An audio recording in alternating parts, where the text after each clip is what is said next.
Tantor Audio, a division of Recorded Books, presents The Breakup Bet by Kat Carmine, narrated by Anastasia Watley and Alexander Sendes. Chapter 1. Lucy. Flour, sugar, cocoa, butter, Parmesan cheese. I tap my lip as I stare down at the array of ingredients in front of me. Something looks wrong. The faux marble laminate countertop is pristine, just how I like it when I'm setting up to bake something. The oven is already preheating, yet something doesn't seem quite right. Right. The Parmesan. Not usually a common ingredient when making brownies. I mentally smack myself. I'd opened the fridge to grab eggs, but clearly I let my distraction get the better of me. I bite my tongue and shove the cheese back into the fridge. It's crowded in there, filled with grass-fed butter and free-run eggs and all the fresh berries the local Korean market had in stock. But soon it'll probably be filled with beer and leftover pizza and whatever else 28-year-old dude bros like to eat. I sigh and grab 4 eggs and set them on the counter, snuggled up next to the mixing bowl where they won't roll away.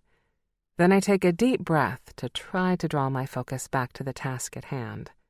These brownies are going to be the only thing in the world right now. I'm not going to think about dude bros, or anything else for that matter. Besides, when it comes to this new living arrangement, the contents of the fridge are the least of my concerns. The sound of a heavy thud comes from the living room and I wince. The source of my current distraction is back. But I don't let myself go out there to investigate and instead focus on creaming my butter and sugar and taking liberal tastes of the batter as I go.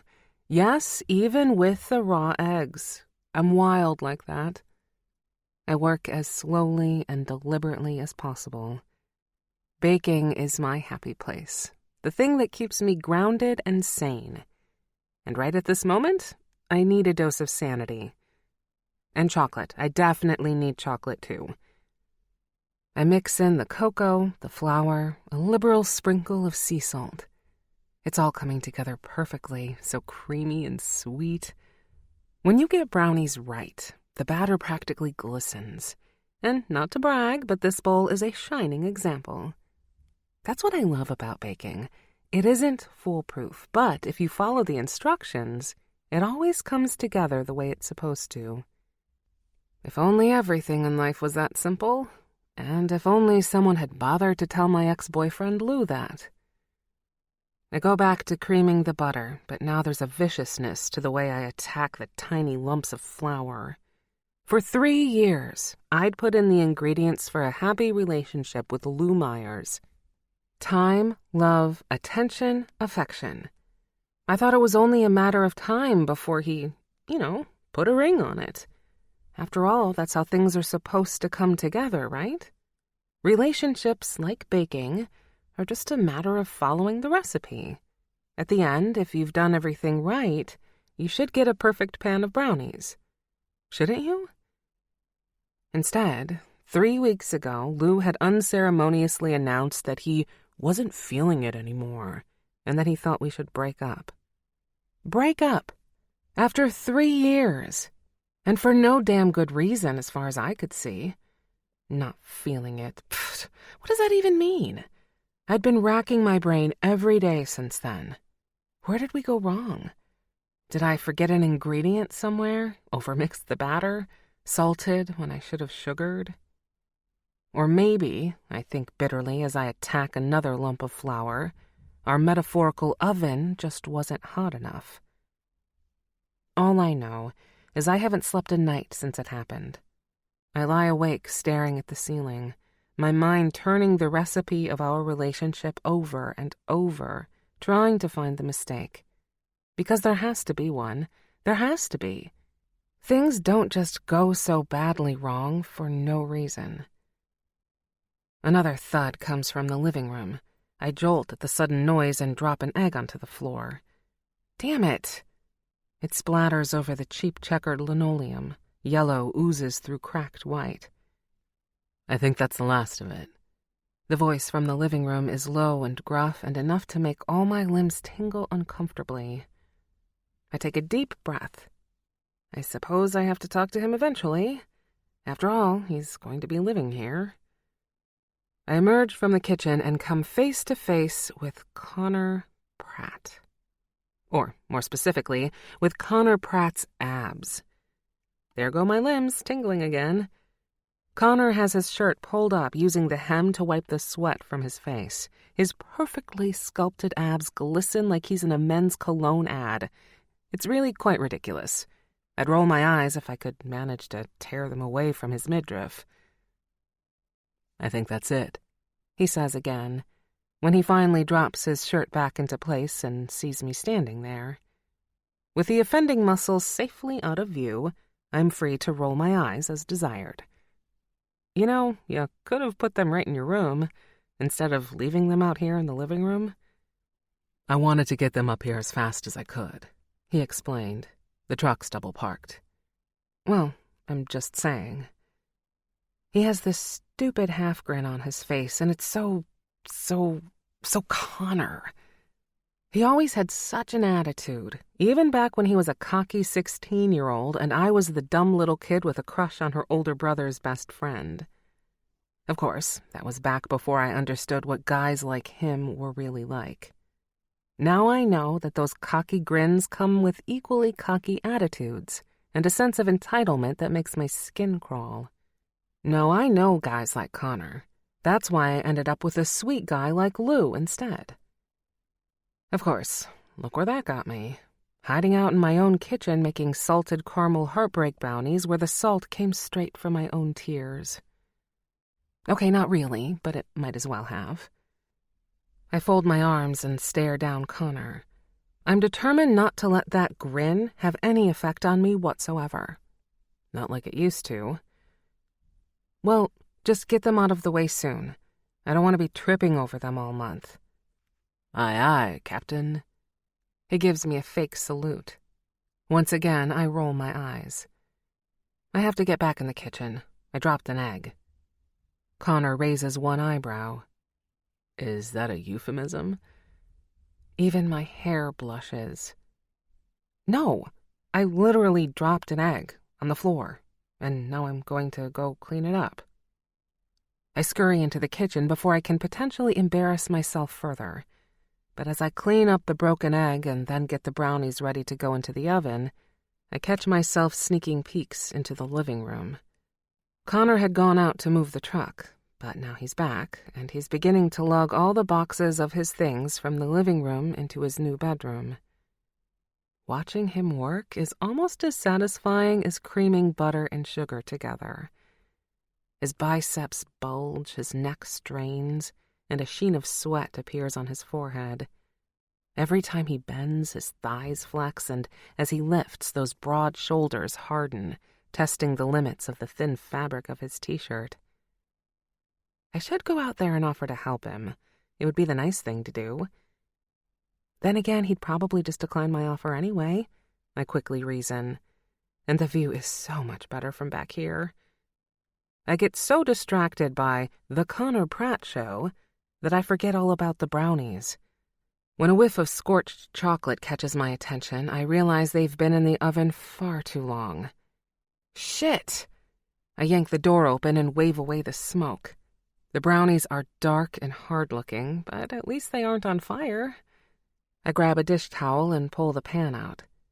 A little burnt, but I need chocolate so badly right now that I decide to go ahead and call them edible. I set the pan on top of the oven to cool and frown. Good brownies should have a sheen to them, a beautiful crackle texture, like a perfectly worn leather purse. These look more like a beat-up suitcase you might find at the thrift store. Not exactly my best work. But at least I know where I went wrong. The recipe didn't fail me. It was just a simple case of human error. Or, more accurately, a simple case of Connor. I notice that it's gone quiet in the living room. I take off my apron, ball it up on the counter, and flick my hair once or twice to give it some body. Why? Not to impress Connor, if that's what you're thinking. That's just silly. But as I emerge into the living room, I find myself wishing for a slick of lip gloss, a spritz of perfume that isn't Eau de burnt brownies. Instead, the living room is empty. All the boxes, which had towered there earlier, are gone. I find Connor and all his stuff in his new bedroom. That was fast. I hover at the entrance. Well, someone said they didn't want all my stuff out in the living room forever. He reaches over and rips open one of the boxes, tearing through the packing tape like it's nothing more than gift wrap. I watch him for a minute. The room is pale yellow with fluttery ivory curtains over the old weather-beaten windows. I'd lived in this apartment for a couple of years now and had a string of roommates over that time. The room had most recently belonged to my friend Blake, but she moved out after getting married and having a baby. Now she lives in a swanky house in Connecticut, and I was left with custody of our Brooklyn walk-up. When she left, I hoped it would be the push Lou and I needed to take the next step forward. That maybe he'd finally agree to move in together. I pictured finally getting to give up this cruddy apartment, move in with Lou into his brand new condo down in the financial district. I hinted at it more than once, and he seemed to be warming up to the idea. Instead, he dumped me. Talk about a bait and switch. So I renewed my lease on this crappy place and raced to find a new roommate for the extra room. It was actually my brother who saved the day. Kyle called me up at the 11th hour with news that his lifelong best friend Connor had left his job out in California and was moving back to New York City. He needed a place to stay until he got back on his feet. Was I still looking for a roommate? I didn't exactly jump at the opportunity. Inviting Connor Pratt back into my life seemed like an idea that was all kinds of bad. But I've had so many random, read terrible, roommates in this city that taking on another stranger just felt too emotionally exhausting to even contemplate. Connor might have been an arrogant asshole, but at least he was a known entity. Also, to the best of my knowledge, he didn't own any pet snakes or have aspirations of becoming a professional clog dancer, unlike some of my former roommates. Connor pulls something out of the box and holds it up. It's a plastic Yoda, about 10 inches tall. I can't help but laugh. I can't believe you still have that. I remembered Connor lugging it around with him when we were kids. It was a gift from my dad, my 12th birthday. I'll never get rid of it. What do you think? Want it on display out in the living room? I pretend to consider. No, I think it would look much better in here. Suit yourself. He sets it down on the bookshelf. The little face seems to be laughing at me. Connor rips open another one of the cardboard boxes. He's moving through them at a lightning pace. In this one, I spy a stack of books. Actually, the whole box appears to be filled with books. I try to peek at the titles, but Connor looks up again. It smells good in here. Is that you? Me? Color creeps up the back of my neck. Why am I sweating so much? Yeah, did you bake something? Smells like chocolate. Oh, right. I made brownies. They're a little burnt, but I hope you're planning to share. There's that stupid grin again, and yep, there's the corresponding flutter in my chest. This is going to be a long few months. Yes, you can have some. Whatever. Great. He's still grinning. Does he have a disorder or something? Jeez. Well, I'll leave you to your unpacking, or whatever. Okay. So your room is just right next door, huh? Yes. There's a defensive tone in my voice. I don't know where it comes from or why, but if Connor senses it, he chooses to ignore it. That should be fun. His grin spreads into a full-blown smirk. What's that supposed to mean? This time he notices. He throws his hands up in the air with a laugh. Relax, sweet. I'm just making a joke. Ha! I deadpan. See, there you go. That's how a person normally responds to jokes. Right. I stand there for another minute until it becomes uncomfortable. Well, I'm going to go and do something. Bye. He raises one eyebrow. Bye. Somehow the single word manages to sound arrogant and sarcastic and sexy all at once. I have no intention of letting him get the better of me any longer, so I give him a perfunctory nod. It's always been like this with Connor. When I was young, I had this stupid crush on him, and even though he practically lived at our house, every time I saw him, I turned into a flustered, flaky loser. That was half the reason I'd started baking so long ago. He and my brother barely spent any time in the kitchen, so it was a safe place to get away from him. But that doesn't mean things have to be like that now, I reason with myself. After all, we're both grown-ups. The crush is long gone, and I doubt Connor even knew about it to begin with. So there's no reason I can't be civil with him. Plus, for better or worse, Connor lives here now too, and he's new to the city. I don't even know if he knows anyone here other than me and Kyle. So the least I can do is be a little more welcoming. I backtrack towards his room and peek my head around the corner. I mean to just make some casual comment, to tell him I'm looking forward to having him here or some other benign platitude. Instead, I find him stripping off his t-shirt. All reasonable thoughts and words go flying out of my mouth. He peels the fabric from his frame in excruciating slow motion, then balls it up as he notices me hovering again. Hi. Welcome. Hi. I stammer. It's literally the only thing I can manage, other than licking my lips wildly like a cartoon puppy. My eyes are locked on his abs. They barely even look human, but like something an anatomy student might study. The perfect human form. He even has a hint of a tan, I guess because he's been living in California, where they do things like, go to the beach occasionally. What was that? He asks as he wipes his face with his t-shirt, which is still in his hands instead of on his body where it rightfully belongs. I lick my lips again, not knowing anymore what I came in here for or even what my name is or how words work. The brownies are in the kitchen, if you want some later. Help yourself. Thanks, sweet. Don't mind if I do. This time, when I scamper down the hallway, I don't look back. I know that if I do, I'll only increase my odds of saying something moronic or embarrassing. And I'm already moronically inclined as it is. I don't need anything extra pushing me in that direction. When I get to my bedroom, I lock myself inside. For a minute, I just lean against the back of the door, waiting for my breathing to return to normal.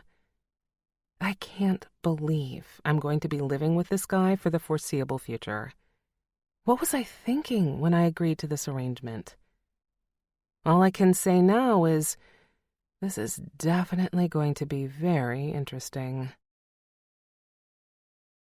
Chapter 2. Connor. Well, this is definitely going to be very interesting. That's the thought that pops into my mind when I catch my first glimpse of Lucy Sweet. I haven't seen that girl in at least 6 years, not since I was heading off for my final year of college with her brother Kyle, my best friend, then and now. She hovers just at the edge of the living room, wringing her hands on some kind of fabric. I suddenly feel sweaty and gross, standing in front of the improbably delectable Lucy Sweet. In my mind, she's still sweet 16, with a glossy brown ponytail and those perfect pink lips. Of course, she isn't 16 anymore, but she looks almost exactly like she did back then. The same bouncy ponytail, the same candy pink lips, only now she also has the body of a woman instead of a gangly teenager. Lucy Sweet has grown up and out in all the right places. That's when I find myself thinking it. This is going to be very interesting. I slowly let my shirt fall back into place, and trust me, I don't miss the way her big brown eyes stay glued to my abs. I can't say I blame her. They're quite the abs, if I do say so myself. And like Lucy, I've grown up a lot since the last time she saw me. A late growth spurt in college, plus 40 pounds of muscle thanks to my personal trainer, plus the fact that my mom no longer cuts my hair. That's definitely helped things along too. Lucy stammers a greeting.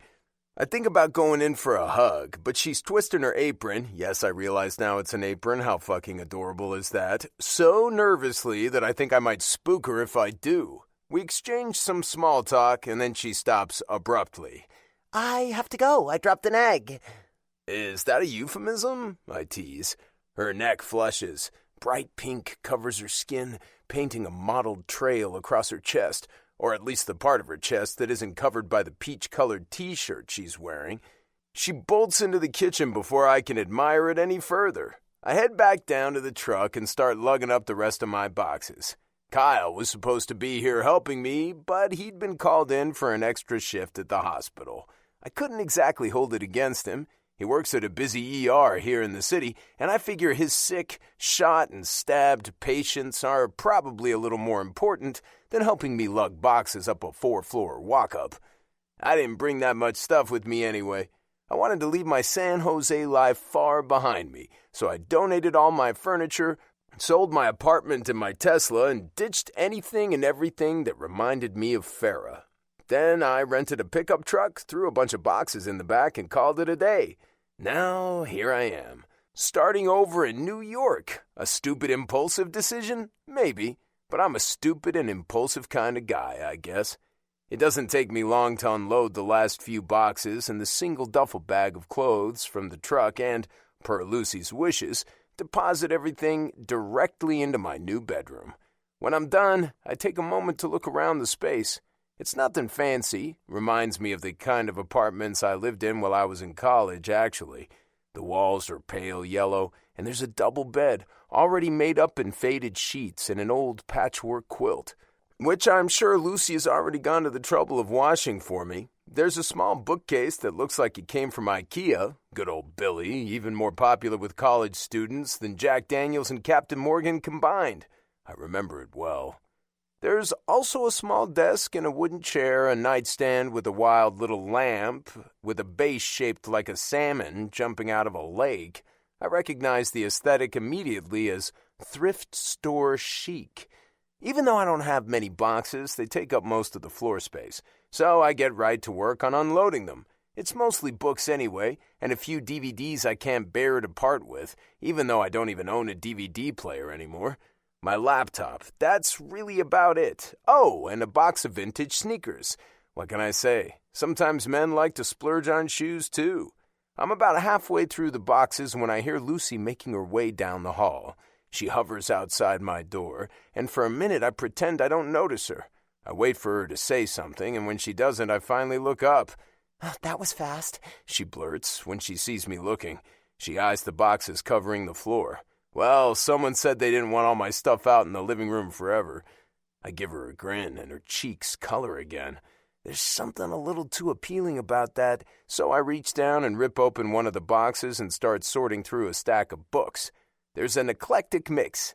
Business books, graphic novels, old coding manuals, a few ragged sci-fi paperbacks. I don't read as much as I used to. Once the company took off, I really didn't have time for it anymore. But I figure now that I'm sans job, I might have time again. That's why the books had made the cut and been loaded into the back of the truck for the long drive from San Jose to here, when not much else had. Lucy is still standing there watching me. I try to crack a couple of jokes with her, but the scowl never leaves her face. For a second I wonder what I've done to piss her off, and then I remember that's just the way Lucy has always looked at me. To her, I've always been nothing more than her older brother's friend, and she's never been anything to me but Kyle's sort of annoying little sister, which is why it's weird for me to be noticing the way her dark ponytail hangs down over her shoulder, the way her tiny little nose wrinkles every time I call her Sweet, which is her last name, by the way, so don't go thinking it means anything more than that, and the way my blood seems to stir when I catch her staring at my abs again later. Very weird indeed. When I walk into Veneer later that evening, I spot Kyle immediately. He looks exhausted, but he stands when he sees me, a genuine smile on his face. We exchange a hug. Not one of those half-assed bro hugs either, a real hug. I've known Kyle since we were in first grade, and we're fighting over the same model train set in class one day. We compromised by fashioning a second train out of rolled-up tubes of construction paper, and then proceeded to demolish that train by running the real train into it and pretending the entire thing went up in a fiery blaze of ruin and destruction. Huh, good times. We've been best buds ever since. It's great to see you, man, Kyle says when we pull apart. You look like shit. I wince. Hey, thanks, but I could say the same for you. Kyle does kind of look like shit. There are dark circles under his eyes and lines around his mouth that definitely weren't there the last time I saw him, which was, 3 years ago, I think? Not since he came out to California that one time. He scrubs a hand over his jaw as if he can feel me noticing the fine lines around his mouth. Yeah, well, I'm just getting off a 48-hour shift. What's your excuse? Same? He chuckles. How was the drive? Not bad. Probably should have flown, though. A little too much time to think when it's nothing but you in the open road. He grins ruefully. I wish I had that problem. These days I don't get half a second to think, it seems like. That busy, huh? Kyle had always wanted to be a doctor, but he decided to specialize in trauma surgery partway through medical school. I had to admire him for it. While I was living the Lux life in San Jose, he was busting his ass working killer hours and saving lives. Not that I didn't pull my share of all-nighters in the early days of the startup, but it's hardly the same. My nights were spent staring at a computer screen and dosing myself with Red Bull while I fought with some critical bit of code or put the finishing touches on a presentation. Kyle, meanwhile, was removing bullets from gunshot victims and literally putting people back together. My blood, sweat, and tears were all metaphorical. Kyle's were real. In case this is coming off as any kind of sour grapes, let me assure you it's not. I couldn't be more proud of Kyle, but his path wasn't mine. Maybe he's just a better person than I am. I've made my peace with that. It takes all kinds, after all. How's Lucy? He asks as I order a pint from the waitress who doesn't even look old enough to be drinking beer, never mind serving it. She's great. It was really good seeing her. The tiniest speck of guilt starts to warm my stomach. I definitely had some thoughts about Lucy this afternoon that Kyle would not approve of. That, hell, I don't even approve of. This is little Lucy Sweet we're talking about, after all. Good. I have to make my way over there soon. We usually try to have dinner at least once a month, but I've had to cancel the last couple of times. She's still upset over that boyfriend? Boyfriend? The speck of guilt morphs into something else. Relief, maybe? Because if Lucy has a boyfriend, then there's no risk of anything happening there. Not that there was ever a risk, really. Like I said, this is little Lucy Sweet we're talking about. But a boyfriend eliminates even the risk of a risk, if you know what I mean. Kyle takes a pull on his beer. Yeah, she was seeing this guy up until recently, and I think she's pretty bummed about it. I feel bad that I haven't been able to see her more. Right. I take a swallow of my beer without saying anything else. So much for that. Can't say I'm too sad that she's through with that guy, Kyle muses. You know, they went out for 3 years, and I never met the guy once. That's kind of messed up, right? Yeah, I guess. I know it's partly my schedule, but I really made an effort, you know? But every time we were supposed to get together, this clown wouldn't show. Lucy had some excuse about how he had a headache or a big meeting to get ready for, some bullshit. I don't know. Never gave me a great feeling about the guy. Don't blame you. I try to imagine the kind of guy Lucy would have gone out with. I never would have pictured her with some arrogant Wall Street bro type, but based on the picture Kyle's painting, sounds like that's exactly the kind of guy he was. Doesn't she know she could do so much better than that? Anyway, Kyle continues, draining the last of his beer and reaching for the fresh one the waitress has dropped off. That's part of why I thought it would be great if you guys could live together for a while. I feel bad that I don't have as much time for her as I'd like, and I think she could use the support right now. You're a familiar face, and I'm sure she'll feel better having you around. Plus, you can vet any potential new boyfriends and help me weed out the losers. Ha! Yeah! Absolutely! I find myself nodding, but I suddenly feel incredibly uneasy. The last thing I need is to get involved with Lucy's love life. Not because of anything to do with her, of course. But when has it ever worked out well for one roommate to be chaperoning another? No, thank you. But I don't say that to Kyle. After all, the guy's been my best friend since the greatest train derailment of the century. If he wants me to keep an eye on his little sister, isn't that the least I can do? We shoot the shit for another couple of hours and pound back a few more beers. It's good catching up with him, and by the time we leave, I'm starting to feel the first glimmer of enthusiasm for what my life might look like here in New York. I showed up here with no plan, but at least I have a friend, and sometimes that's all you need. But when I'm walking towards the subway, warm with the buzz of beer in my blood, I think about Lucy back at the apartment, probably asleep already, in the bedroom right next door to mine. Little Lucy Sweet, Kyle's sister, my new roommate, and maybe a source of very real trouble. Chapter 3. Lucy. Eggs, milk, sugar, vanilla. I survey the ingredients laid out on the countertop. No errant cheese or other random ingredients have made their way into the mix this time. That's a plus. Connor is still sleeping, or at least he's still in his room with the door closed. But I woke up at 7 and couldn't get back to sleep, so I decided to get up and make a nice breakfast. Something Connor can have when he gets up. I figure it's the least I can do after being an awkward weirdo yesterday. I preheat the oven and then mix together the eggs, the milk, the sugar, a dash of vanilla, a sprinkle of cinnamon. I slice up the ciabatta loaf. This French toast casserole took me ages to perfect, but now it's one of my favorite breakfasts if I have someone to impress. Not that I'm trying to impress Connor or anything, that's just silly. But feeding people is kind of my thing. When I don't know what to do, I bake. I get the casserole prepped and into the oven just as Connor emerges from his bedroom. I wait for him to come into the kitchen, but he doesn't. Instead, he heads straight for the bathroom. In a minute, I hear the shower turn on. The pipes clang inside the walls. No problem. He'll be out eventually. I return to the kitchen to clean up. Our kitchen is so tiny that the dishes need to be done as soon as I cook anything. Otherwise, the entire place starts to feel like a danger zone.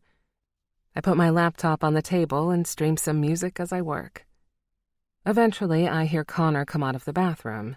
He comes partly into the kitchen, then stops. Good morning. I fluff my hair once and wipe my hands on the pink apron I'm wearing. Connor doesn't answer. He stares at me for a second too long, grunts something unintelligible, and then stomps back to his bedroom. I made breakfast. I call after him, but all I hear is the loud close, not quite a slam, but not quite not a slam either, of his bedroom door. Fine, I think with a huff. Eventually, the casserole finishes baking and I pull it out of the oven. It looks perfect. Eggy and sweet and just lightly browned on top. Connor still hasn't come out of his room, so I busy myself with making a pot of coffee, then a bowl of fresh whipped cream. I slice up fruit and dig out a bottle of real maple syrup, straight from Canada, shipped to me from another food blogger I know who lives north of the border. Still no Connor. When I start slicing the strawberries into fussy little rosettes, I know I've gone too far. I'll just go let Connor know the food is ready and he can come out if he wants to. I'm starving. I pad down the hallway to his room where I find the door closed. There's music playing inside. I rap softly on the door and wait, but there's no answer. I knock again. Connor? Still no answer. I knock harder. Connor! The music is loud, some kind of horrible thrash metal. I see his taste in music hasn't improved since he was a teenager. Connor, I made breakfast. I'm practically shouting now, and there's still no response from the other side of the door. This is just rude. I've been in the kitchen for over an hour now, slaving away over a hot stove, and he's just going to ignore me? I push the door open. Jesus, Connor, can you... I freeze. Connor is laying back on his bed, and he's mid-stroke. I can't move. I should close the door. I should run far, far away. I should remember that grown-ups close their bedroom doors for a reason. But I'm frozen. My eyes are glued to what's happening in front of me. Connor, lying shirtless on his bed. Connor, with a pair of sweatpants yanked down low on his hips. Connor, with his fist wrapped around his thick cock. Connor Pratt, jerking off 4 feet away from me. His eyes widen, but I can tell he's too far gone to stop. His hand moves up and down his dick again, and then suddenly an arc of fluid is shooting up over his stomach, landing right in the crease of his washboard abs. "Lucy, He pants. He doesn't finish the sentence. There's a high-pitched keening noise coming from somewhere in the apartment. For a second, I wonder if I've accidentally left something in the oven, if the smoke detector is going off. And then I realize that high-pitched keening noise is me. "Are you okay?" Connor has gone from looking embarrassed to looking concerned. "The maple syrup is from Canada," I blurt. He looks down at the pool of fluid on his abs, which is slowly turning transparent. "Okay." His brow wrinkles. "No, not that. Oh my God." My face burns red, but my eyes are still glued to his cock, which is still wrapped in his fist, even though it's starting to soften now. He finally seems to realize this. He clears his throat and hitches his sweats back up. Once his dick is no longer visible, the trance seems to break. "What were you saying about maple syrup?" "Connor, I'm so sorry. Oh my God, I didn't think. I should have knocked." "Yeah, you should have. But I also should have locked the door." He reaches for a tissue and wipes away the viscous liquid that's pooled on his abs.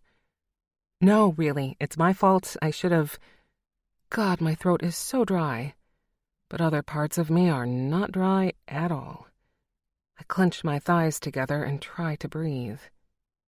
"Well, let's just maybe not mention it again." "Never, I promise. Even though I know that image is going to stay with me for a long time. A very long time. When I'm old and infirm and lying on my deathbed, I'm going to remember the day I walked in on Connor Pratt jerking off. I'll probably tell the hospice nurses about it. My children will up my morphine and pray for me to die. Connor stands up and crosses the room in a couple of easy steps. It's amazing how much space he seems to take up.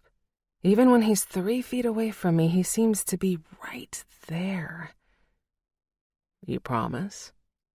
He's wearing that cocky grin again, the same as yesterday, which I take to mean he's recovered from his embarrassment. Pinky promise. I hold out my little finger towards him. He looks down at my hand, and then at his own, which is still holding the used tissue. Maybe I'll just wash my hands first. Right, good idea. My cheeks flame red. Anyway, the reason I came in here was to tell you that I made breakfast. French toast casserole. And maple syrup. Canadian. And there's coffee, too. You did? Connor arches his brows. The expression briefly makes him look innocent and sweet. I know better, of course. There's definitely nothing innocent or sweet about this man. That's really nice of you, sweet. I had no idea this place was a bed and breakfast. Well, don't get used to it, I tease. My cheeks are still warm. My whole body is warm, really. I think I need a cold shower, not a hot coffee. It's in the kitchen. Help yourself. I leave Connor in his room and start down the hallway to my own bedroom. Aren't you going to have breakfast with me? He calls. I'll be there in a bit, I promise. Feel free to get started. I'm just going to, I close the door without finishing the sentence and then collapse face down onto my unmade bed. I don't emerge for another hour. I can't bear to look Connor in the eye. I hear him moving around in the kitchen and then eventually going back to his room, and then later he hovers out in the hallway for a bit. Finally, I hear the front door of the apartment open and close. It's not until I know he's left the premises that I finally breathe a sigh of relief. Even with him gone, I still creep down the hallway to the kitchen as if at any moment I might walk in on him. Or, more specifically, on his penis. Oh, God. Just thinking about it makes my head spin. Every detail of that moment is burned into my brain now. The long line of his body sprawled out on the bed, the thick head of his cock protruding over his fist, winking at me from the doorway, and most of all, the dark way he'd looked at me. The way our eyes had locked, something burning between us that had nothing to do with oven temperatures.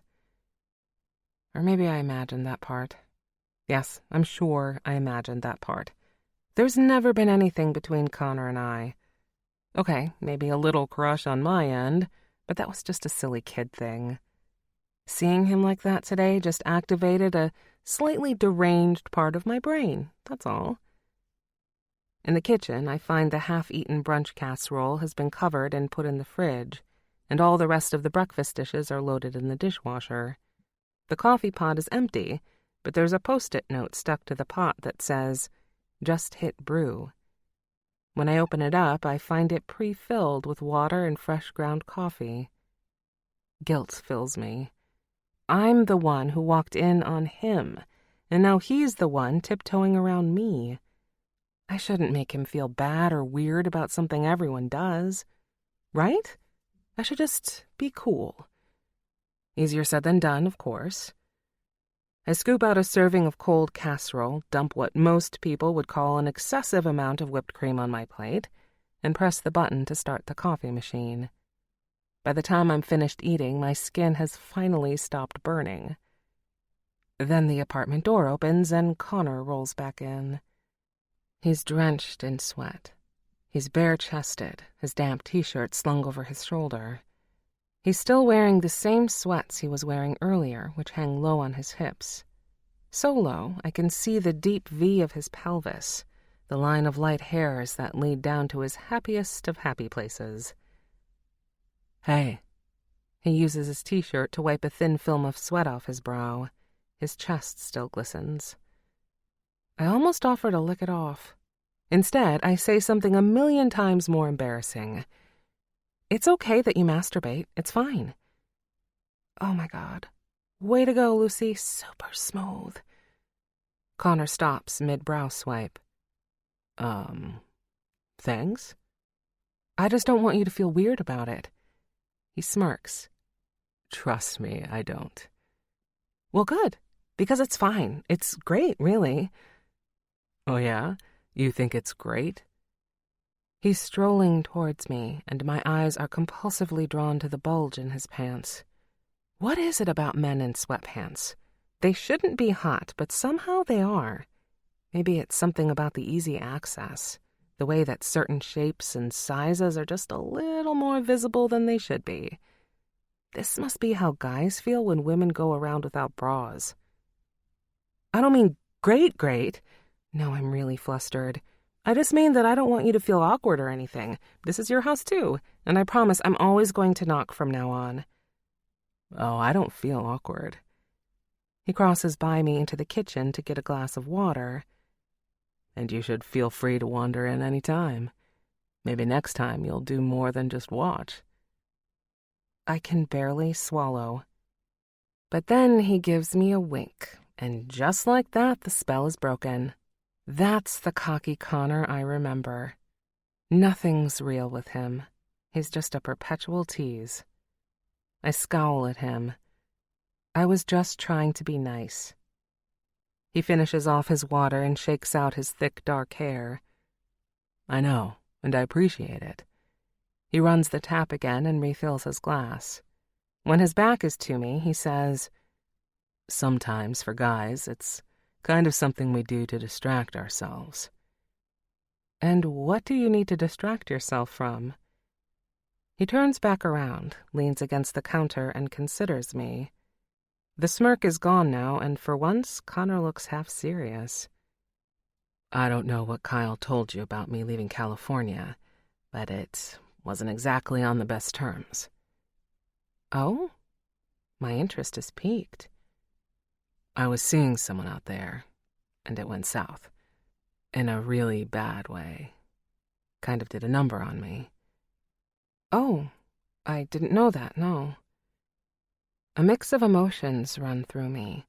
Outrage on Connor's behalf, shock that any woman would be stupid enough to let him go, and maybe a twinge of jealousy that there's a woman out there with the power to mess with his head like that. He shrugs, back to his boyish self now. There were other reasons I wanted to leave, but that gave me the push I needed. I left my company, sold the apartment, donated most of my stuff to charity, and he spreads his hands wide. Here I am, jerking off in my spare room. The words pop out of my mouth before I can stop them. I cringe in embarrassment, but Connor laughs. Exactly. Though, I have to warn you, the bathroom isn't safe either. Good to know. I pretend to grimace, but warmth pools low in my belly. Well, in case you're interested, I just got out of a relationship too. This guy Lou, who, well, I thought we had a future together. Turns out we didn't. Kyle told me. He admits. I'm sorry. Thanks. We're both quiet for a minute, then Connor grins. We're quite the sad pair, aren't we? We really are. But for the first time in a while, I don't feel quite so sad. Chapter 4. Lucy. You're late, Olivia announces. She brandishes her glass at me like a weapon. Yes, but I brought cookies. Forgiven. I dump the 2 bags on the table right in the middle, and everyone immediately begins pawing through them. So what did we get this time? Salted caramel brownie bites, key lime coconut hand pies, pecan pie pretzel bars, I can't remember what else. Olivia grins. That's enough. The rest will be a fun surprise. Being a baking blogger means I always have an extreme excess of sweets in my apartment. And even with Connor in the house now, there's no way we could ever go through everything I make in the course of a week. So my friends get to bear the brunt of my obsession. If I didn't know any better, I'd swear you're just using me for your sugar hookup. I tease, and Olivia pretends to look horrified. Never. Just don't test the theory, okay? Because I can't make any promises about what would happen if you stopped hand-delivering me brownies every week. Mama needs her fix. Noted. I grin as I slip into my seat between Olivia and Tess. At 30, Olivia is the oldest in our group of friends, which means she likes to refer to herself as our mother hen. She's also the only one of us with what I think of as a real grown-up job. She's an accountant, which means she actually wears a suit and goes to a stuffy office every day. Don't hog them all, Livy, Kennedy says, nudging Olivia's shoulder. Kennedy is Olivia's baby sister, and as such is probably the only person on the planet who can get away with calling her Livy. Don't fight, ladies, I laugh. There's plenty for everyone. I nudge the other bag over to Kennedy, who starts pulling things out, handing them over to Sam and Tess. Sam is already whipping out her phone. She digs a brownie out of a Tupperware container and sets it down on one of the red napkins at our table. She holds her phone up over it, twisting it this way and that to get the perfect angle. Of all of us, Sam is the only person who might actually spend more time online than I do.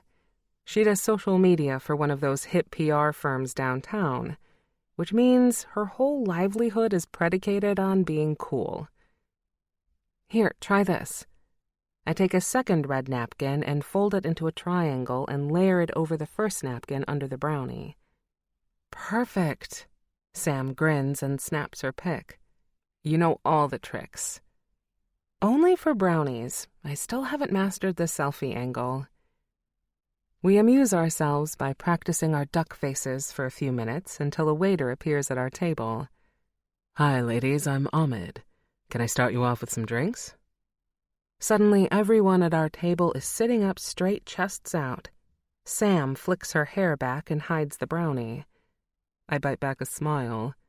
The waiter is definitely cute, if you like that long hair, motorcycle jacket, wannabe actor sort of thing, which apparently almost everyone at this table does. Normally, I'd be right there with them, but something about him isn't doing it for me tonight. Maybe if he was taller, with broader shoulders, if he had shorter, messy brown hair instead of black, if he had green eyes instead of brown. You know, if he looked like Connor. I groan. Bad, Lucy, bad. Tess sneaks a glance over at me. Are you okay? She mouths. I give her a quick nod, but she doesn't quite look convinced. Of all the girls here, Tess is the one I've known the longest and am probably the closest to. We were roommates our freshman year of college, randomly assigned to cohabitate, and lucky for us, it worked out so well we kept it up for all 4 years. I look around at my friends as they bat their eyes at Ahmed, and I can't help but smile. I find myself playing my usual game, thinking about what ingredients they'd be in the recipe of my life. It's something I've done for as long as I can remember, a way to understand people and who we are in the world. Like me, for instance. I'm chocolate, maybe even white chocolate. Likeable, comforting, fairly sweet, but easy to overdose on. Goes well with lots of other things, fruit, mint, peanut butter, caramel. I'm adaptable that way. Now Tess is sugar. Sweet, achingly so, with her curly blonde hair and her wide blue eyes and her heart-shaped lips. Just looking at her can make your teeth hurt. But like sugar, she's a huge part of all my favorite recipes, and she's perfectly balanced out by the rest of us. I love her innocence, her bald-faced enthusiasm for the good. Olivia, well, she'd be flour, the glue that holds our group together, the sensible one, practical, a bit dry, and a pantry staple, no doubt. I don't know what I'd do without her. Sam is our baking powder. She makes the entire group rise, you know. If you're whining about a man, she's the first one to tell you that you're just fine on your own. And she never hesitates to call you on any bullshit. She raises the entire caliber of the group. Plus, a little of her goes a really long way. I can take a cup of Olivia or Tess, but sometimes with Sam, a pinch is all you need. I say that out of the utmost love, of course. Kennedy has to be something way more out there. Like those green maraschino cherries or, I don't know, unicorn-shaped rainbow sprinkles. She's different than the rest of us. She likes healing crystals and astrology and takes a complicated tincture of overpriced herbs she picks up monthly from a somewhat sketchy naturopath in Chelsea. We only started hanging out with her because she was Olivia's little sister and she'd come along once in a while for fun. But now she's become everyone's little sister, and I can't imagine our group without her, even if she is always trying to foist her healing mushroom teas on us. And lest you think I'm too much of a skeptic, I did try the tea once. It didn't do anything but give me heartburn and make my entire apartment smell like a bog. Even though Kennedy's the youngest of all of us, she's also the only one with a steady boyfriend. A guy named Jeremy, who she's been going out with since high school. High school! I don't even have books I owned in high school, and she still has a whole person. So, that's the group of us. Our ingredients. Connor, I think. What would Connor be? Sausage, I decide immediately. Then I promptly push that thought out of my head. Probably something more arrogant and obnoxious, like maybe briny black olives. Or some kind of pepper, something so annoyingly spicy you can only handle a pinch before your whole meal is ruined. Earth to Lucy, I hear, and I shake my head, trying to clear it of thoughts of Connor's spicy sausage. I find all the girls plus Ahmed staring at me expectantly. Right, sorry. I'll have a strawberry margarita. Ahmed raises one perfect eyebrow and then gives us all a sexy smile. if he actually does want to be an actor, he's got the facial expressions down pat. And heads off to put in our order. There's some brief discussion over whether Sam should ask out Ahmed when he comes back. Then Olivia turns to me. I forgot to ask, how's the new roommate? The chatter stops, and they all turn to look at me. I look around. Are our drinks here yet? I think I need lubrication for this conversation. Olivia raises her eyebrows. Is it that good or that bad? Both? Ahmed returns at that moment, depositing our drinks in front of us, and after we've raised our glasses together, they all turn back to me. So, it's Connor, right? Some guy you know from Philadelphia? I nod, sucking back a giant swallow of my margarita. Kyle's BFF. So what's wrong? He's got to be better than your roommate who claimed to be allergic to showering. He is. It's just... I take another sip from my glass. I can't quite meet anyone's gaze. What's going on? I saw him, Their eyes are all on me. Naked? Tess breathes. I'm telling you, no one needs to get laid more than that girl. No, he wasn't naked, but he was... I can't even say it. Instead, I mime it, moving my hand up and down furiously in my lap. The girls all scream in laughter. Half the bar turns around to stare at us. Guys are so disgusting, Olivia grimaces. Oh, it wasn't disgusting. It was hot. Hot? Her lips purse. That is not hot.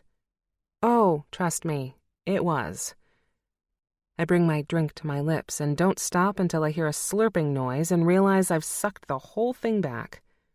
A warm glow covers my skin, but I don't know if that's the alcohol or the memory of Connor and his... insert lewd hand motion here.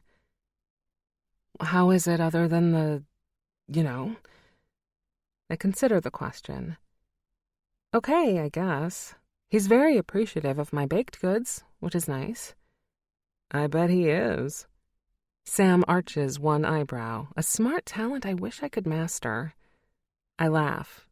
No, I mean really. He has a very enthusiastic appetite. I bet he does, Sam says again, that perfectly groomed eyebrow still perfectly arched. Stop. I take another sip of my drink only to remember that it's empty.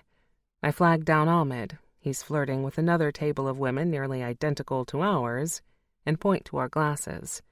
He gives me a finger gun, which I take to mean that he's on it. You're going to sleep with him, Sam proclaims, as if it's decided. I am not, I gasp. He's just... No. Come on, it doesn't have to be serious. You're on the rebound. You need to get over Lou, and you already know you have a perfectly working dick just down the hall from you. Why not take advantage of it? Sam looks like she thinks this is the most logical thing in the world. I laugh, because surely they have to be kidding. But the four of them exchange a glance. Sam looks smug, Olivia looks thoughtful, Tess looks embarrassed, Kennedy looks like she could use a mushroom tea. What? I say again. I'm not sleeping with him, you guys. For one thing, he's my roommate. For another thing, I've known him since I was a kid. He's my brother's best friend. It's just not something that's ever going to happen. Besides, he's so not my type. He's a total player. There it is, Sam says with a roll of her eyes. Where what is?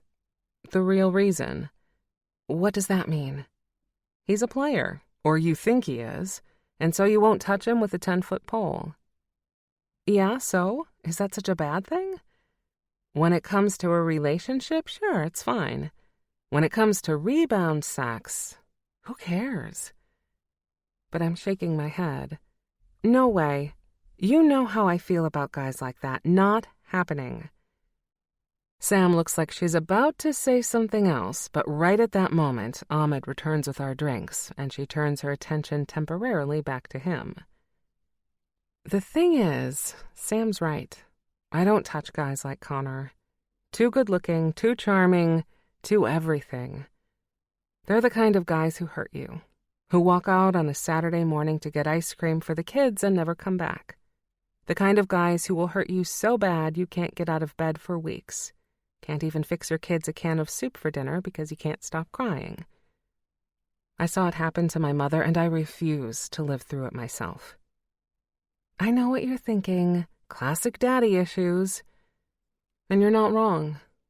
I was 5 when my father walked out on us, and it imprinted on me in a way I can barely comprehend.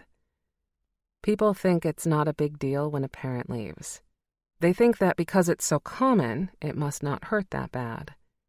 But they mistake common for benign. A blister is common too, but imagine having a blister for your entire life. A raw, rubbing wound, always making you question and doubt what you're able to do, what you're able to accomplish. Sure, I had a wonderful childhood overall. My mother worked her ass off to do that for me and Kyle. Money was tight, and so was time. She worked 2 jobs. But she showered us with affection and praise and never made us feel like we were anything less than amazing. But even with that, we still felt the absence, the father-shaped hole in our lives. I think it's what drove Kyle to become a doctor, to prove that he could be a success, that he was worthy. And it drove me to, well, it drove me in the opposite way, to play safe. I knew I never wanted to end up with anyone even remotely like my father. I'd been left by that kind of man once before, and I'd never let it happen again. That's why I dated nice, normal guys like Lou. I guess that's why it hit me so hard when he wanted to break up. Lou should have been perfect, the vanilla to my chocolate. He was reliable, hardworking, handsome, but not too, charming, but not too, funny, but not... Well, actually, not really funny at all. Lou didn't have much of a sense of humor. But that's okay, because I didn't love him for his jokes. I loved him because he was dependable, because he would never hurt me. Or so I thought. "I can't believe you just did that!" Olivia shrieks. I blink and turn my focus back to the girls, only to find Sam smugly tucking a napkin into her purse. "Are you actually going to call him?" "Of course. He's cute, and I haven't had a date in over 2 weeks." Apparently, when I wasn't paying attention, Sam actually did ask out our waiter. Can't say I'm surprised. "Over 2 weeks," Olivia snorts. "Wow, what a dry spell." Olivia is famous among our group for being the only one who seems to have zero interest in dating. I think she had a boyfriend once before I met her, but her life seems to revolve around work and nothing else. "Hey, don't judge me," Sam shoots back. "No one is forcing you to live life in the cloisters, you know." "I don't need a man," Olivia insists. "I already have 3 of them. Jennings, Wexler, and Rowe." We all chant in unison, laughing. After 4 years, we all know the punchline to her favorite joke before she even makes it. Jennings, Wexler, and Rowe is the firm where Olivia works, and she likes to say that the 3 senior partners are all the testosterone she can handle for one lifetime. "Exactly," she says, raising her wine glass. "Besides, I get enough vicarious fulfillment through you guys." Now, where were we? Lucy's tryst with her roommate? Or Sam's date with the waiter? I try to sink under the table, but Sam is turning her eyes to me. "Oh, I don't think we were done talking about Lucy yet. Now this roommate. I got eye-fucked in the elevator the other day." Tess pipes up. The conversation stops dead. Such an announcement coming from Tess's innocent, heart-shaped lips is even more shocking than Sam hitting on our waiter. Then we're all bombarding her with questions. "When? Where? By who? What did you do?" Tess shrugs, suddenly looking like she desperately wishes she hadn't said anything at all. It was in my apartment building. This really hot guy got on the elevator with me. He got off on my floor, too. I'm not sure if he's a new neighbor or if he was just visiting someone. And he eye-fucked you? Tess nods, her cheeks red. She takes a long drink of her wine. Yup. Okay, tell me what you think that means, Sam asks suspiciously. What did he do exactly? Well, he didn't really do anything, she admits. It was more the way he looked at me, like he was mentally taking off all my clothes and taking his sweet damn time doing it. Ooh, we all chorus. Did you say anything to him? Did he say anything to you? No, I mostly just stared at my shoes.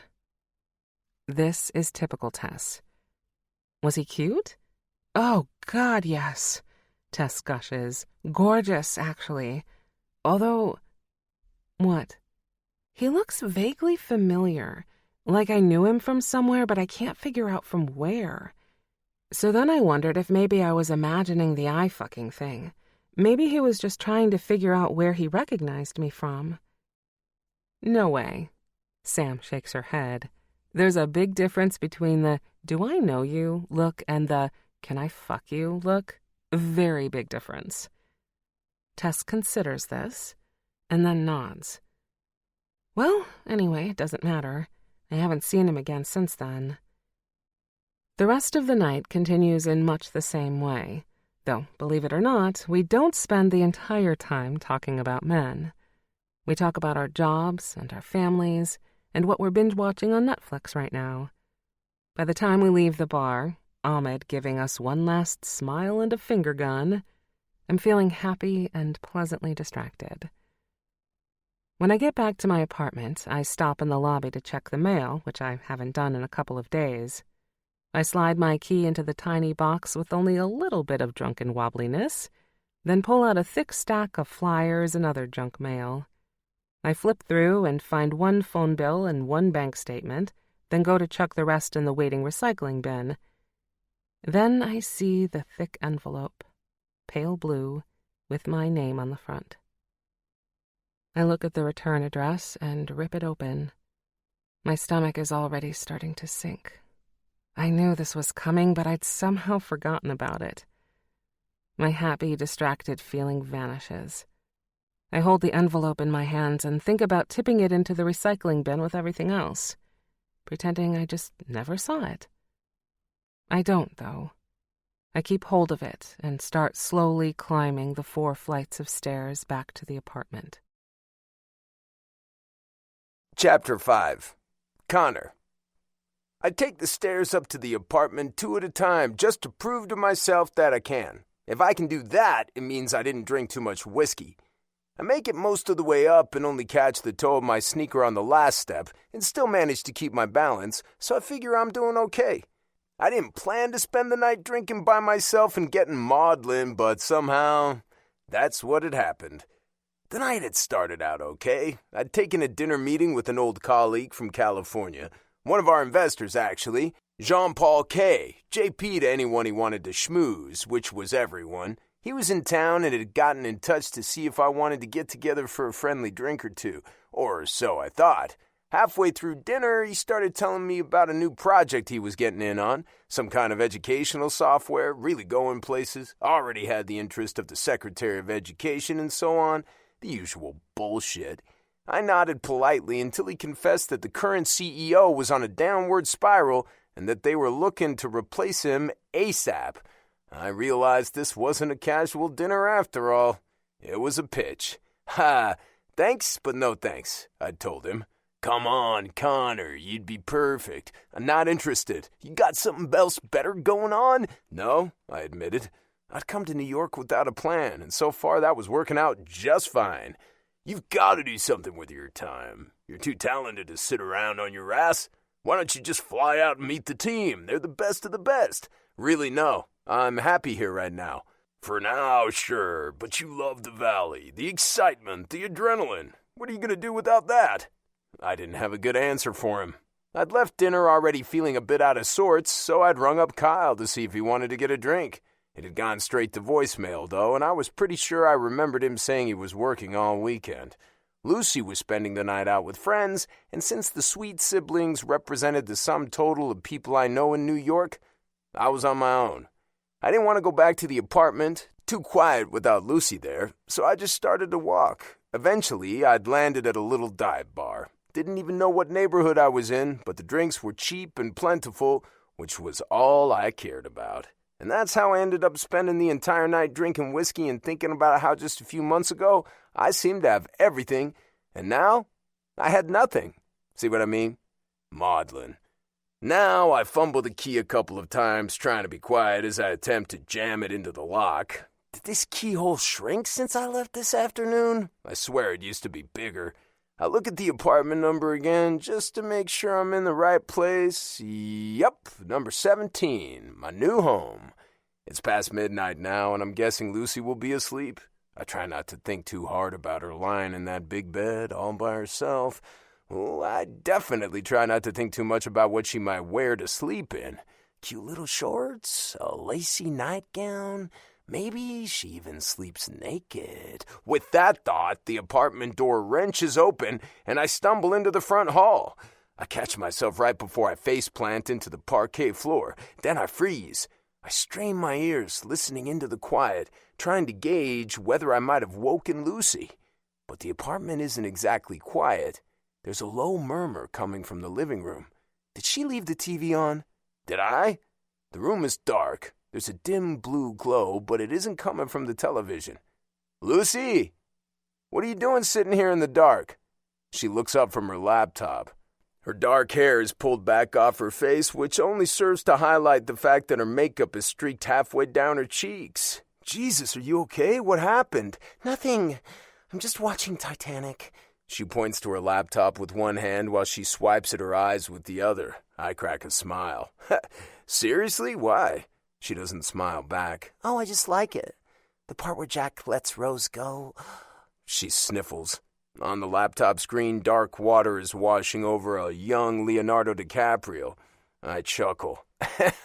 Are you, maybe a little bit drunk? No. She scowls, then laughs.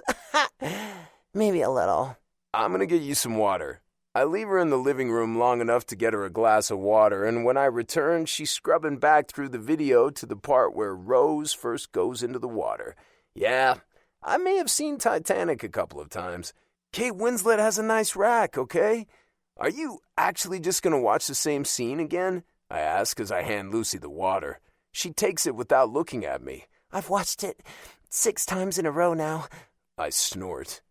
You're weird. Don't you ever just want to have a good cry? No. Oh, well, you don't know what you're missing. If you say so. By the way, are you making something? The oven is on. Lucy blinks up at me a couple of times, then she leaps off the couch. My cheesecake! She scurries into the kitchen and hits the light. I hear a few things get knocked to the ground as she scrambles to get the cheesecake out of the oven. A whiff of chocolate and maybe peanut butter wafts into the living room. Did you seriously make a cheesecake at... I check my watch. 2 in the morning? Baking makes me feel better, she says as she fans the pan with her oven mitt. And what did you need to feel better about tonight? I thought you were going out with your friends. I lean against the entryway to the kitchen. You didn't have fun? I had fun. She's still staring down at the cheesecake. She inspects a line that's formed in the center. Oh, it cracked. What cracked? Oh, the cheesecake? I lean over to get a closer look at the crack. It's barely a hairline fracture, surely not something that would affect the taste. Yet Lucy's lower lip is starting to tremble, and suddenly I know what's coming. It's okay, I assure her. Who cares about a little crack? I do. Tears start streaming down her cheeks now. Her chest heaves. I want to gather her up into my arms, tell her that I'll gladly eat anything she makes, regardless of cracks. I picture myself kissing the top of her head, her forehead, the tip of her nose. I imagine kissing away her tears before making my way to her delectable mouth. Instead, I shake my head. I must have had way more whiskey than I thought I did. This is Kyle's little sister, for God's sake. Little Lucy Sweet. Sure, some parts of her are not so little anymore. Some parts of her are quite perfectly formed, in fact. But she's still the girl who sported pigtails and wore plastic butterflies clipped to her sneakers long past the time when it was age-appropriate. Lucy's still crying, and the sound of it tugs at something in my chest. I can't just leave her standing there like this. She looks so damn forlorn. So I take 2 steps towards her and open my arms. She collapses against my chest. She's really crying now. I wrap my arms around her. Her body is so soft against me. All curves and velvety smooth skin. Beneath the warm scent of the cheesecake, I can smell the perfume she's wearing. Something almost as soft and sweet as her baking, but with a sensual edge to it. I breathe as deeply as I dare. I don't want to come across as a creep. It's okay. I try to sound reassuring. I'm sure it's still going to taste delicious. This only makes Lucy cry harder. I will never understand women. Come on, you need something cheerier than Titanic. I steer her into the living room and grab her laptop, then go back into the main Netflix menu and pull up The Office. I set the computer down on the laptop and then pat the couch. Sit. Lucy slumps down onto the cushion as she wipes her face with her sleeve. I flop down beside her and wordlessly hand her the box of tissues from the coffee table. Thanks, Connor. Her voice is quiet, but at least she seems to have stopped crying. We watched 2 entire episodes of The Office. Lucy doesn't laugh, but she doesn't cry again either, so I'll take that as a win. Halfway through the 3rd episode, Lucy's head is starting to droop. My own eyes want to close too, but I'm so aware of her presence beside me that there's no way I'd be able to sleep. Every minute or so, I catch myself glancing over at her, taking in her sweet profile, the attentive way she watches the screen in front of us, the way she seems to almost be willing herself to stay awake. At some point, her will is no longer enough. Her head droops and she curls her body to the side. Before I realize what's happening, she's brought her head to rest on my shoulder. I freeze. I'm fully awake now, aware of every muscle in my body, every pulse of blood through my veins. All of it seems focused on the spot in my shoulder, the place where Lucy's cheek presses against my ratty old T-shirt.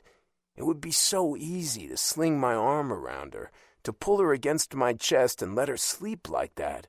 I could probably fall asleep too, and even though sleeping on the couch would probably be hell on my neck, there's a part of me that wants desperately to do it anyway. But the rest of me knows better.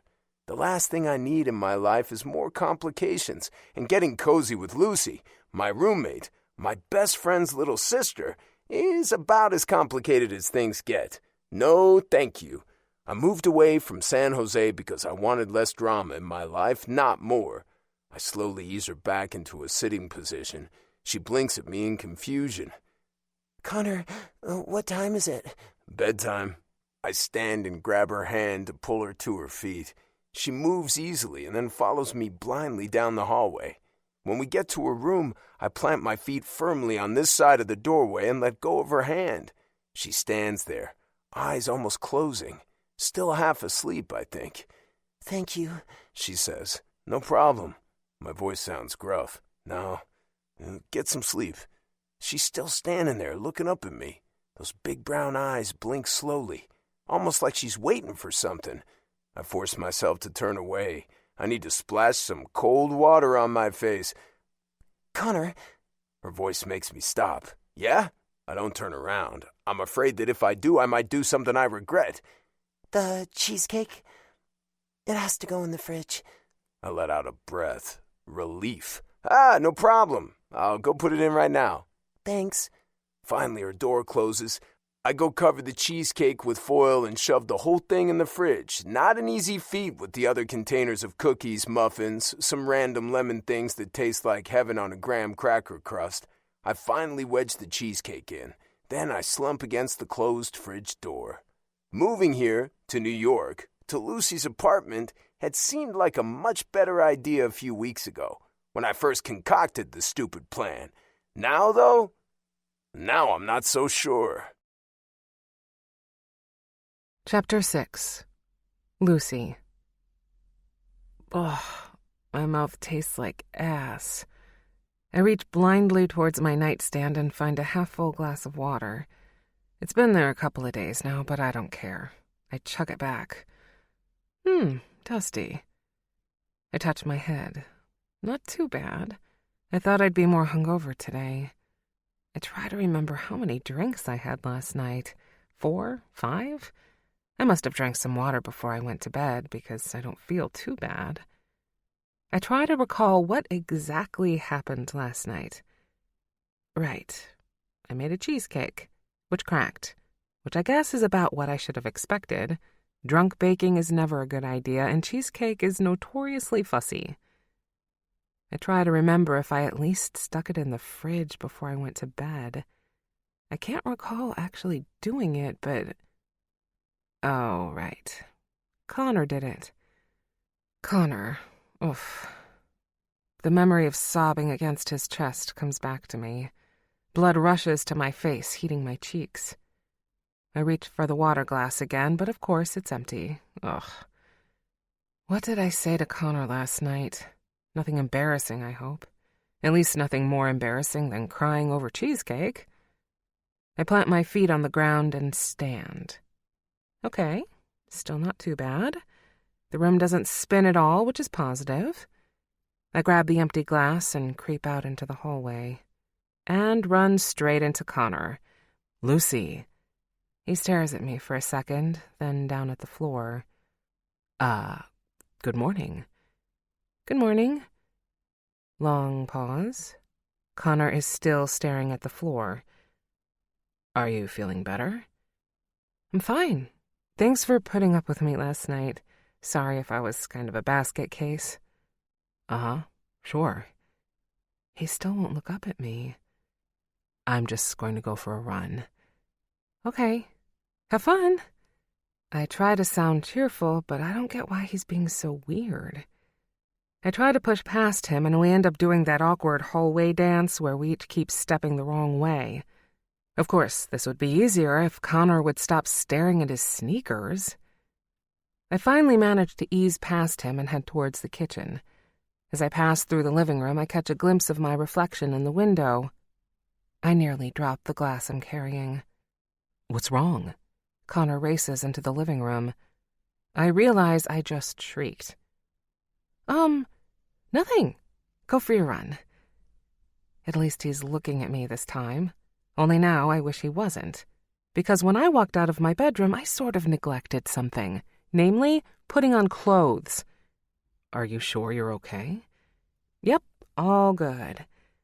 I cross my arms over my stomach, which, of course, does nothing to hide the fact that I'm standing here in my bra and panties, but still, I don't need him staring too closely at my stomach rolls. Being a baking blogger does not exactly leave me with the svelte body of a swimsuit model. Forget the muffin top, I'm more like a 3-tiered wedding cake. Okay, it won't be too long. Have fun. As soon as Connor is gone, I run back to my room and pull on the baggiest sweatpants and hoodie I can find. What my old roommate Blake once called my lost the will to live uniform. I twist my tangled hair up into a messy bun and then return to the kitchen where I suck back about 4 liters of water, and then 2 slices of cheesecake, and a cup of coffee roughly the size of my head. Breakfast of champions. After I've cleaned the kitchen and started the dishwasher, I'm running low on energy again. I flop down on the couch and grab my laptop. A few cake decorating videos on YouTube should perk me up again. Those are my guilty pleasure. The things some people can do with fondant brings a tear to my eye and a smile to my heart. That's when I see it. The envelope. Pale blue with my name on a neat little sticker. Inside, the invitation. Also pale blue with silver embossing. A wave of bile hits the back of my throat. It all comes rushing back to me. Finding the envelope when I got home from the bar, rage baking the cheesecake, crying and watching Titanic. Connor.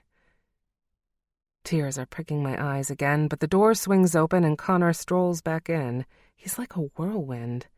Every time he's in the apartment, he seems to take up more space than I expect him to. Like his presence fills the apartment in some way that has nothing to do with his physical size. It's just him, the way he is. His outsized personality, his energy, his Connor-ness. He's always been like that, even when we were kids. I could always tell if he was in the house long before I saw or heard him. I could sense him somehow, like a vibration that started in my feet and went straight to my chest. I hastily wipe my eyes, but not before Connor sees. He looks at me nervously. Can't say I blame him. He's probably expecting me to break down again. I'm fine, I assure him. Okay. He doesn't sound convinced. He pulls his earbuds out and wraps them around his phone. He's still wearing his t-shirt this time, so I guess I can be thankful for that, though it's clinging to his chest in a way that makes me glad that I'm wearing such a baggy sweater myself. Another cheesecake incident? No, there have been no further cheesecake incidents. I debate telling him about the invitation. I'm not sure if I prefer him thinking I'm the crazy lady who cries over cracked cheesecake or if it's better he knows the real reason. Cool. Well, I'm going to have a shower. He's heading to the bathroom when I blurted out. It wasn't the cheesecake, you know. Sorry? He stops and turns around. The real reason I was crying last night? It wasn't the cheesecake. It was this. I nudged the envelope on the coffee table with my toe, which is covered in a pink fuzzy sock featuring dancing donuts with cartoon faces. Connor strolls over and picks up the envelope. He slides out the invitation and frowns. A wedding invitation? Who are Sharon and Gil? Sharon is my ex's sister. That guy Lou? I nod. Connor studies the invitation for another minute before tossing it back on the coffee table. So, were you secretly in love with her or something? I scowl. No, but now I'm going to have to go to the wedding, which means I'm going to have to see Lou. He stares at me blankly for a second. So don't go. I can't not go. Then everyone will think I'm not over Lou. So go. But I'm not over him. Right.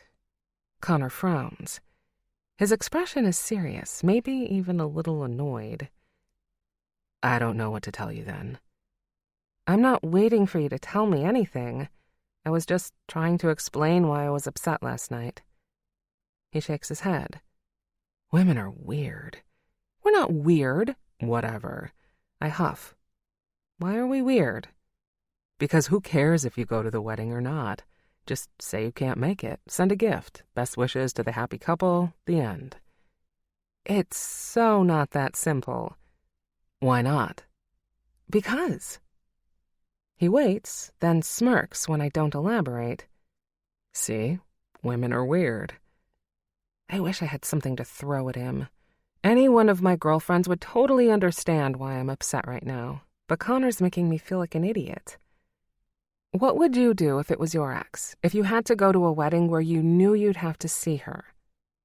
I'd go. He shrugs. Then I'd fuck her once, just so she could remember what she was missing. Then I'd never talk to her again. Sure, I would. What if she didn't want to sleep with you? She would. Wouldn't you? He smirks.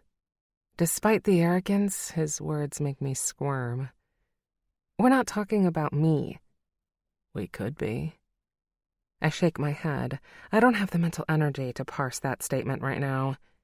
Not the point. The point is, that might be fine for someone like you, but it's different for girls. Because girls are weird. Yeah, you've made your thoughts on that perfectly clear. I roll my eyes, hugging my sweater closer around me. I'm still trying not to pay too much attention to the way Connor's damp t-shirt is hugging his chest. I'm also wondering why the hell I started this conversation in the first place. Temporary insanity, clearly. Look, maybe you should just be more like a guy this once. Go to the wedding, fuck that guy, and then move on. I'm not going to fuck him. I scowl at him again. For some reason, the idea of talking to Connor about fucking someone, even my ex, makes me feel uncomfortable. but maybe he's not wrong about the other part. But what do you mean I should be more like a guy? I mean, forget about the crying and the baking and the watching Titanic or whatever. Man up. He grins. He seems very pleased with himself. Oh, right. And replace it with what? Jerking off? Drinking whiskey? Going for a run every time you start to experience even the tiniest bit of feelings? He looks at me blankly. Yeah, pretty much. I snort. Sounds super healthy. It is. Better than wallowing in it anyway. I don't respond. I don't agree that Connor's suggestion sounds all that emotionally healthy. But what I'm doing isn't working either. It's been 4 weeks now since Lou and I broke up, and I'm still dwelling on it. They say it takes half the length of a relationship to move on from a breakup. Well, Lou and I were together for a little over 3 years, and I sure as hell don't want to spend the next year and a half stewing over this. Ain't nobody got time for that. I don't know if Connor's suggestions have any merit, but at this point, maybe they're worth a try. What would I have to do? I squint up at Connor. He's flipping through something on his phone, but now he looks up at me again. What do you mean? I mean, if I were going to man up, I use dramatic air quotes, what would I have to do? He grins. You're serious? I must be crazy, but yes. No more Titanic, for one thing. No baking at 2 a.m. No more of whatever these are. He gestures to my pink fuzzy donut socks. I like these socks, I say defensively. Yeah, well, you're not going to hook up with anyone while you're wearing them. I'm not planning to hook up with anyone. I use my dramatic air quotes again. Oh, yes you are. If you're going to man up, that means you've got to hook up. Moving on means getting off, sweet. Right. I swallow. I'm not sure about this. No baking? No sappy movies? Wait, what about ice cream? He shakes his head. No ice cream. Sugared cereal straight out of the box is acceptable, however. I wrinkle my nose. Why would anyone eat sugared cereal when they could bake that cereal into a homemade treat? Connor slips into the chair across from me. How about this? I'll put my money where my mouth is. What does that mean? It means I believe in my method. He spreads his hands wide. I bet you that if you do what I tell you, you'll be over this douchebag Lou in plenty of time for the wedding. You might have even bagged a new man that you can take with you. You sound very sure of yourself. There is a tiny part of me that wants to believe him, too. Is it really possible? The idea of going to the wedding, seeing Lou, and feeling nothing is unbelievably appealing. And I've seen guys do it all the time. They seem to get over breakups in record time. So hell, what do I know? Maybe there really is something to Connor's method. How much money are we talking about here? Let's say 6 months' rent. 6 months? My jaw gapes. The whole reason I had to get a roommate in the first place was because there was no way I could afford this apartment and its sky-high New York rent on my own. Paying the rent on my own for 6 months will be next to impossible. But Connor looks so smug right now. So smug. So smug I want to wipe that cocky smirk off his face. Let me get this straight. If I listen to you, you'll help me get over Lou. And if it doesn't work, you'll pay me 6 months' rent? That's what I'm saying. And let's add this. I'll try your method. Watch all your chick movies or whatever. Baked goods and tearjerker movies are a time-honored tradition, I say indignantly. They may well be. Does that mean you're willing to put your money where your mouth is? Connor seems so excited by this idea, and I finally get it. This is a distraction for him. Something to take his mind off his own breakup. And that way, at least, Connor and I are alike. You're going to do the whole sappy movies and baked goods thing? Yup, if you think it'll work, I'll try it. And I have to do your thing. Yeah, I'll coach you through it, even be your wingman. Ever had a wingman before? No, I can't say I have. I'm very good at it. I can get anyone laid, even you. Thanks a lot. I shoot him a glare. Lighten up, sweet. So what do you say? Do we have a bet? I blink at him. How would it work, though? What do you mean? Well, how would we know if it's worked? What does winning look like? My air quotes are only slightly less dramatic this time. He sits back, actually looking thoughtful. Well, it would have to be the honor system. But if you move on first, I win. If I move on first, you win. And by moving on, we'll say dating someone new. Not just fucking them, but actually dating. The great thing is, even if you lose, you win. You see? No. If my method works best, I win the rent money. But you're the one who's moved on, so you win too. It's almost like you can't lose. How can you turn down an offer like that? Okay, I say slowly. My mind is turning. No way can I afford the 6 months' rent. But Connor looks so excited that I can't bring myself to say no. Plus, I could use the distraction too. And if there's even a chance I might actually get over Lou, I'm willing to try it. So I let my temporary insanity take over once again, and I reach out and shake his hand.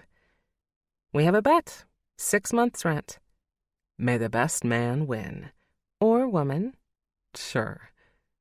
But the look on his face says he thinks that possibility is extremely unlikely. Chapter 7. Lucy. Are you sure I can't wear the fuzzy socks? I whine to Connor. He's standing in the doorway to my bedroom.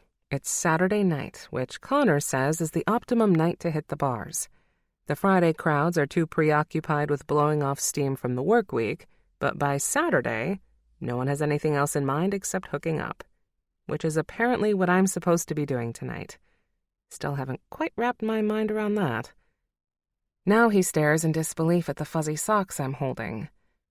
I thought we talked about this. No fuzzy socks, no socks with cartoon food. Those have both.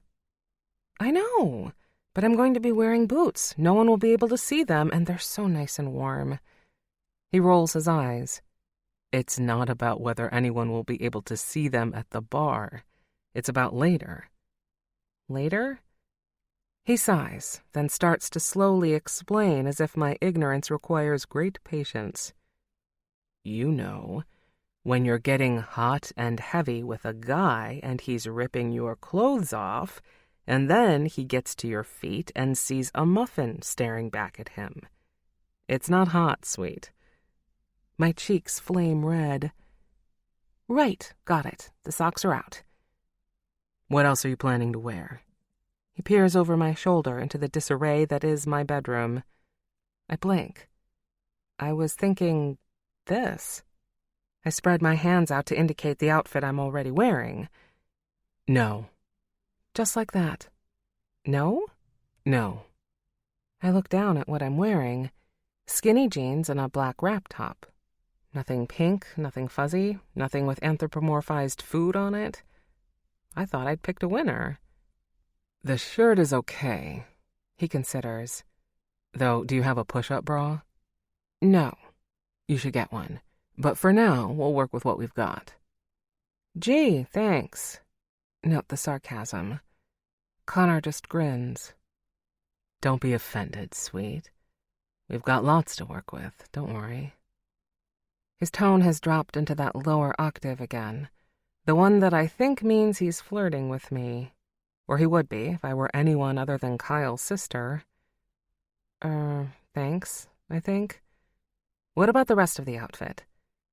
He considers me again. The pants have to go. Do you have a skirt? Black, maybe? Something that shows off your legs. Are you kidding? It's cold out.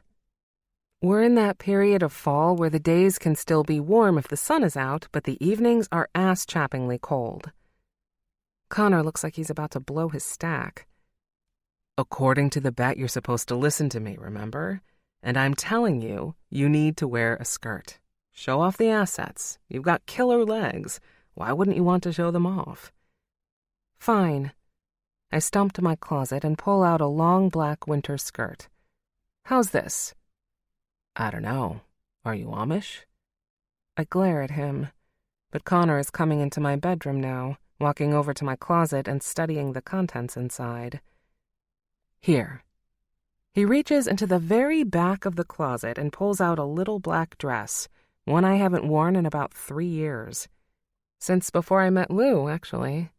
Back then, I had just started the baking blog, and I wasn't living on a steady diet of tester recipes and leftover icing. I'm not wearing that. It's too small. It'll look hot, trust me. No. Fine. Then you can just go ahead and return those checks I gave you, because I guess you'll be covering the rent yourself for the next 6 months. Ugh.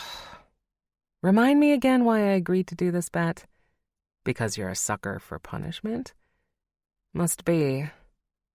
I start to shove him out of the room. No, go. I'm going to change. I can wait here. Go! I slam the door behind him and lean against it for a second, just trying to catch my breath. Why do I always feel like I run a marathon after Connor leaves the room? Eventually, I slowly peel off the jeans and the wrap shirt and tug on the dress. As I expected, it's way too tight. I feel like a sausage. My tits are spilling out of the top and my thighs are being squished out the bottom. Super good look, if you're into meat casings. I fling the door open to prove to Connor that I was right about the dress. See? I can't wear this.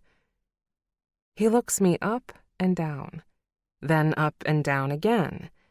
His gaze lingers on my spilling over cleavage, my hips, the bare parts of my thighs. He spends so much time looking at me that I start to squirm. I tug nervously at the hem of the dress.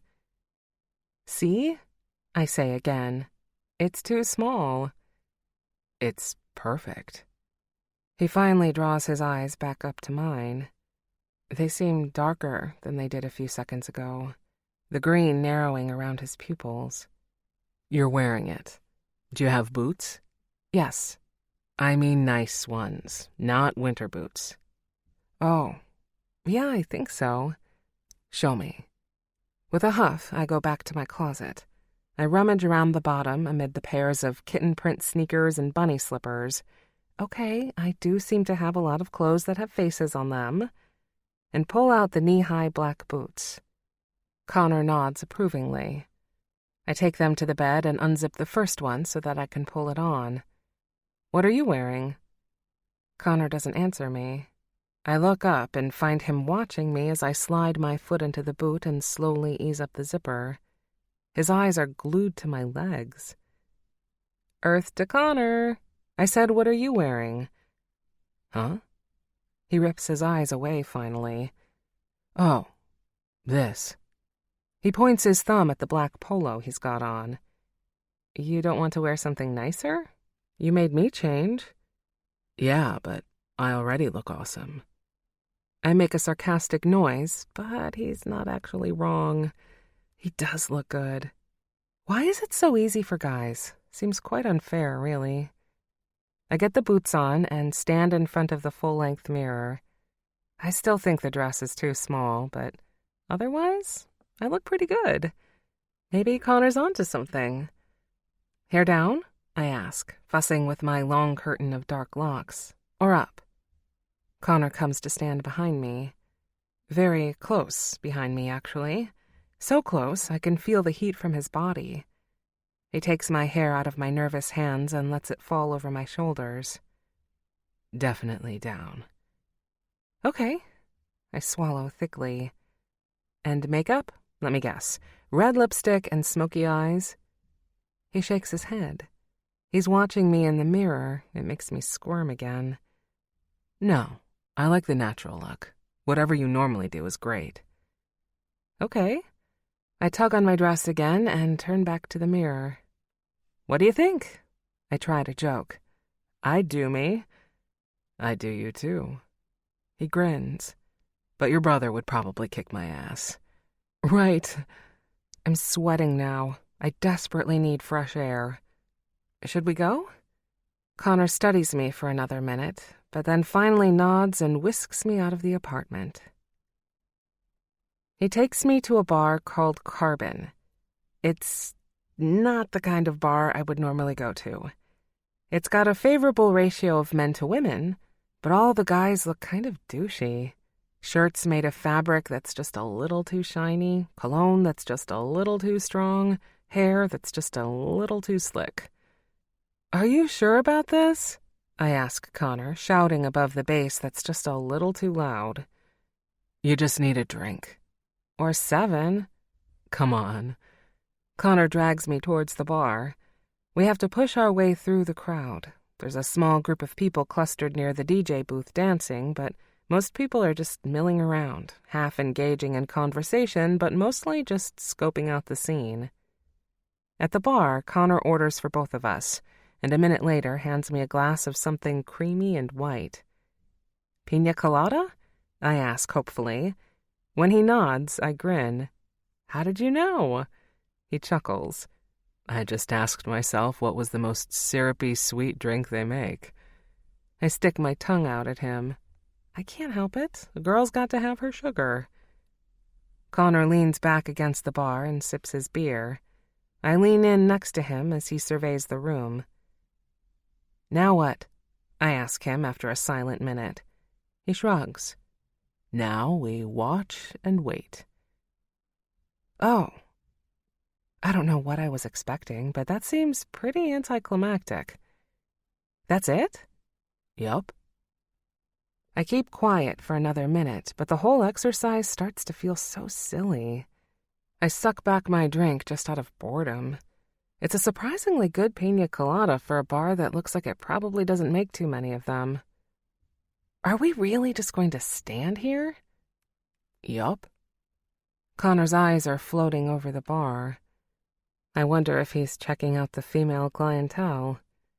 While the guys in here leave a little to be desired, the women all seem to be stunningly beautiful.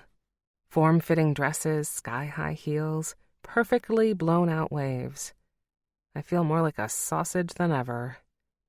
I spend a minute thinking about how mortifying this night is going to be if Connor ends up picking up some random girl and I have to go home alone. I hadn't considered that possibility when I agreed to this dumb pickup thing, but now it seems like an inevitability. After all, what woman wouldn't be willing to completely throw herself at Connor? Even now, I see more than a couple of doe-eyed women sizing him up from out on the dance floor. I squirm uncomfortably. See anyone you like? Connor asks. He says it casually, not moving from where he's leaning with his back against the bar. What? Lots of guys here to pick from. Oh, I don't know. My cheeks feel hot. Well, look around. All you have to do is pick. I roll my eyes. Sure, just pick someone. I'm serious. Half the guys in here have already thought about fucking you. The only reason they haven't come over yet is because I'm here. That's why I'm standing like this, so no one will get the impression that we're here together. I think I need another drink. My mouth suddenly feels so dry. Connor finally looks over at me. One more, he agrees, but that's it. You don't want to get too drunk. That's when things go to shit. I don't answer him, just turn around and try to catch the bartender's eye. Connor's still working on his beer, so I only order the one piña colada. I'll try not to inhale this one so fast. When I turn back around, Connor catches my eye. He nods his chin slightly over towards a group of guys sitting in a round leather booth. What about that guy? I squint in their direction. Which one? He elbows me. Quit staring. The one in the purple shirt. He's been checking you out. Shut up. No, he hasn't. My neck feels hot. Yeah, he has. I have to take another long swallow of my frothy drink. I sneak another glance over towards the table of guys and find the guy in the purple shirt. Sure enough, he's looking straight at me. He grins when he catches my eye. I flash him a shy smile. In response, he takes 2 fingers, spread in a V, and presses them against his lips. Then he wags his tongue around between them.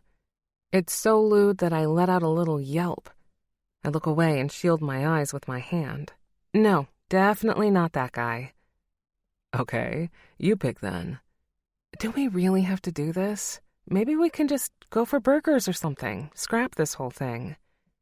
Sweet. Do you want to get over your ex or not? Yes, I mumble.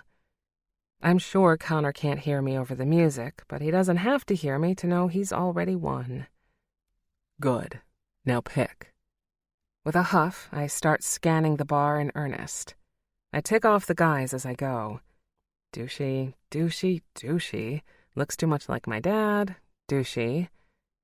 That guy. I finally decide, pointing to a normal-looking man in a white button-down shirt and a pair of khakis. Seriously? Connor looks at me, appalled. What? I shrug. I like his spectacles. The guy I've chosen has little round glasses. They kind of remind me of Harry Potter. Actually, the guy as a whole kind of reminds me of Lou. Unassuming, polite, normal. The fact that you even just called them spectacles, I can't even. Connor looks extremely disappointed in me. I almost laugh. I think he's more into this challenge than I am. I'm going to pick someone out for you. No way. You already picked Purple Shirt. I'll pick someone better this time. Fine. I fold my arms. But anyone who mimes oral sex is automatically out. Noted. Connor goes back to scanning the bar. I try to follow his eyes, figure out which way he's leaning, but he doesn't give anything away. He's way too good at this. In the end, though, neither of us picks. As we stand there, a guy weasels into the space between us. He leans against the bar, trying to catch the bartender's eye, but after a couple of seconds of a half-hearted attempt, he turns to me. This is why I always do bottle service, he yells, with a smile that I'm sure is supposed to be both sexy and long-suffering. Oh! Excellent comeback, Lucy. I'm Sebastian, he says, reaching out a hand. I try to catch Connor's eye, but the guy between us is leaning in too close. Lucy, I say tentatively, letting him shake my hand. His grip is firm. Nice, I suppose. He doesn't look too douchey, at least not compared to some of the guys in here. His shirt is only a little bit shiny, and he seems to be wearing a normal amount of cologne instead of enough to raise the dead. Come here often? He drawls. I snort.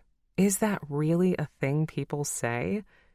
I try again to catch Connor's eye, but he's facing the bar now. I guess this is really happening. I guess you think that's a corny line, Sebastian says. I brace myself for him to go full-blown douche and call me a dumb bitch or something, but instead he smiles. I guess it is kind of corny, but I'm only asking you because I come here at least once a month, and I've never seen anyone as beautiful as you. For the record, that's even cornier. Guilty, he says, raising his hands playfully. Okay, this isn't going too terribly. Maybe I can do this after all. So what do you do, Sebastian? I ask, leaning in towards him a bit. I work on Wall Street. Of course you do, I think. What about you? Let me guess. You're a model. I snort again. This guy is really turning it up to 11. About the only thing I could model is muumuus. Now that's the craziest thing I ever heard, he says.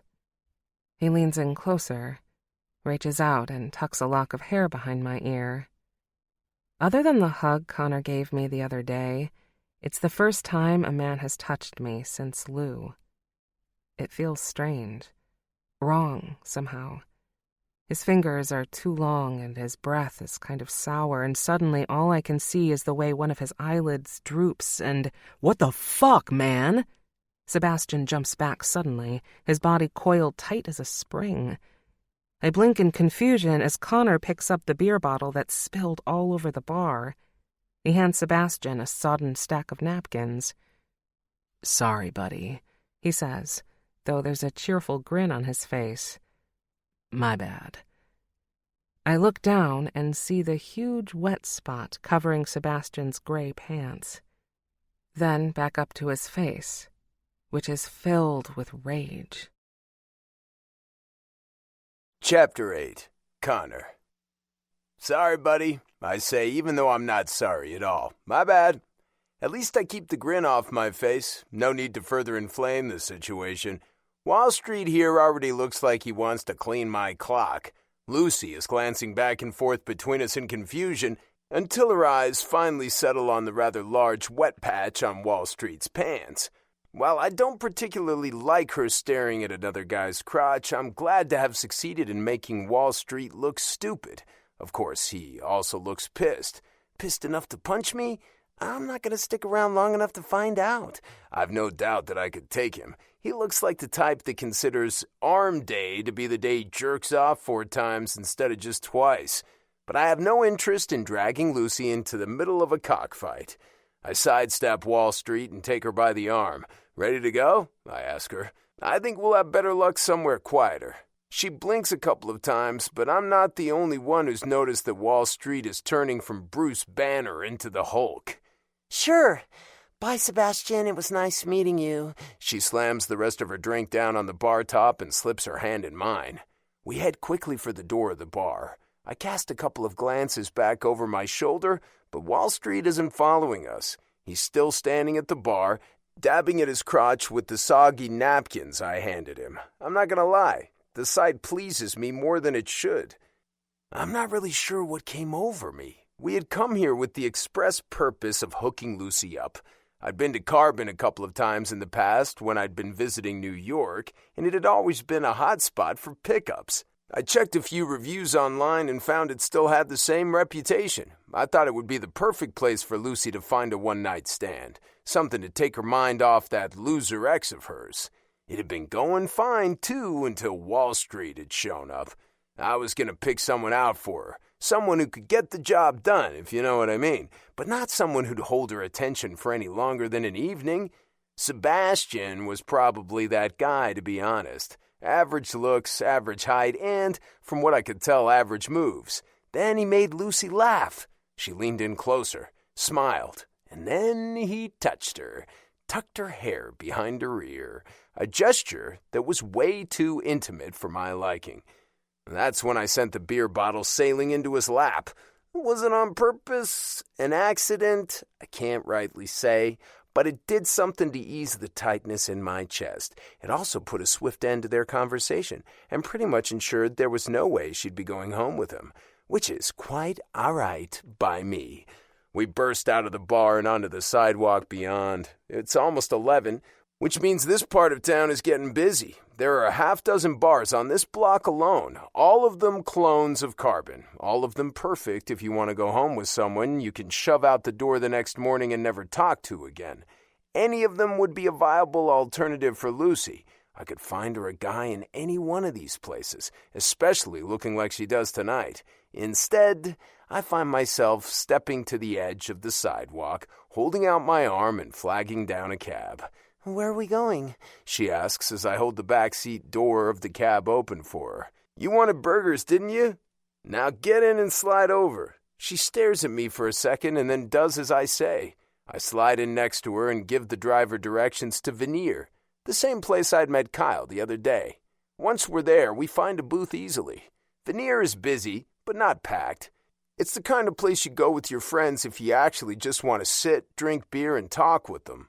The bar does have a small stage at one end, but it's usually just singer-songwriter types. The vibe of the bar is chill, laid back, which, after Carbon, is a welcome relief, at least as far as I'm concerned. Is this okay? I ask Lucy as we slide into the booth. It's great. I've actually been here before. Oh, yeah? My old roommate had a book launch here.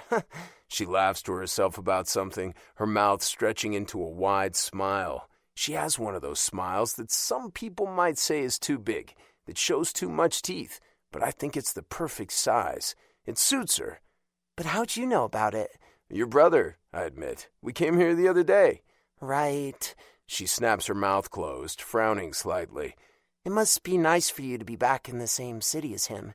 It is, yeah. Kyle and I had both wanted to end up in New York after college, and he'd worked his ass off to land a residency here. I was supposed to be here a couple of months later.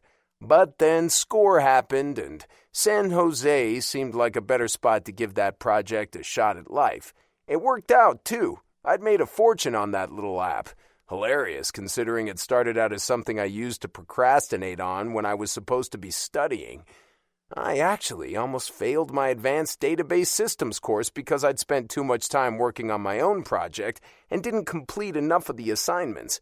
I had to convince my prof to give me credit for the outside classwork I'd been doing. He was reluctant at first until he saw what I'd built. He was ultimately the one who convinced me I really had something with SCORE. He even became my first investor. I owed him a lot. The waitress swings by our table, and Lucy and I both order burgers, which arrive piping hot, glistening, and with just the right amount of char. I take a bite and groan. "Oh, that is a damn good burger," I declare. Oh, yeah? Let's see. Lucy picks hers up and takes a bite, somehow making the process look dainty. Even kinda hot. Apparently it's been way too long since I got laid. I'm now getting turned on by women consuming literal beef. Lucy's eyes roll back in her head, and a groan slips from between her lips. There's nothing dainty about that sound, but there is a whole lot of sexy. She dabs at her mouth with a napkin, and my eyes follow her every move. Yup. Whew, that is a damn good burger, she finally agrees.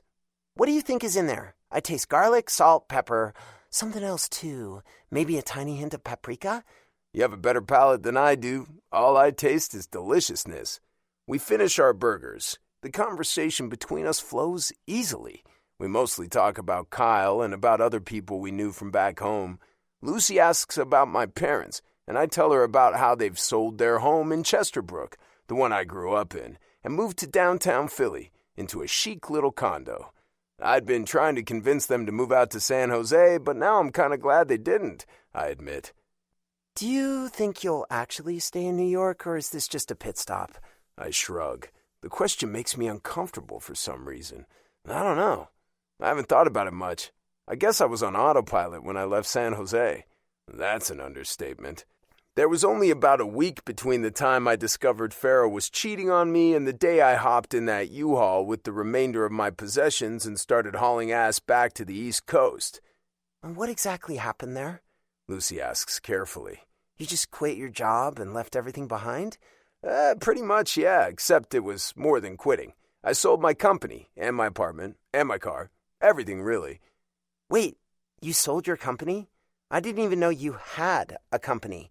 I can't help but grin. For some reason, I like that she has no real idea who I am, or at least who I was out there. Yeah, I built an app called SCORE. The dating app? That was you? That's the one. Lucy looks like she's trying not to roll her eyes. Why am I not surprised that you created a dating app called SCORE? Hey now, I tease, it's not like that. The whole premise of the app is that it gamifies dating. Every communication you have, in person or online, is rated by the other party. It's meant to encourage guys not to be assholes. Like, if you're sending dick pics, your score drops and you get booted off the app. Likewise, if you go on a date, even if there's no chemistry, there's incentive not to be a douche about it, you know? Oh. Her lips are in a thin line. What? That's just surprisingly nice. Surprisingly? She shrugs, then changes the subject. Why'd you choose to come to New York? I don't know about that either. I just knew I didn't want to be in the Valley anymore. New York is still a big enough city that I figured I'd find something to do here. Makes sense. Plus your BFF is here. Yes, but please never call it a BFF again. We're dudes, don't forget. Our friendship is very manly. She giggles. Right, got it. The waitress appears and picks up our empty plates, and I mean truly empty. I practically licked the juices off mine. Would you like to see a dessert menu? she asks, looking back and forth between Lucy and I. I say no at the same time that Lucy says yes. I chuckle. Yes, I guess we would. I can't help it, Lucy says after the waitress has disappeared. I can't go anywhere without at least looking at the dessert menu. It almost always sparks an idea for a new concoction for my blog. Fair enough. How'd you get started doing the blog anyway? She shrugs. Well, I always liked to bake. Oh, I remember. I grin. Even when we were young, Lucy would trot into Kyle's room, proudly displaying a tray of Rice Krispie treats or some other delectable sweet she'd baked up herself. It was half the reason I liked hanging out at Kyle's. Well, after I moved to New York, I couldn't find a job. The whole job search process was depressing as hell, so I was baking more than ever. Then I got the idea to put the stuff I was making online. It was just a little blog at first, but then real people, people who aren't my mom, started to find it and read it and leave me comments and ask me questions. I realized this could actually be a real thing. How do you make money on it? Ads? It's a similar question we run into in app development. Mostly ads. I have them on the site, though hopefully they're not too obnoxious. I also do sponsored posts. When she sees my confusion, she continues. Sometimes a brand will contact me and ask me to create a recipe with their product, and then promote it on the blog. I usually like doing those as long as it's a product I'd actually use. It's a fun challenge to try to come up with an amazing and original recipe that uses... Actually, I have one coming up that uses Icelandic-style yogurt. I don't even know what that is. Exactly, lots of people don't. So I'll make something with it, and then people can see how accessible it can be. And then the brand pays me for doing it. That's really cool. I actually mean it too. I love that she cares so much about what she does. The waitress returns with the dessert menu and Lucy snatches it up right away. I watch her face as she studies it. Her front teeth dig gently into her lower lip as she reads, and her long dark hair spills down around her shoulder. You'd think I'd take this opportunity to check out her rack without her noticing, since it looks damn fine in that tight dress she's wearing, but it's the thoughtful expression on her face that captivates me. When she looks up again, her chocolate brown eyes are sparkling. They have a strawberry kiwi cheesecake. Oh? I can't say that really interests me, but the excitement on Lucy's face does. I think we need to try it. We definitely do, I agree. I flag the waitress over again and order a piece. She returns just a couple of moments later and deposits it on the table in front of us. Lucy grabs the fork and breaks off a huge bite, taking care to get a chunk of strawberry, a hunk of kiwi, and a dollop of whipped cream. I can't look away as she takes the entire bite into her mouth. I watch her lips wrap around the fork, the slow way she slides the utensil back out. There's a tiny dot of whipped cream on her upper lip, and I have a sudden vision of leaning across the table and licking it off for her. Instead, I ball my fists up under the table and remind myself that this is Lucy Sweet we're talking about here. Little Lucy Sweet. Not the kind of girl you lick whipped cream off. How is it? I ask, mostly to distract myself. Really good, she says. She appears to be considering the question seriously, turning the flavors over on her tongue. Maybe a little more kiwi flavor would be good, or a splash of amaretto in the whipped cream, just to give it some unexpected depth. Here, tell me what you think. She breaks off another piece, taking just as much care to get an equal distribution of ingredients. I expect her to hand me the fork, but instead she holds it up. I blink. Then I lean forward and let her feed me the cheesecake. She watches expectantly while I chew and swallow. I take my time, not because I'm really trying to analyze the flavors, but because I'm trying to process the fact that this woman just fed me cheesecake, and that I think I'd like her to feed me a whole lot more than that. What do you think? She asks, after I've been silent for too long. Good, I say gruffly. But like I said, you have a better palate than I do, so I can't offer you anything more helpful than that. Oh. She purses her lips as if she can sense my change in tone. Okay. Well, just trust me then. A little amaretto would make this the bomb.com. If you say so. I get the waitress's attention and give her the universal signal for check, please. Lucy finishes the cheesecake while I settle up the bill. Ready to go? I ask as soon as she's finished the last bite. She nods, but then licks her finger and dabs it in the crumbs left on the plate and then licks those off her digit. I cast my eyes toward the door. Much easier than watching her suck on her finger like that. When she sees how impatient I am, Lucy slides out of the booth and follows me towards the exit. Out on the street, I realize just how cold it's gotten. It's after midnight, and the air is frigid. Just a few more weeks and it'll be winter. Lucy hugs her little jacket around her shoulders. I feel guilty now for making her put that outfit on, especially because there wasn't anything wrong with what she was wearing before. I'd never tell her this, but the fuzzy socks are actually pretty fucking cute. "I'll get us a cab," I say, and she nods.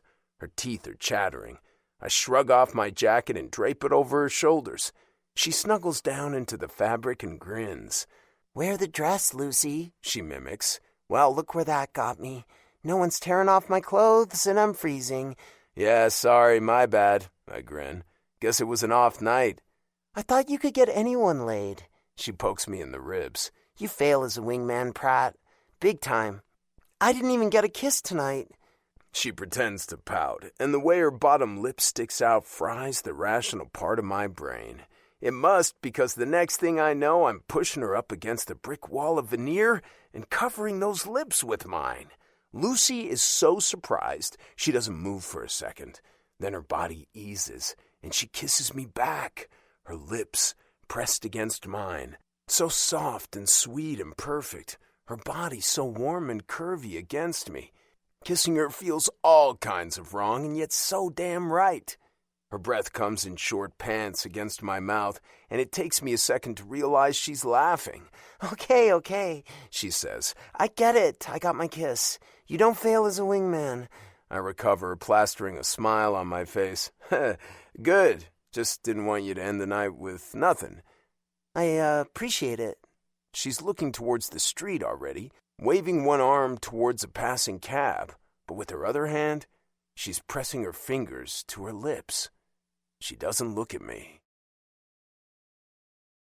Chapter 9. Lucy. I stare at the contents of the fridge, blinking.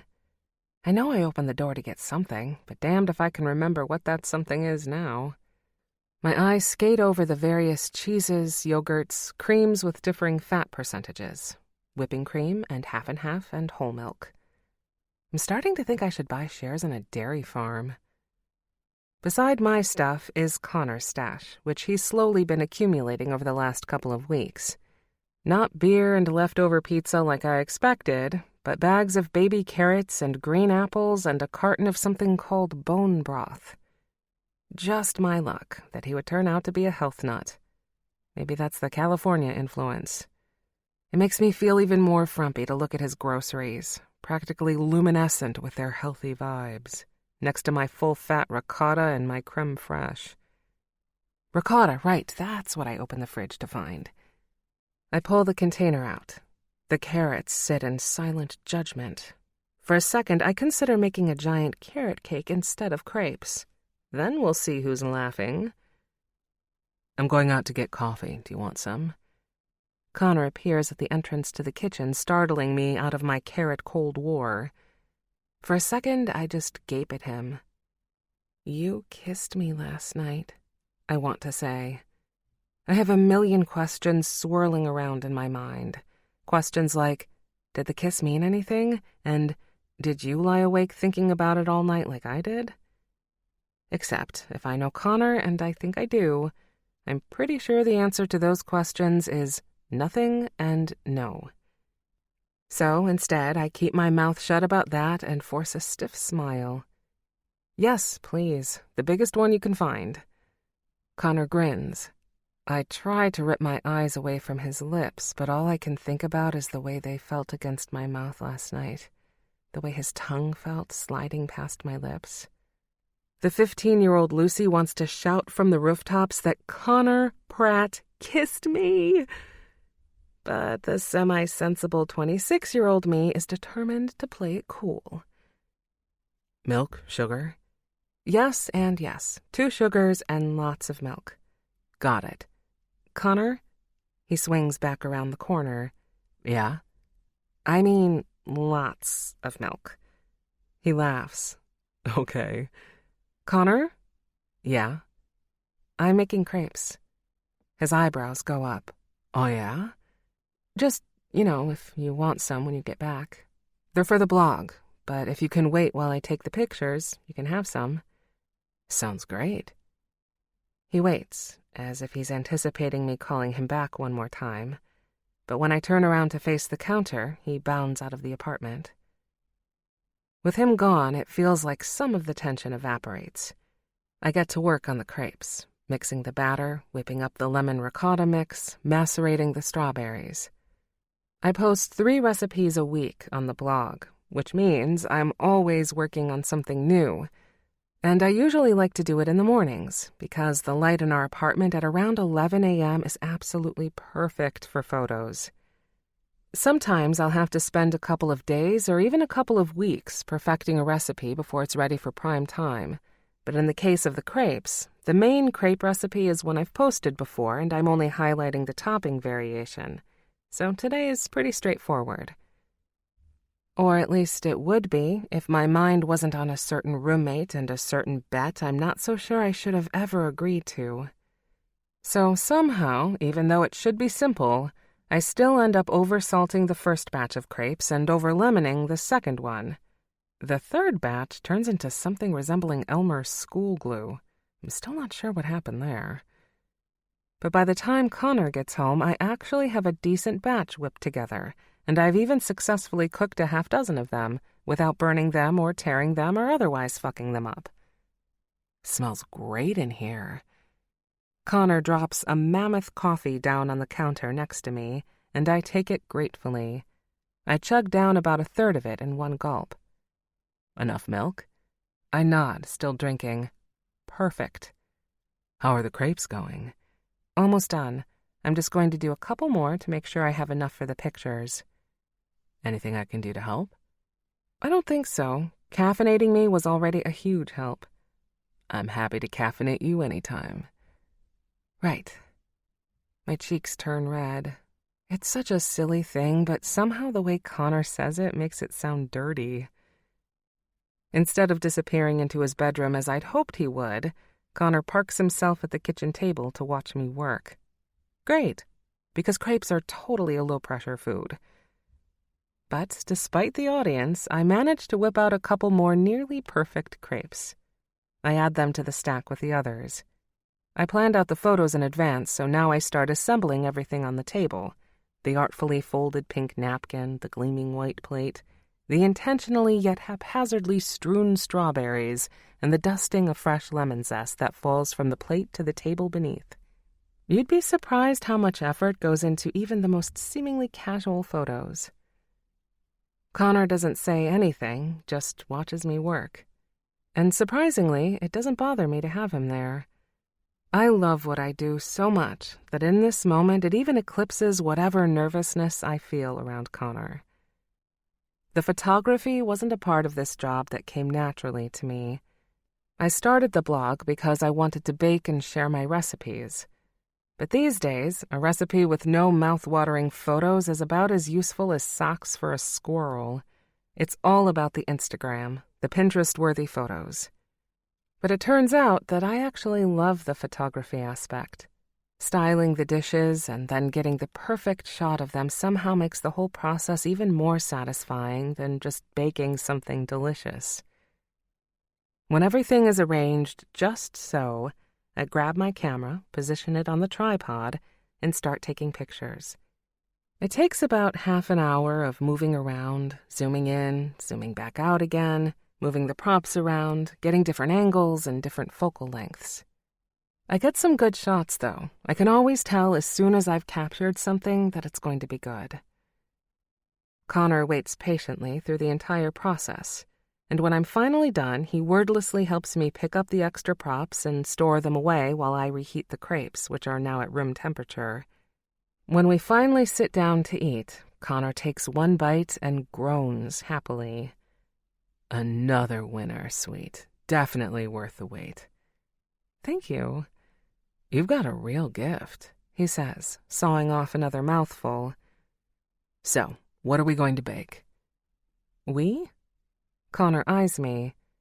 You know, you told me that's what you'd normally do to get over a breakup, so I assume I'm going to have to do it now for our bet. What's it going to be? Maybe some more late-night drunken cheesecake? Oh, right. Part of me wants to call off this whole bet. After what happened last night, I can't believe that Connor still thinks this is a good idea. Actually, scratch that. I can believe it. This is the same guy who once left a blow-up doll in the principal's car. Bad ideas are his forte. He's looking at me expectantly, and I have to avoid his green eyes. Every time I look into them, I seem to find myself doing or saying something stupid. Maybe we should skip this whole bet thing, I blurt. I still can't look at him. I scrape my fork through the leftover whipped cream on my plate. Come on, don't tell me you're going to give up that easily. I shrug. I can't exactly tell him that kiss felt like too much for me, especially not when it was clearly nothing to him.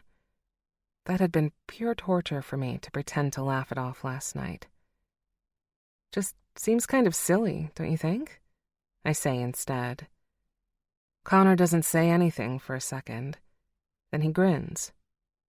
Oh, I see. You're just scared. Scared? No.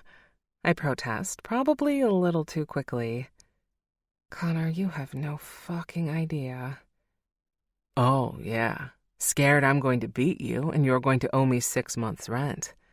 I don't blame you. I'd be scared too if I were you. Oh, you would you? I would. Because you had fun last night. I know you did. Don't tell me you haven't been thinking about it all morning. Don't tell me that loser ex of yours hasn't been far away. I stop scraping my fork around. Because, as it turns out, he's right. At least about that one thing. Lou has been strangely absent from my thoughts this morning. I've been too distracted by Connor, or more specifically the memory of that kiss, to think about anything else.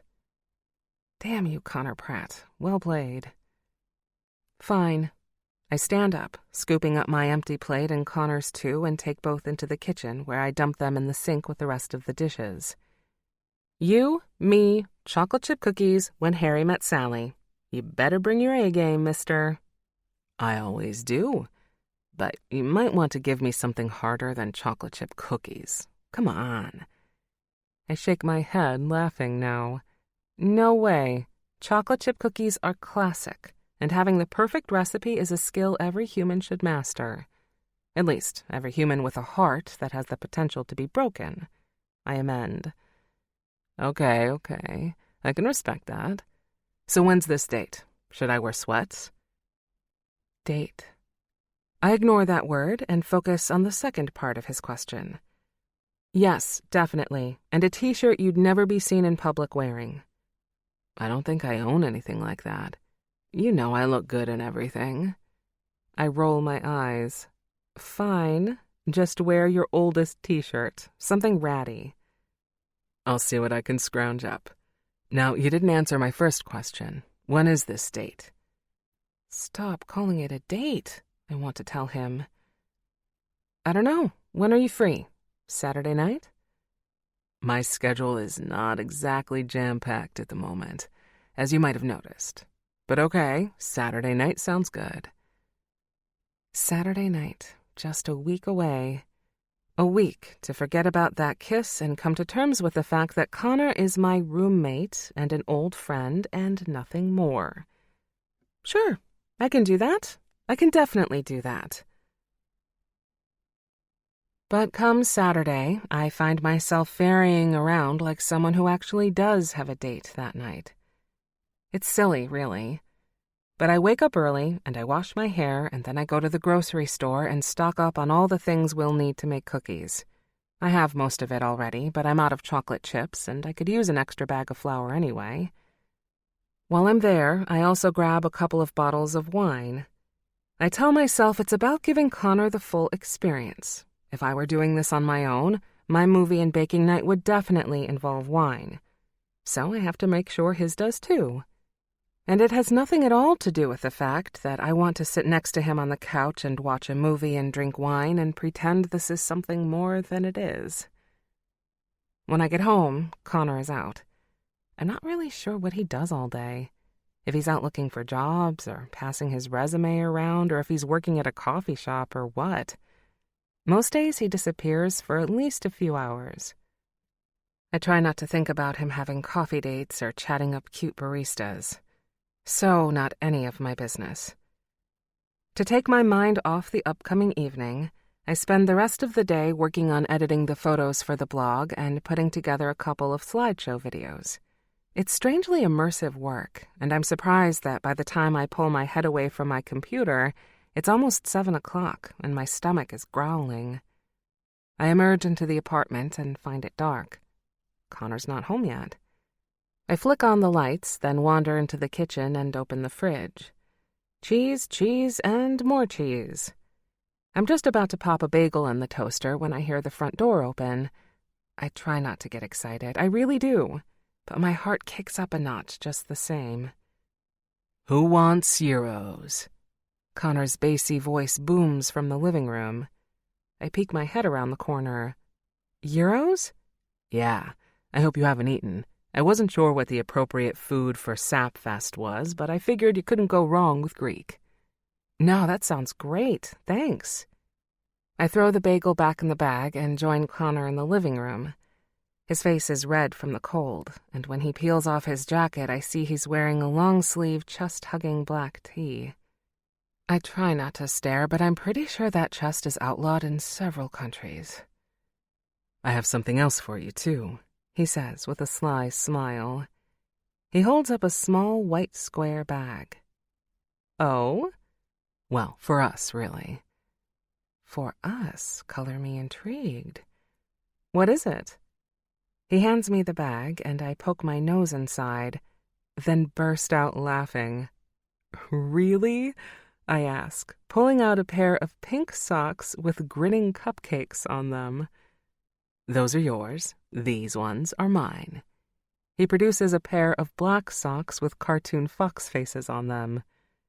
"I couldn't find any smiling food in the men's section, so I hope foxes will do." "They're perfect," I assure him. "They're very cute, actually. The sort of playful thing an impeccably dressed man could get away with wearing, especially if he was gay or just really ironic. On Connor, they'll look absolutely ridiculous, which means I love them all the more." "Go get changed," I tell him, unable to keep the dumb grin off my face. Sapfest starts in 5, 4, 3... Chapter 10. Lucy. When Connor emerges from his room 5 minutes later, the grin falls off my face. Because despite my instructions to wear something he wouldn't be caught dead wearing in public, Connor somehow manages to look, well, delicious. The t-shirt he's wearing is gray, with the word Harvard emblazoned in burgundy across the chest. His college, the one he and Kyle had both gone to. And judging by the look of the shirt, it's been in heavy rotation since then. The neck is frayed, and the hem is too, and it looks like he's put on about 10 pounds of muscle since he bought the thing. Below the shirt, he's clad in a pair of gray sweats. There shouldn't be anything sexy about a guy in sweats. But right now, I'd be willing to forego even the most expensive suits for how Connor looks in those pants. Maybe it's the way they sit low on his hips, the way I can imagine the deep V that would be visible if his t-shirt lifted even a little. "What do you think?" he asks. "Acceptable?" I nod dumbly. I'm not actually sure I could make words come out of my mouth right now. Even the stupid fox socks do nothing to diminish his hotness. How? It's not fair. On any other guy, those socks would be an immediate libido killer. On Connor... It'll do, I guess. Good. So, baking? I nod dumbly again. My tongue feels like it's about 6 sizes too big for my mouth. For a second, I imagined saying that out loud to Connor, and then imagined the dirty retort he'd come back with. The thought makes me snort. "Something you want to share?" "Nope," I say hastily. "Just picturing you in an apron. Here." I toss him my pink one, a vintage flowered thing I pinched from my mom when I moved out. It had been my grandmother's once, and then my mother's, and now it's mine. And it's about my only hope of dimming Connor's hotness. He gamely ties the thing around his waist, and to my relief, it looks completely ridiculous. For the first time in days, I feel like I'm standing on solid ground, instead of a tumultuous ocean of inappropriate thoughts. Here's the recipe. I hand him an index card where I've neatly printed out the recipe for him. You can keep that. You never know when it may come in handy. Thanks. His eyes crinkle when he smiles, and the linoleum floor under my feet ripples with those ocean waves again. Do you have a copy you can just email me? I stare at him in horror. Are you joking? No. I plant my hands on my hips. Connor Pratt, the best recipes always come on index cards. Everyone knows that. And they usually come with some sort of grease stain or chocolate smear. Aren't you a baking blogger? There's an app for that, you know. App schmap. Sometimes you just have to go old school. If you say so. I do. Now here. I thrust a glass mixing bowl into his hands. Melt the butter. Yes, chef. He salutes, then opens the fridge and takes out the butter. The galley kitchen is small, barely enough room for two people to stand in, let alone operate together. But somehow Connor and I make it work. He's a surprisingly good listener and a patient student, and he actually tries to get things right. And he does, for the most part. I have to rein him in when he suggests putting dried cranberries into the cookies. Let's walk before we can run there, partner, I tell him. But otherwise, he does a good job. And when we're done and the small apartment smells like a Mrs. Fields store, he actually looks proud of himself. Careful, they're hot. I caution him as he reaches for a soft cookie fresh from the oven. The chocolate chips are practically liquid, but Connor pops the whole thing in his mouth in one bite. I can't believe I made these, he says, swallowing and making a groaning noise that makes the checkered linoleum floor ripple again. You did good. You're a good teacher. Thanks. My cheeks flush with an unexpected pleasure. Now what? Now is the best part. We eat them without caring how many calories are in them or how many hours we're going to have to log at the gym or how we're going to get fat and no one's going to love us ever. Connor frowns. Is that normally something you worry about? I shrug uncomfortably. Sort of. It's a girl thing, I guess. I mean, probably not all girls, but all the girls I know at least. It's part of the breakup cycle. Well, that seems like a dumb thing to worry about. I scowl at him. Wow, thanks. That had never occurred to me before. I'm cured. I'll never worry about my body or my love life again. Connor has the decency to look chagrined. Sorry, I guess that wasn't very helpful. I just find it hard to believe that someone who looks like you do would ever worry about what guys think of her. I mean, that body is the kind of body that men have gone to war over. My skin flushes. The floor beneath me turns to actual water as I'm swept away again. Well, thanks. That's nice of you to say. Of course, I say that as your brother's best friend. To me, you'll always be little Lucy Sweet. But from an objective perspective, I'd say you have nothing to worry about. Right. The ocean beneath me solidifies once again. Why would I ever think that I'd ever be anything more than Kyle's little sister? Of course that's all I am to him. Why else would he be willing to show up in his sweats and stupid socks and spend his Saturday night making cookies and watching cheesy movies? He's on a break from life right now, and spending time with me is probably a little like being a kid again. In fact, I can remember plenty of nights watching movies with Connor and Kyle when we were younger, sprawled on the rumpled old sofa, eating cookies just like these, and dreaming about the days we'd be old enough to do something more interesting with our nights. So much for that. Should we start the movie? I ask, using a spatula to load the still-warm cookies onto a vintage cherry-patterned platter. Sure. What are we watching? I was thinking When Harry Met Sally, one of my favorite rom-coms. Oh yeah? I've never seen it. I forget my awkwardness and stop completely. What? I gawp at Connor. He shrugs. I don't know, never came up. Oh my God, it's a classic. Billy Crystal, Meg Ryan. I'm familiar with it, I just haven't seen it before. We're definitely going to have to rectify that then. I lead Connor to the living room and flip on the television, then cue up the movie. Do you think we need wine for this? He's untying the apron, which means there goes my best defense line. Oh, we definitely need wine for this. There are a couple bottles in the kitchen on top of the fridge. Got it. Connor disappears and returns a minute later with a bottle of red and 2 glasses. I don't say anything while he pours, and I force a smile when he holds out his glass for me to clink. To the breakup bet, he says. I'm liking it so far. You've had it pretty easy, I point out, smiling despite myself. You got to make cookies. I had to humiliate myself in a bar. Hey, I was teaching you a life skill, just like baking cookies. Asking a guy out is a skill more women need to learn. Fair enough.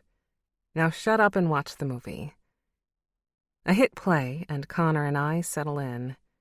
Even with him sitting so close to me and the wine starting to warm my skin, I'm able to turn my attention to the screen in front of us, watching as Meg and Billy bicker their way to New York City. But when they walk into the deli, I start to squirm. How could I have forgotten about this scene? Harry and Sally start their famous debate about faking it, and then it starts. Meg Ryan's famous orgasm scene. Possibly the most vocal and intense orgasm ever enacted on the silver screen. And I'm sitting here watching it with Connor Pratt.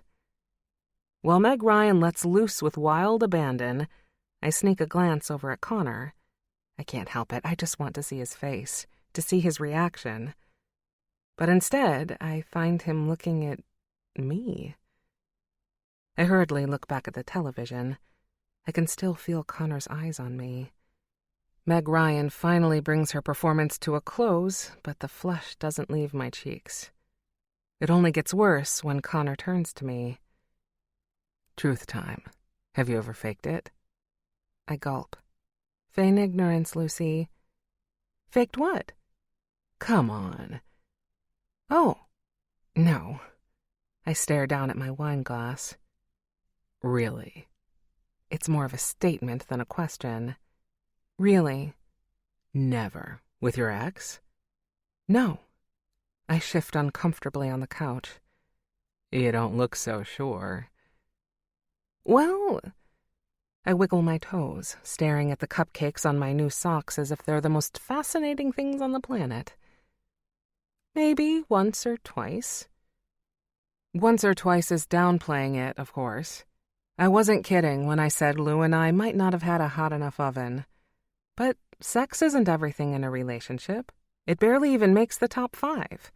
I'd rather have someone who's dependable than someone who's going to burn me up and then fade away. But Connor looks so smug you'd think I just admitted that Lou had a micropenis. I knew it. Well, you dodged a bullet there, sweet. You deserve to be with someone who can get you off. My face burns. The last thing I need is Connor talking about anything to do with getting me off. I grab my wine glass and take a huge swallow. Too huge. The liquid burns the back of my throat and I start to choke.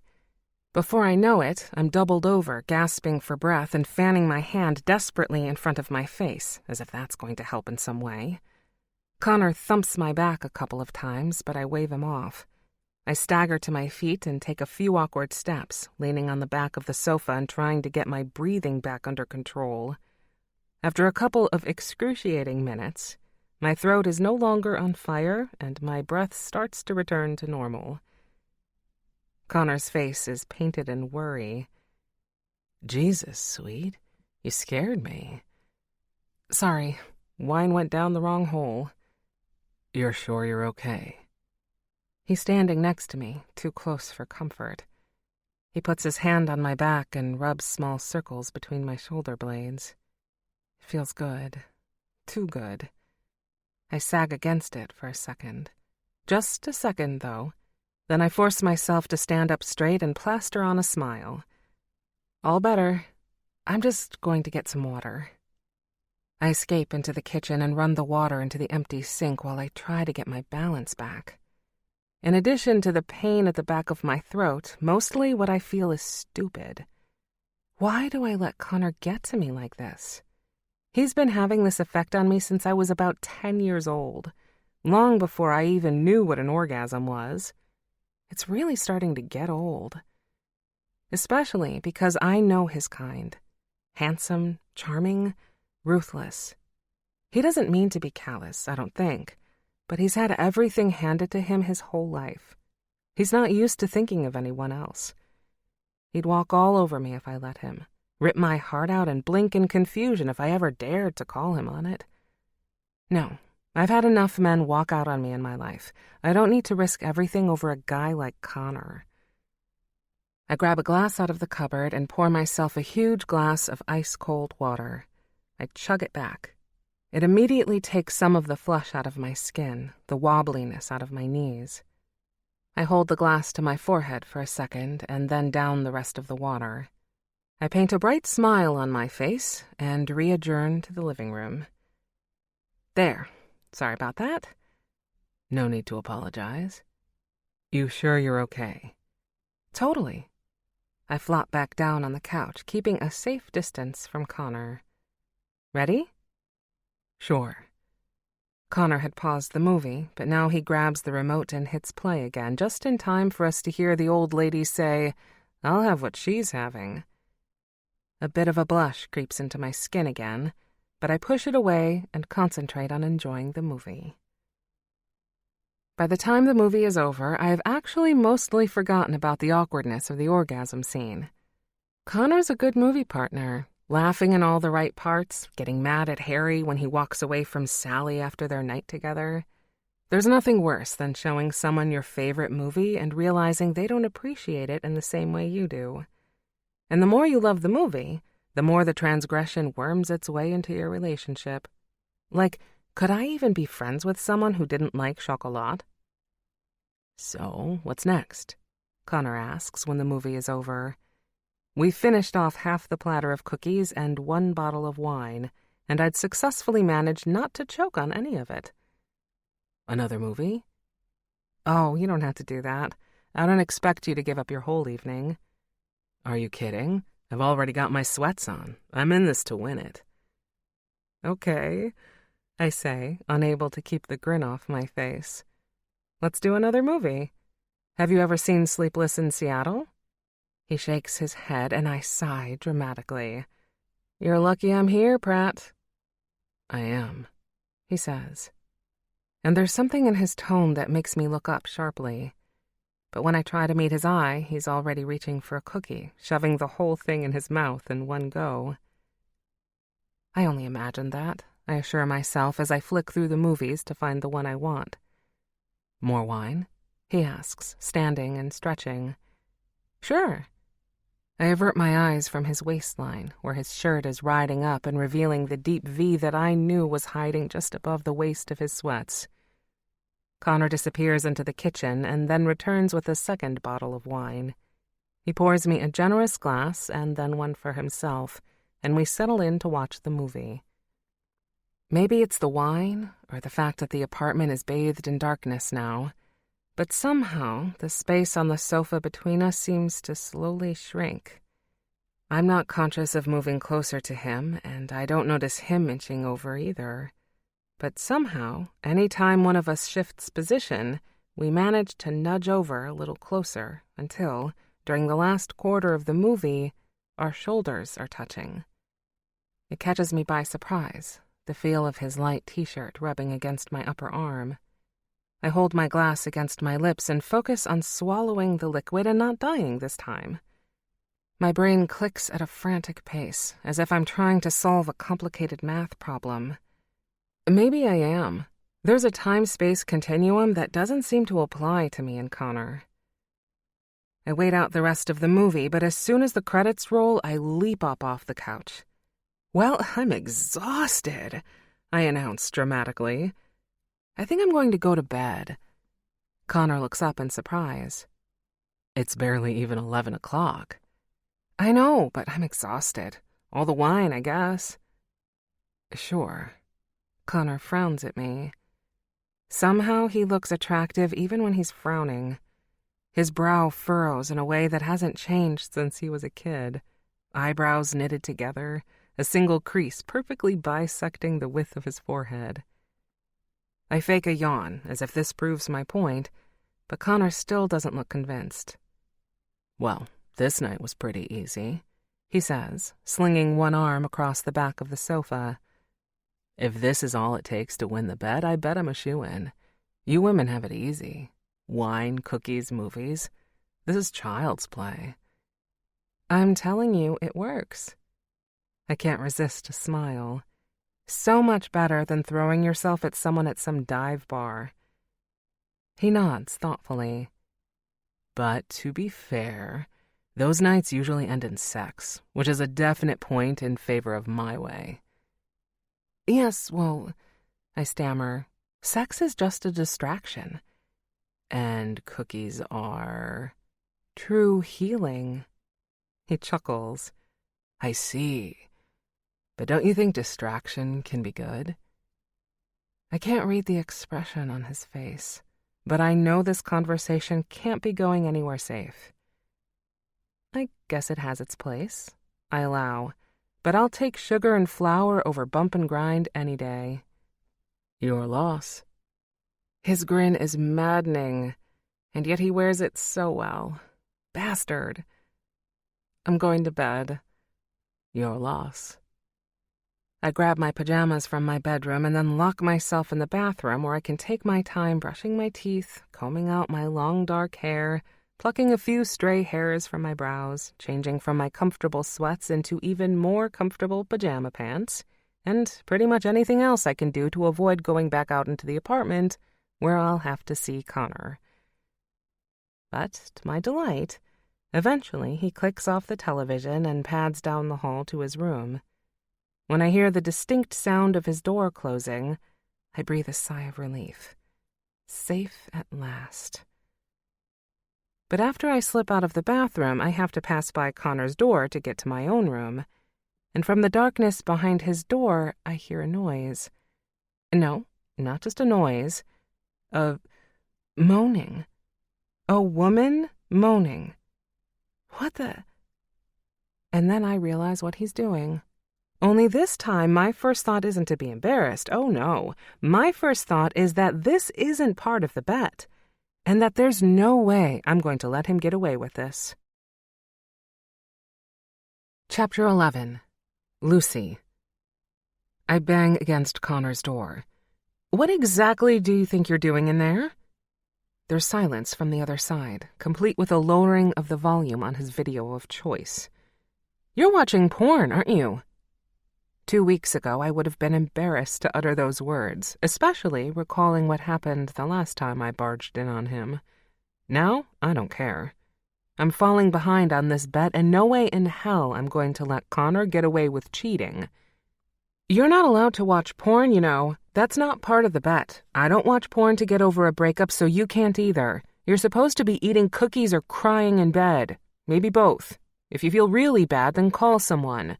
Hell, drunk text if you need to, but no porn." I don't know what kind of response I'm expecting. Some sarcastic retort? For Connor to bellow at me to piss off and mind my own business? Instead, the door opens and I go sailing into the room. I right myself just before I end up sprawled across the floor. Connor's ditched the t-shirt and is standing there bare-chested. The fox socks are gone too. He's still got the sweats on, though, slung low over his hips, and they do little, no, make that nothing, to mask the bulge beneath. "You're right," Connor says. What? Sorry? I lick my lips, trying like hell not to stare at his crotch like a total creep. "You're right," he says again. "I'm not supposed to be watching porn. But you are." "Excuse me?" Instead of answering this time, he grabs my wrist. I'm too stunned to react properly, so I let him lead me all the way into the room and push my shoulders down so that I'm sitting on his bed. The sheets are gray and clean, but warm from the heat of his body, and I try not to think about what was just going on in here. Except that's impossible when I catch sight of the open laptop at the foot of the bed. The video's paused, and of course, it's on a shot of a woman with long dark hair, her head thrown back as a silent moan of ecstasy escapes her lips. I stare at the long line of her throat for far too long. My knees are sweating now. I shift on the bed. Connor sinks down behind me, then reaches forward to grab the laptop. "What are you doing, Connor?" I say indignantly, making to get off the bed once some of my senses return. "I'm not going to watch porn." "Sure you are. You want to win the bet, don't you? And more importantly, you want to get over the loser ex of yours, right? The one who couldn't even make you come?" "I never said that," I mutter, trying to keep the shock out of my voice. He's not wrong, but neither is it any of his business. "That was your inference." "Well, I infer now that he's an asshole and you don't need him. What you need is what anyone else needs. A couple of good orgasms under your own power. Take your control back and get it out of your system at the same time. Win-win." "No." He seems undeterred. "Trust me." I can't see his face, mostly because I'm staring intently at the jersey sheets. But then Connor scrubs back to the beginning of the video and hits the play button. "Now, this is called fixing her pipes. See, this nice lady here has found herself in need of a plumber." He points to the screen where the dark-haired woman is wearing a silk robe and staring in befuddlement at her kitchen sink, twisting the taps again and again and finding that no water will come out. She throws her hands up in exaggerated exasperation. Oh, God. I pretend to sound disgusted, but then the camera pans down the smooth lines of her bare legs as she walks to the phone. "Connor, this is gross. I don't want to watch this." But there's something husky in my voice that I don't know or even recognize. Instead of answering, Connor pulls me against his chest. I bristle at the feel of his naked chest behind my thin pajama top. He rests his hands lightly on my thighs, which are clad in, of course, donut-patterned pajama pants. He doesn't do anything untoward, just lets his hands sit there. But for just a second, I wish he would. On the laptop screen, the plumber arrives. He's dark-haired like the woman, with a thickly muscled chest and arms of steel. "I got a call that someone needed their pipes fixed," he says gruffly. I actually giggle.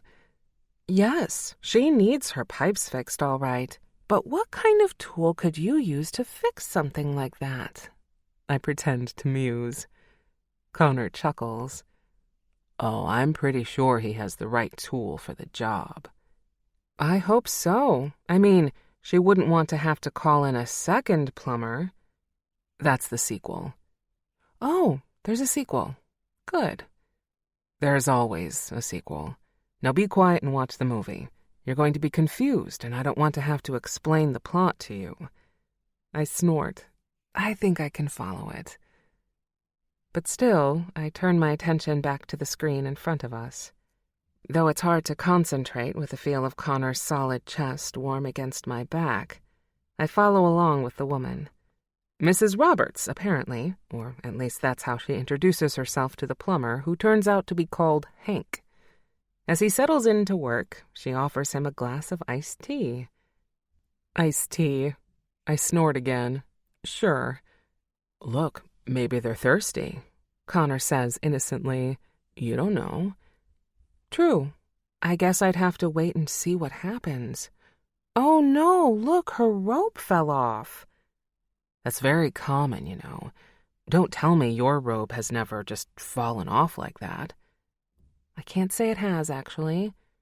Well, I don't know what to tell you then, because it happens to me all the time. I mean, look at me now. That's true. You do seem to have lost your shirt. It's a curse. I agree noncommittally, because right now it doesn't feel much like a curse. Without thinking, I press my body closer to him. He stiffens for a second and then relaxes. His hands seem to feel heavier on my thighs now. Or is that just my imagination? Mrs. Roberts is handing her handsome plumber a glass of iced tea, but the way he's looking at her seems to suggest he has a lot more in mind than her hospitality. She's still not wearing her robe, which seems rather bizarre to me, but I tell myself not to question it too much. This is fantasy, right? And I guess the male fantasy is to be served sweet tea by a woman naked from the waist up. Who am I to judge? The plumber examines the pipes in record time, and when he stands and loosens his belt, I know we're really getting down to business. What's he doing now? I pretend to whisper to Connor. Well, see, Lucy, he keeps his tool in his pants, so if he's going to fix those pipes, he's going to have to take them off. Oh, I see. I feign innocence. But what kind of tool would he keep in his pants? Oh, I say again, as the tool in question is revealed in all its fully erect glory. That would be the tool right there. Yes, I see that. Very impressive. It's not so impressive, Connor says with an air of indignation, and I have to stifle a giggle. Men. I hope he's trained with this thing, I say worriedly as our plumber lifts Mrs. Roberts and plops her on the kitchen table in front of him. I'm sure he has, Connor reassures me. He's a professional, after all. Thank God. The last thing you need in this situation is an amateur. That's what I was trying to tell you earlier, Connor says. There's a note of flirtation in his voice that makes my stomach flip even more than the scene playing out on the laptop screen. You shouldn't be going to amateurs to do the job of a professional, of a real man. Well, if I ever find one of these real men, I'll let you know what happens. Connor grunts something unintelligible and shuts up. I should feel satisfied. I mean, I do. I feel satisfied. On the screen, the hard-working plumber is covering the woman's torso in kisses, stroking his tongue along her skin as he slides her panties off. It's surprisingly tender, or at least more tender than I expected from a movie called Fixing Her Pipes. That's sweet, I say to Connor. I admire his dedication to foreplay. I told you, he's a professional, Connor says smugly. I'm sorry I ever doubted you. Oh wow, he's really going for it, isn't he? The man has his head buried between the woman's thighs now. The camera pans in for a close-up as his tongue tickles her swollen pink clit. Between my legs, my own pussy throbs. It isn't exactly the couple on the screen that's making me shiver, but the sudden image of Connor doing that to me. Him kneeling in front of me, spreading my thighs, sweeping his tongue over my part, suckling at my clit. I'm sure a guy like Connor has plenty of experience in that department. A professional, so to speak. Without thinking, I wiggle back against him again. That's when I feel the hard outline of his erection pressing against my lower back. I swallow. It's just the movie, I remind myself. He watches porn to get off. Getting an erection is kind of an essential part of that. It has nothing to do with me. But Connor's hands seem to have traveled further up my thighs. They still aren't anywhere inappropriate, not quite, but I can feel the warmth and the weight of them through the fabric of my pants. This is Connor, I remind myself. Kyle's best friend. Connor, who saw you through braces and bad perms and who just thinks of you as the weird girl who makes brownies all the time and likes socks with food on them. It's not like anything's going to happen. Do you like the movie, Lucy? Connor's voice seems very close to my ear, and it sounds darker and huskier than it normally does. I suppose, I answer noncommittally. Does it turn you on? I don't know. Not exactly a lie. I don't know if it's the movie or Connor's proximity that's making me drip. You don't know, or you don't want to say. I shrug, then I realize he can't really see that.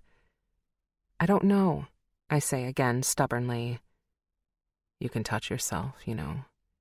Connor, I say, appalled. What? It's part of the bet. I'm just saying that if you wanted to, you could. It wouldn't have to mean anything. Well, I'm not going to do that. My throat seems to stick around the words. Okay. His hands, though, are moving further up my thighs, closer to my core. I squirm against him. He doesn't say anything.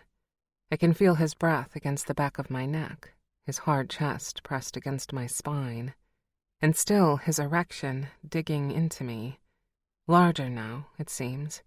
Dear Lord, grant me strength. I let my hands fall down to my own thighs. My fingers brush against Connor's. He twists his hand up so that he's holding mine, and then he moves it further up my thigh. So close now. So close my pussy squeezes around nothing. So close I let out a whimper. Lucy. Connor breathes. I don't say anything. I just shift my hips, and together our hands move again. They press against my heat. Connor's hand is on top, but I don't know which of us is doing it. I press my pelvis now, wanting to feel Connor's touch or my own. I don't even know. I swallow, try to pay attention to what's happening on the screen, but the plumber and Mrs. Roberts are really going to town now, and it's not doing anything to dampen my feelings of desire. Then my hand and Connor's are sliding up over my pelvis to the waist of my pajama pants. Then, together, they're slipping inside. I'm not wearing any underwear, and I can feel my own fingers gliding over my mound. I let out another whimper, and then Connor's mouth is on my neck, his rough lips grazing the smooth skin there. Connor pushes my fingers down, sliding them over my cleft and against my clit. I can feel his own hand there, too, his large fingers covering mine, making the soft skin of my pussy tingle every time he brushes against it. I know I should stop this. Tell him it isn't a good idea, that nothing good can come of this. But in that moment, I don't want him to stop. I want him to keep doing whatever he's doing, touching me this way, or making me touch myself this way, or whatever it is we're doing. Maybe it's the fact that it's wrong that makes it feel so good. Maybe Mrs. Roberts and I actually have something in common. I'm sure she knows she shouldn't be fucking that plumber. But is she going to let that stop her? No, she isn't. At least not by judging what's happening on the screen right now. I swallow thickly and let Connor press my fingers against my own clit.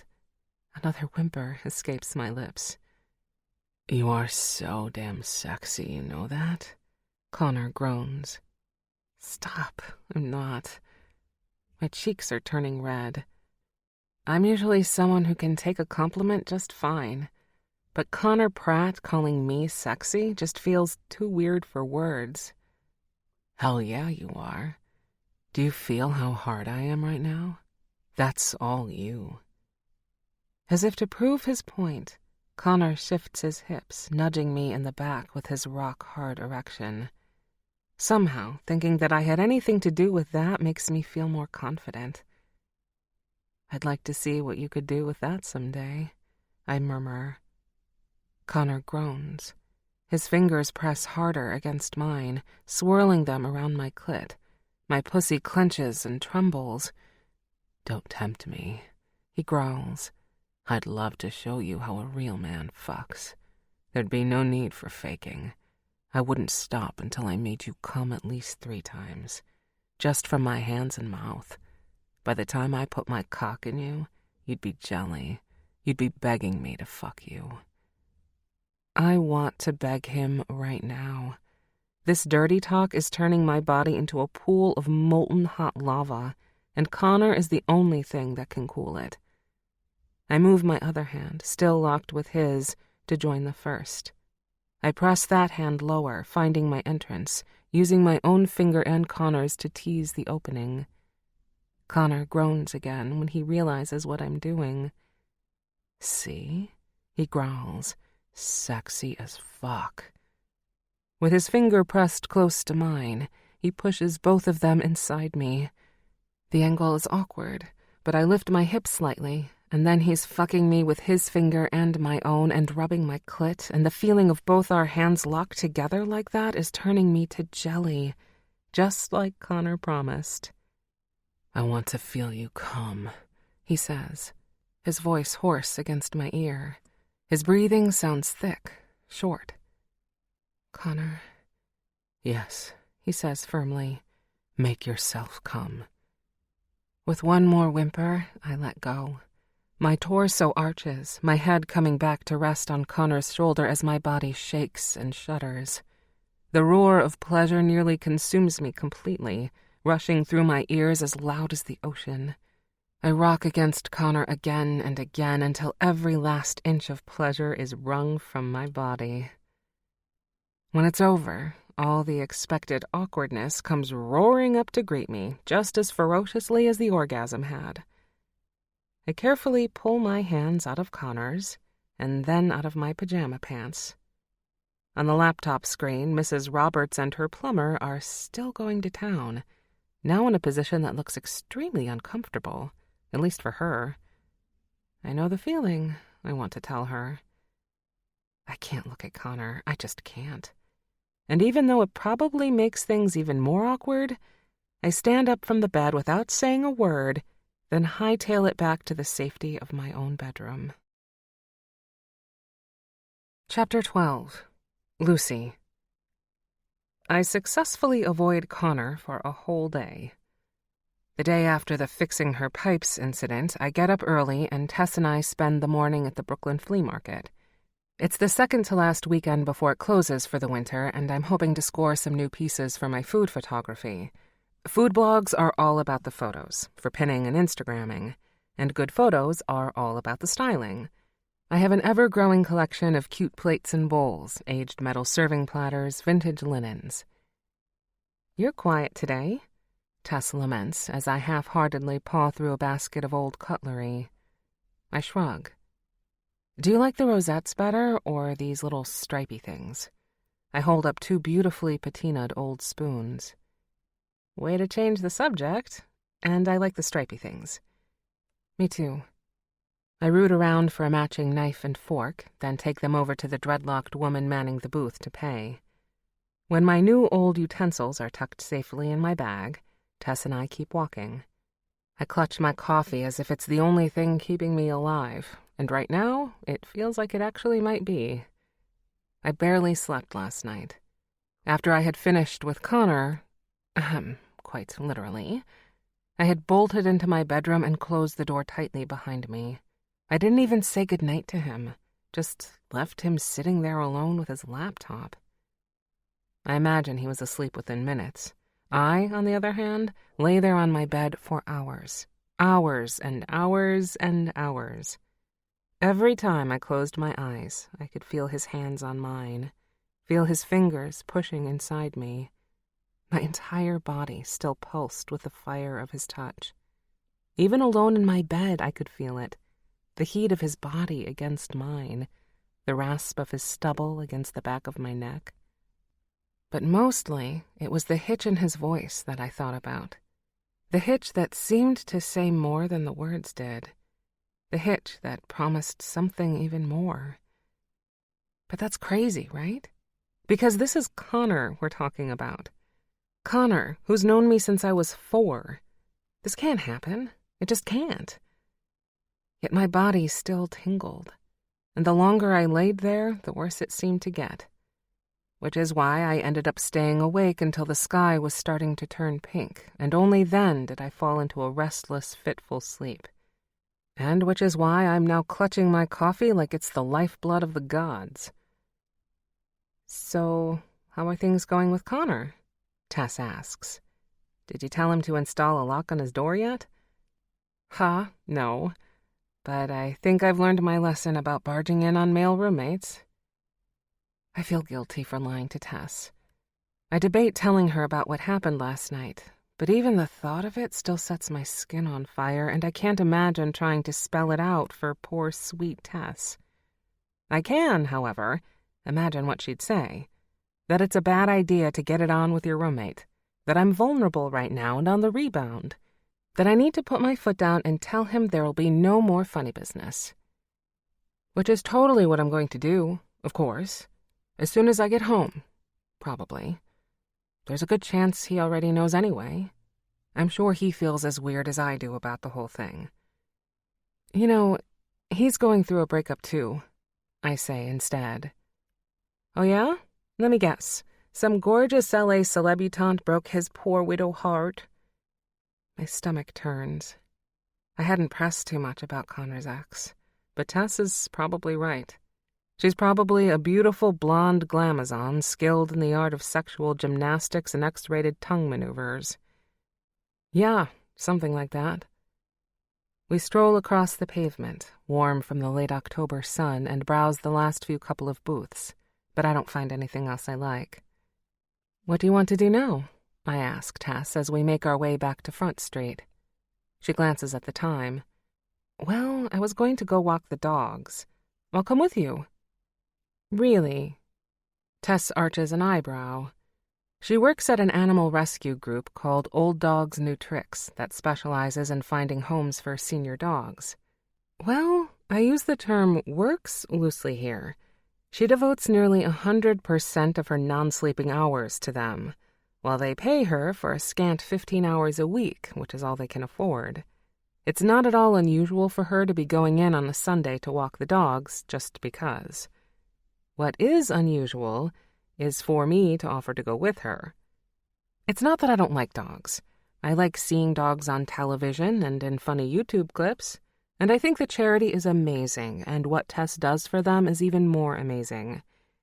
It's just that dogs in real life kinda scare me. Even the old arthritic, slow-moving ones like Tess works with. You can't tell people that, though. You tell someone you aren't a dog person, they automatically assume there's something wrong with you. Maybe I had a traumatic incident with one that I can't remember, but for as long as I can remember, I've always gotten a little antsy when a dog gets too close to me, especially one that's not on a leash. I'm more of a cat person.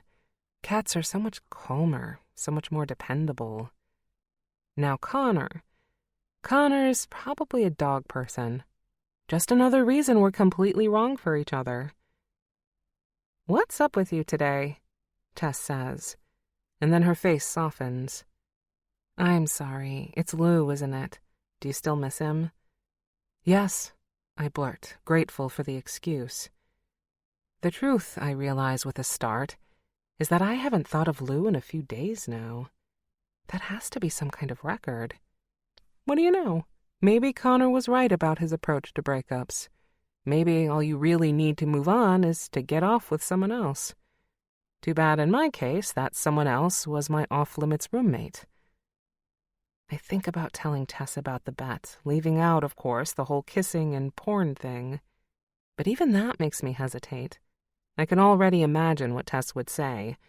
Why are you wasting time playing games? You should be focused on yourself. Or some such nonsense. So instead, I say, I was invited to a sister's wedding in a couple of weeks. Ugh, are you going to go? Yeah, I do really like Sharon, and I'm touched that she invited me. I'm just not looking forward to seeing Lou. I'm sorry. That would definitely suck. But are you sure you want to walk the dogs? Right now, I'd do just about anything to take my mind off things. Not a lie, after all. That's how I end up walking a schnauzer named Gristle through Brooklyn Heights, admiring the brownstones with Tess while cowering a little every time Gristle turns to look back at me. I do my best to keep him pacified with a supply of stinky lamb treats, which I pull from a spare fanny pack stuffed with poop bags that Tess insists on making me wear. You can never have too many poop bags, she says cheerfully as she walks 5 different dogs of varying sizes just a few feet away from me. Oh, you can, I mutter. By the time we're done walking the dogs, it's nearly dinner time. Tess has plans with her parents, but instead of heading back to my apartment, I call Sam to see if she's free. We meet at an Ethiopian restaurant where we gorge ourselves on spicy beef and perfectly fried injera. When I can't draw out the meal any longer, Sam is happy to move the night onto another bar and then our favorite dessert place. By the time I get home, it's almost 2 a.m. And that's how I successfully avoid Connor for the entire day. I lie in bed that night thinking that it wasn't really so hard. All I have to do is jam-pack all the rest of my days from now until the day he moves out. Easy as pie. Well, it should be, anyway. Except the next day, Connor wakes me up at 7 a.m. by banging on my bedroom door. Up and at 'em, sweet. I pull the pillow over my head and groan. What in the name of Sarah Lee does he want? I'm sleeping, I grumble, or at least I think I do. No, you're not. You know how I can tell? Because you answered me. I sleep answered you. I'll take it. Now get up. Connor, go away. I brace myself for more pushback, but it's quiet on the other side of the door. Curious, I open one eye and stare at the door, half expecting it to burst open at any moment. It remains closed, though, and the silence continues. I can't have offended him, can I? I'm just about to throw my legs onto the floor when the entire apartment starts to throb. Rap music blares through the walls, reverberating into my room and actually making my bed vibrate. I bound out of bed and stalk out into the hallway. Connor leans against the wall, looking extraordinarily pleased with himself. I love the smell of 90s rap in the morning, don't you? Oh my God, we have neighbors, you know. I find the source of the music, a pair of Bluetooth speakers set on the television stand, probably controlled by Connor's laptop. I yank the plug out of the wall. The music keeps playing, but it's much quieter now and streams harmlessly from Connor's room now that there aren't speakers amplifying it throughout the entire apartment. Rump shaker? I glare at him. Really? Of all the songs I've ever woken up to, what can I say? I was inspired. He gives me a look that's entirely inappropriate for 7 o'clock in the morning. For any time of day, really. My skin buzzes. All I can think about is his hands on my skin, his lips on the back of my neck, his cock pressing into my back. I'm going back to bed, I announce. Well, it's true that I definitely need to lie down right now. Oh, no, you're not. Connor grabs my arm as I try to edge past him in the hallway. For a minute, we both just look down at his hand, his fingers wrapped around my forearm. Thankfully, I'm wearing a baggy sweatshirt and even baggier sweats, not risking a repeat of the underwear episode of the other day. Get dressed, Connor instructs. Why? Do I sound suspicious? I wonder why. We're going running. I look at him as if he's just suggested we light our own farts on fire. Don't give me that look. What makes you think I would want to go running at 7 a.m? At any time of day, really. What makes you think I would care what you want to do? This is part of the bet. Oh, I snap my mouth shut. What part? It's a guy thing. Once you've eaten all the cereal and drank all the beer and you're starting to feel like a disgusting slob, you hit the gym. You work it all out there till your muscles burn and you're covered in sweat. And of course, you spend a lot of time thinking about all the women that are going to throw themselves at you once you're ripped, including your ex. Oh, I say again, because I'm still stuck on the image of Connor covered in sweat. Actually, I guess women aren't so different on that one. There are a lot of miles logged on the treadmill when you're trying to burn off all that Ben & Jerry's. See, now you're talking. So go get changed. We're leaving in 10 minutes. Fine. I grump and close myself in my bedroom. Once we're out on the street, I'm beginning to doubt this idea again. I don't really have any cute workout clothes, so I look and feel ridiculous in my leggings and oversized cartoon donut t-shirt. Yes, more cartoon food. This one says, "Do not worry, be happy." Connor had rolled his eyes at it, but at least he'd kept his mouth shut. He, of course, looks effortlessly cool in a pair of basketball shorts and a white tank. "Ready?" he asks, obnoxiously cheerful. "Shouldn't we, stretch or something first?" "You want to stretch? We can stretch." He easily throws his foot back and pulls it up against the back of his thigh, stretching out his quads. Show off. I bend down and try to touch my toes, and then quickly realize that's not going to happen. I stand back up again in a huff. "Okay, I'm ready." "Let's go then. I promise I'll take it easy on you." I want to tell him he doesn't need to do that, but truthfully, I have no idea how I'm going to make it through this. I don't exactly do running. The last time I ran was for a bus, and spoiler alert, I didn't catch it. But I put on my game face, or at least the closest I have to one. We start off slow, just running to the end of the block. Then we walked across the street, run the next block, walked across the street. It's not terrible. We cover about 10 blocks that way before we finally come upon Cadman Plaza Park. I'm feeling pretty good about myself until Connor says, "Okay, warm up over." I gape at him.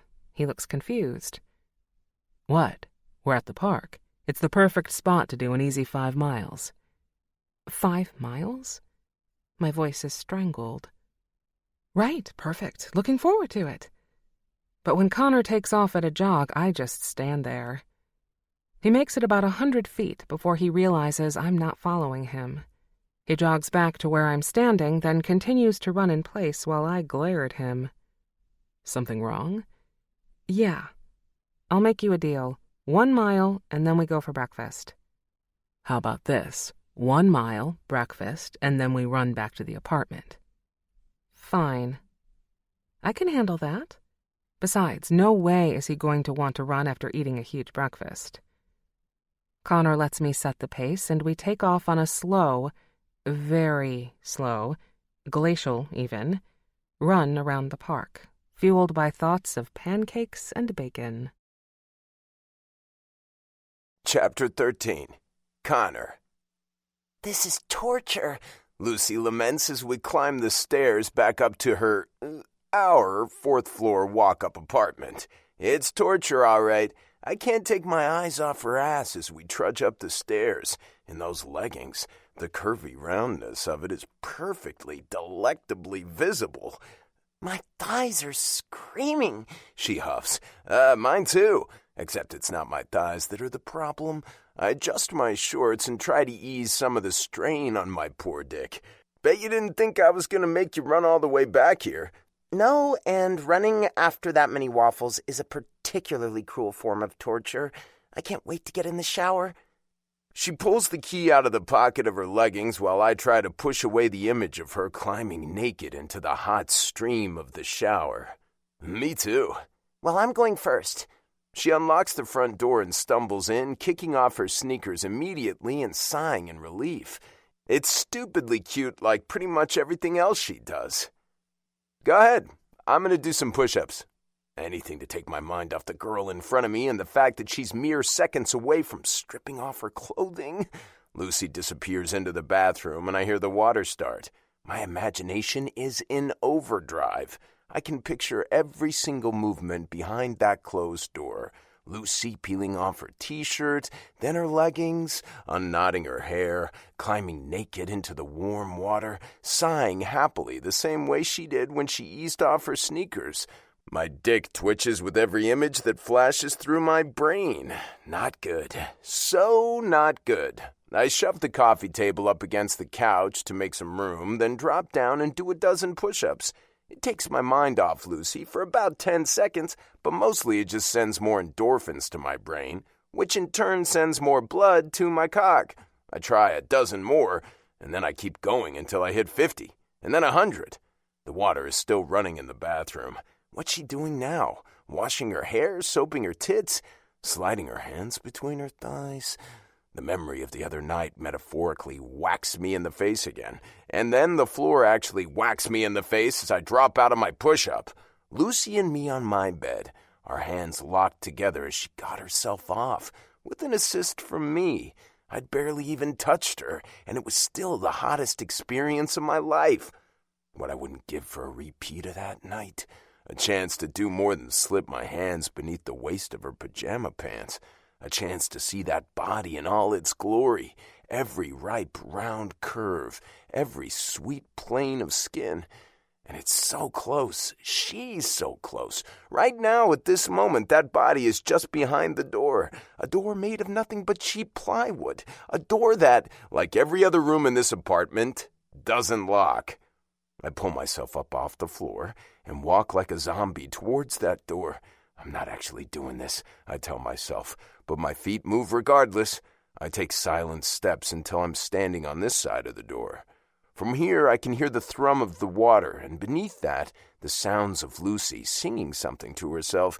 My hand reaches for the knob. I tell myself no. There are 100 reasons why this is a bad idea. 1,000, probably. Not the least of which is that Kyle would kill me if he knew I was messing around with his little sister. Not to mention the fact that Lucy is a friend, and the last thing I want is for things to get awkward between us. But neither of those things are enough to stop me. Somehow my hand still twists the knob. I still push the door open. I still step into the steamy bathroom. Through the pink gingham shower curtain, I can see the outline of Lucy's body. Her arms are up as she moves her hands over her head, and her chest arches out slightly. And all I can think is that I would die a happy man if I could just step behind that curtain with her. Which means there's no way I can turn around now. I'm done. I close the door behind me. The sound it makes is soft, but Lucy freezes. "Connor?" "It's me." My voice sounds hoarse, heavy. She yanks back the curtain just enough to stick her head out. Her dark hair is covered in soap, and when she wipes the water from her eyes, she ends up with a dot of soap on her nose, too. What the hell are you doing? She doesn't sound mad, exactly. Nervous, maybe? To be perfectly truthful, I feel nervous, too. Not a usual feeling for me. "Joining you?" Oh, she says. She swallows. I can actually see her throat bob. okay. Okay, well, that's good. It's better than chucking the soap at my head. My blood surges. I strip off my shirt and then my shorts. My cock springs up eagerly. And when I look up, I catch Lucy staring at it, wide-eyed. Oh, you were right, she whispers. About what? That plumber wasn't anything special. I grin at that, and then push open the shower curtain and step into the stream with her. I just have to rinse out my hair, she says, moving towards the water, but I'm already reaching for her. I take her face between my hands, her soapy, warm, soft, beautiful face, and bring my mouth to hers. I've been thinking about this ever since that night outside Veneer, and I don't know how I managed to restrain myself since then. Nerves of steel, I guess. But now I kiss her hard enough to make up for all that lost time.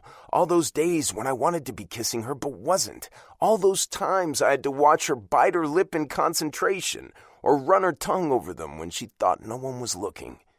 For a second, she just stands there in surprise. But then she's returning the kiss, giving as good as she gets. Lucy should feel like a little sister to me. But there's nothing little sister-ish about this. Her wet, naked body in front of me is making it hard to think, hard to even stand upright. I slide my hands through her soapy hair and down to her shoulders, then cup her tits in my palms. She arches her back, her mouth never leaving mine, her chest straining towards me. I run my thumbs over her pert, rosy nipples, eliciting a groan that comes straight from her core. The water pelts down on us, drips in my eyes, over our joined lips, but there's nothing I can feel except the goddess in front of me. There's not an inch of space between us now, and the way my dick is pressed against her warm stomach is driving me half mad.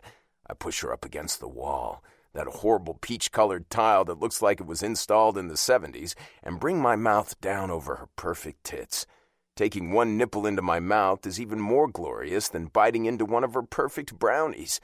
I run my tongue over the nub, making Lucy arch her back even more, pushing her breasts into my face. I really could die happy, I think deliriously. I could drown in this shower, and it would all be worth it. Lucy's nipple hardens under my tongue, and I can't resist nipping at it gently. She yelps and then laughs, her skin flushed and hot. I lavish equal attention on the other one while she pushes her hands through my wet hair. I want to spend all day on her tits, but I tear myself away and keep kissing a trail down her stomach. Every curve and bump sends a lick of fire to my groin, and by the time I get to her soft mound, my dick is hard as steel. I want to just turn her around and push into her, but the sight of her swollen pink pussy right in front of my face is way too sweet to resist.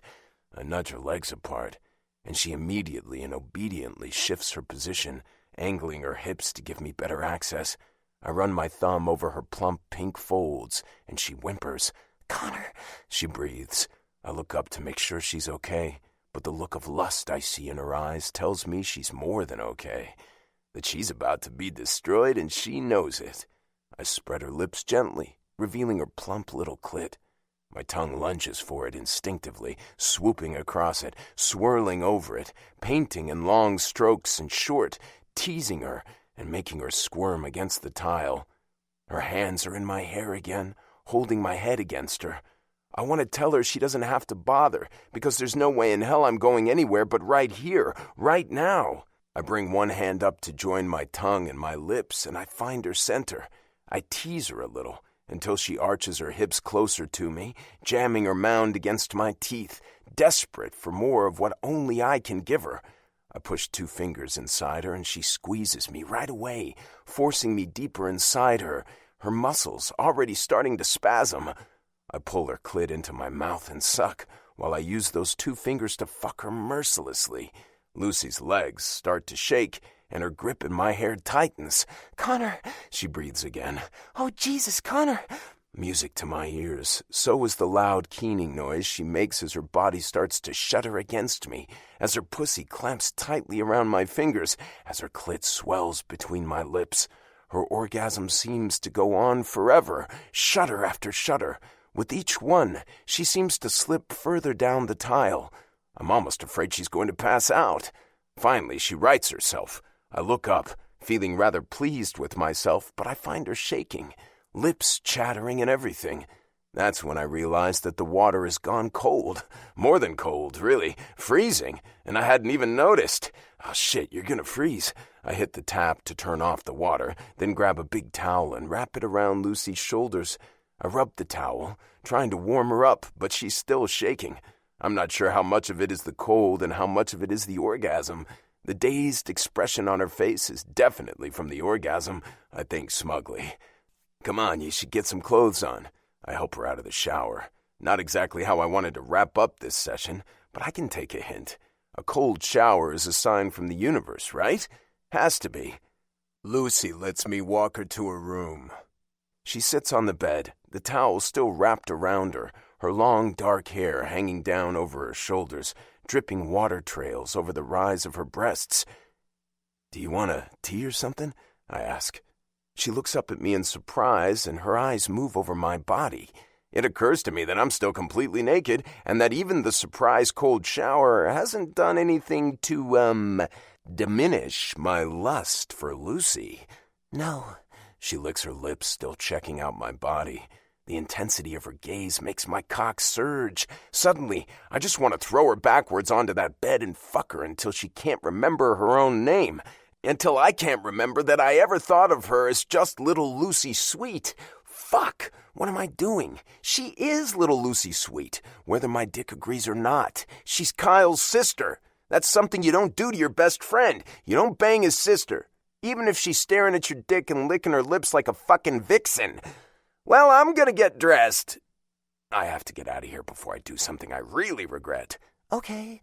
Lucy says, but she doesn't take her eyes off me. Or you could get over here and finish what you started. Chapter 14. Lucy. I don't understand the words coming out of my mouth, and I don't recognize the voice that's saying them. Get over here and finish what you started. Did I just proposition Connor? Surely not. That's not something I would ever do. Even if he did, just give me the greatest orgasm of my entire life. Even if he is standing there in front of me with a dick so thick and hard that it's making my mouth water. Even if I want him so bad in this moment that I'd be willing to give up chocolate and sugar and butter and everything else forever and ever, amen. Connor is looking at me with an expression of consternation, like he's torn between taking me up on my offer and leaving this apartment and never coming back. I can't say he's the only one, either. What will this do to our friendship? Connor's been in my life since I was just a kid, and the thought of making things weird between us is almost more than I can bear. Then again, things are already going to be weird between us, right? Especially now that I know he can do that with his mouth. There's no coming back from that. I could tell him never mind, I think. Take the pressure off both of us. Laugh it off like I was joking. That would be the smart and responsible thing to do. And it seems like it's what Connor might want, given the way he's still standing there, stock still and stark naked, staring at me like I'm a line of cocaine he doesn't dare touch. But instead of doing the nice thing and letting him off the hook, I stand up from the bed and let the towel fall away. Connor's eyes widen as he takes in my naked body, his eyes roving from my shoulders to my toes. But let's be honest, giving most of their attention to my chest area. I pad silently across the room, my eyes never leaving his face. Tell me not to, I think silently. Tell me that we shouldn't do this, that it's too weird. He doesn't say anything. He just turns slightly so that he's facing me, and he looks at me with a gaze that's so fiery, so lustful, that I know that whatever misgivings I have, whatever ones he has, we both want this. I want Connor Pratt, and he wants me. I drop to my knees in front of him and grip his shaft in my hand. The surrealness of the moment catches me for a second. This is Connor. Connor who I've known forever. Connor, whose dick is right now between my fingers, dripping with a tiny dot of pre-cum that's just for me. Instead of dwelling on how crazy that is, I lean forward and wipe the dot away with my tongue. Connor growls. It's such a primal sound, so manly and wild and primitive that it makes everything in my body tense. I run my tongue over the tip of his shaft in earnest now, teasing the ridge before popping the entire head into my mouth. Connor's head drops back, and the growl turns into a groan. Just as primitive, just as primal, just as much of a turn-on. I use one hand to grip the base of his cock, while the other one fondles his balls, which are heavy and huge. I take him deeper into my mouth, as far into my throat as I can. He lets me set the pace, moving up and down on his cock, taking him in slowly and then with more speed. A loud banging comes from the living room area, the apartment door. I freeze and look up, my lips still wrapped around Connor's dick. He moans. "We can ignore that, right? Please tell me we can ignore that." I'm about to nod, and then I remember the delivery. My yogurt. I groan, pulling reluctantly away from him. Yogurt? Yeah, I'm getting a delivery. Remember I told you about that sponsored product thing for the blog? They send me this yogurt, and I come up with a recipe for it. Connor's eyes roll back in his head. It can wait. I heave myself to my feet. Not really. If I'm not here to get it, it's going to go to the delivery depot where I'll have to pick it up. But last time that happened, it wasn't at the depot until the next day, and by then the soy milk, it was soy milk that time, had turned all funky. Well, we don't want funky yogurt, do we? He sighs. Go. But then you get that sweet ass back in here because we're not nearly finished yet. I poke him lightly in the chest. Oh, you're right about that. I grab my cherry red robe off the back of the bedroom door and pad quickly to the apartment door, running my fingers through my wet hair. hoping I don't look like someone who is just in the middle of some afternoon delight. My mind is racing with thoughts of the naked man waiting for me in my bedroom, my skin still flush from his touch, my mouth still tingling with the musky taste of him, thinking about all the things I'm going to let him do to me when I get back there. Kyle! I pull the front door open and stare in surprise at my big brother. I blink a few times and try to get my mind to get up to speed with this rather unfortunate turn of events. "Oh, look, it's Kyle," I say, way more loudly than necessary. I picture Connor in my bedroom, right down the hall. My bedroom, the door of which is perfectly in view from where Kyle and I are currently standing. Then I think of Connor's clothes, still in a pile on the bathroom floor where we'd left them earlier. "Yeah, it's me, you weirdo." Kyle shakes his head. His dark brown hair, the exact same color as mine, flops over his forehead. That hair is way more movie star than ER doctor. "Is Connor here? We're supposed to see a movie this afternoon." "Right! You're supposed to see a movie this afternoon," I say again, extra loud. "Connor's here. I think he's in the bathroom. Actually, while you're here, can you help me get something in the kitchen? I'm too short to reach it." "Why didn't you just ask Connor? He's the same height as I am." "I know, but I didn't think of it till just now." I put my hands on my hips and try to look as indignant as possible. Years of being Kyle's little sister have given me plenty of practice in that regard. "Can you just come help me?" "Sure, whatever." He follows me into the kitchen and then looks around. "Well?" "Well, what?" "Well, what do you need me to get?" Kyle's exasperated voice is coming out now. Something I'm sure he's had equal amounts of opportunities to perfect. "Oh, that." I point to the bullet-style blender on top of the fridge. He raises one eyebrow. "You can reach that. It's heavy." He picks it up easily and sets it dramatically down on the counter, flourish and all. "There. Is that it?" I try to listen for Connor, to see if he's made it out of my bedroom yet, if he at least found some clothes. "Maybe?" He shakes his head. "Well, you let me know if you think of anything else." "Connor!" He yells into the general direction of the bathroom as he walks back into the main living area. "Are you ready yet, man? We're going to be late." Connor emerges from the bathroom, tugging on his t-shirt. Yeah, I'm ready. No need to get your panties in a twist." I can feel Connor looking at me, but I can't meet his eye. I know if I do, I'll see him the way he was mere 5 minutes ago. Naked, hard, and looking at me with the kind of lust that I've never seen in real life before. My skin burns at the memory. "You want to come with us, Lou? We're going to see the new Dwayne Johnson movie." "The one where he saves the world from an asteroid?" "No, the one where he saves the world from a series of earthquakes." No thanks. The last thing I want to do is sit in a dark movie theater between Connor and my brother. "You sure? It's going to be badass." "Lucy's waiting for yogurt," Connor interjects. "Yogurt?" I breathe a sigh of relief, a perfectly legit excuse.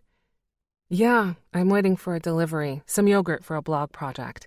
I have to be here to get it, otherwise it goes rancid, and who wants rancid yogurt? You're a doctor. You should get that. Rancid yogurt can kill, Kyle. It can kill." My brother frowns at me. Yeah, okay. I'm glad you're so committed to food safety." He sounds earnest, but I'm pretty sure I hear him mutter the word weirdo under his breath. "Speaking of food, Mom wants to know if you've decided what you're bringing to Thanksgiving dinner." Crap, right. Mom and I had been texting about it, but I told her I wanted to try out a couple of new recipes so that I could post them on the blog if they worked out. Even holiday dinners aren't a safe space when it comes to my baking experiments. I haven't decided yet. I'll text her tomorrow. "Cool. We're still driving down together?" "Yeah, of course." Kyle is the only person I know in New York who actually has a car, and going home with him is so much better than taking the train. "Great. Hey, you going home for Thanksgiving?" Kyle turns to Connor. You need a ride? No. My parents are going to be in Florida this year. My dad's sister bought a new condo down there. Oh, yeah? Surprised your parents haven't done that yet. Me too. Anyway, so I'll just be hanging out here. Dude, no. Why don't you come to Philly with us? You know Mom would love to see you. There's plenty of room, and you know with this one, there'll be plenty of food. Kyle tips his chin towards me. I try to smile, but my stomach does an uncomfortable little flip. Thanksgiving dinner with Connor? A whole weekend with him, Kyle, and my mom? Connor looks just as apprehensive about the idea, but I can tell by the desperate look he shoots me that he can't figure out a way to say no. So eventually, he smiles. Yeah, sure. Thanks for the invite. Sounds great. Kyle and Connor head out to catch their movie, checking one more time to make sure I'm not interested in joining them, but I don't relax until I hear them make it all the way down the stairs. I run to the window and watch them leave the building, head left down the street towards the subway. Then I get back into the shower. It's the only way I can think of to erase the feel of Connor from my skin. Chapter 15. Lucy. The next time I see Connor, I firmly and deliberately put yesterday's whole shower and blowjob thing firmly out of my mind. Not to mention that I've made an absolutely delectable clementine yogurt coffee cake with a tangy yogurt glaze, thanks to the delivery which had finally shown up. It took me 3 tries to get it just right, but the work was a welcome distraction from the completely inappropriate thoughts that insisted on running through my mind. Entirely, thoughts of Connor and me. What a huge mistake. What a colossal lapse in judgment. Apparently, this breakup has me doing crazy things. All I ever really wanted was to get over the heartbreak stage so that I could maybe actually start thinking about dating again. So that I could go to the wedding without being miserable. But Connor's turned everything on its head. And not in a good way. Definitely not in a good way. Even though what happened yesterday felt beyond good. Orgasmic, really. Literally and figuratively. But no, this recipe can't turn out. Mixing Connor and me together and hoping to get something good? That's like mixing oil and water, olives and chocolate, pralines and Parmesan cheese. Me and Lou, we made sense together. Connor and I are just... I don't even know what we are. We're like a kid in the kitchen, throwing random ingredients into a bowl and calling it cookies. You know those things are going to taste absolutely vile. So when Connor gets home from his run, sweaty and with his long-sleeve shirt clinging to his chest in a way that is, vile, sure, I tell him, I think we should call off the bet. Connor blinks at me, still catching his breath. He looks down at his watch, seeming more interested in his split times than in my proclamation. Did you hear me? He glances up. I heard you. So, I think we should call it off. I hadn't exactly been planning on saying that, but now that the words were out of my mouth, they felt right. Or at least like I better stick to them. But Connor just grins at me, 2 fingers to the side of his neck as he checks his pulse. Getting nervous? His drawl is infuriating. No. I toss a plate in the sink with more force than I intended, and it clatters loudly. I just don't think it's a good idea. Remember what happened yesterday? Oh, I remember. Not something I'm ever likely to forget, let me assure you. Yeah, well, my cheeks color. I'll admit it was nice, in some regards, but you can't tell me it wasn't weird having Kyle show up. Don't you think that was a sign? Connor shrugs, dropping his hand away from his neck, apparently satisfied with the pace of his heart rate. I wish I could say the same about my own. A sign? A sign of what? That this is a bad idea, I huff. Does he really not get that? Connor finally seems to stop moving and actually pay attention to me. He looks concerned, or as much as someone like Connor ever looks concerned about anything. Why'd we start this bet in the first place? Huh? The bet. Why'd we start it in the first place? Oh, because you think you know everything? He smirks. Besides that, we started it because you wanted to get over that douchebag what's-his-name, and I wanted to get over Farah. Remember that? Of course. Well, have you thought about douchebag what's-his-name lately? I purse my lips together. I don't really want to answer that, because answering it means admitting that Connor is right. Of course, my silence is enough of an answer for him. That's what I thought. Remember, that's the beauty of this bet. Even if you lose, you win. Now, what's the next thing on the list? The list? Yeah, you know. What would you be doing right now to get over douchebag what's-his-name? I run water into the sink, rinsing off the plates and the cutlery while I think. I guess I'd probably be in the venting stage. So I'd go out with all my girlfriends and bitch about how evil he is. Connor folds his arms. Perfect. Then that's what we'll do. We'll go out and I'll bitch to you all about Farah and why it's probably for the best that we broke up. Great. I try to smile, but the idea of hearing Connor talk about Farah all night makes my insides twist in a strangely unhappy way. Where shall we go? You pick the place, he says with an easy shrug. I want the full Lucy Sweet experience. I don't miss the flirtatious tone in his voice when he says that, and despite myself, my cheeks start to heat up. Well, we'll see about that, I tell him, refusing to meet his eye. I come up with the perfect place to take Connor. New York has a million quirky little spots, and this is one of my favorites. What is this place? Connor asks incredulously as we step inside the warmly lit interior of Let Them Eat Cake. It's a Marie Antoinette-themed cake and karaoke bar.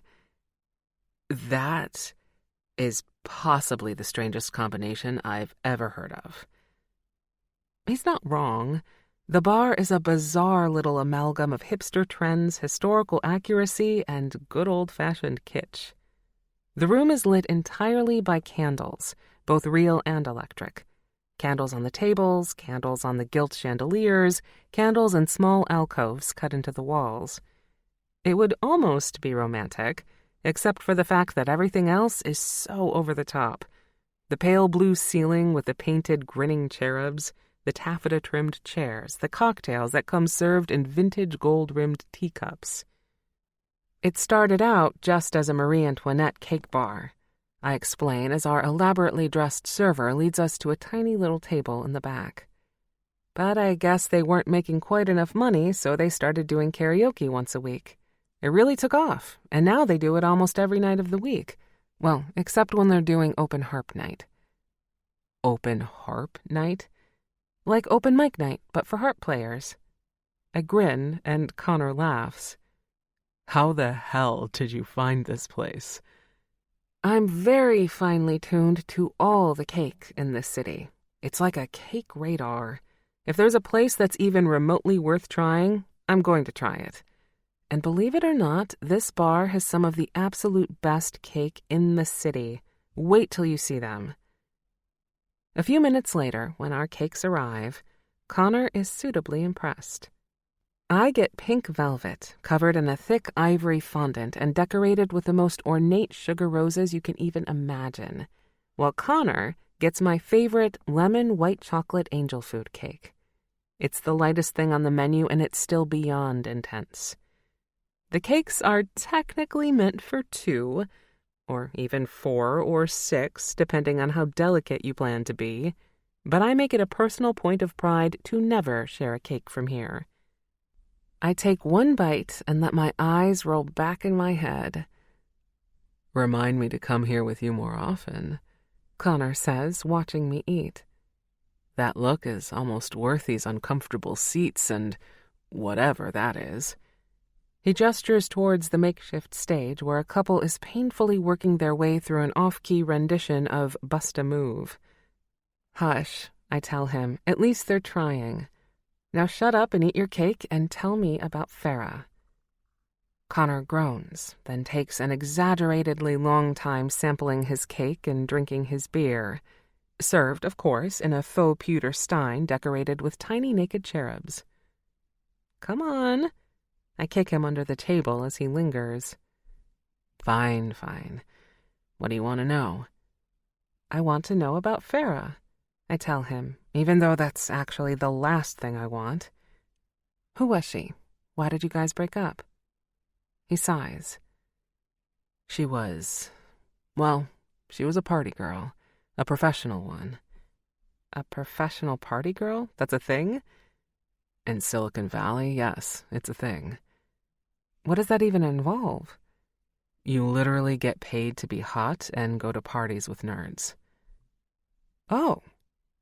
I swallow a bite of my cake. So Connor's ex was hot enough to get paid for it. Wonderful. Why would I expect anything less? Connor looks about as uncomfortable as I feel.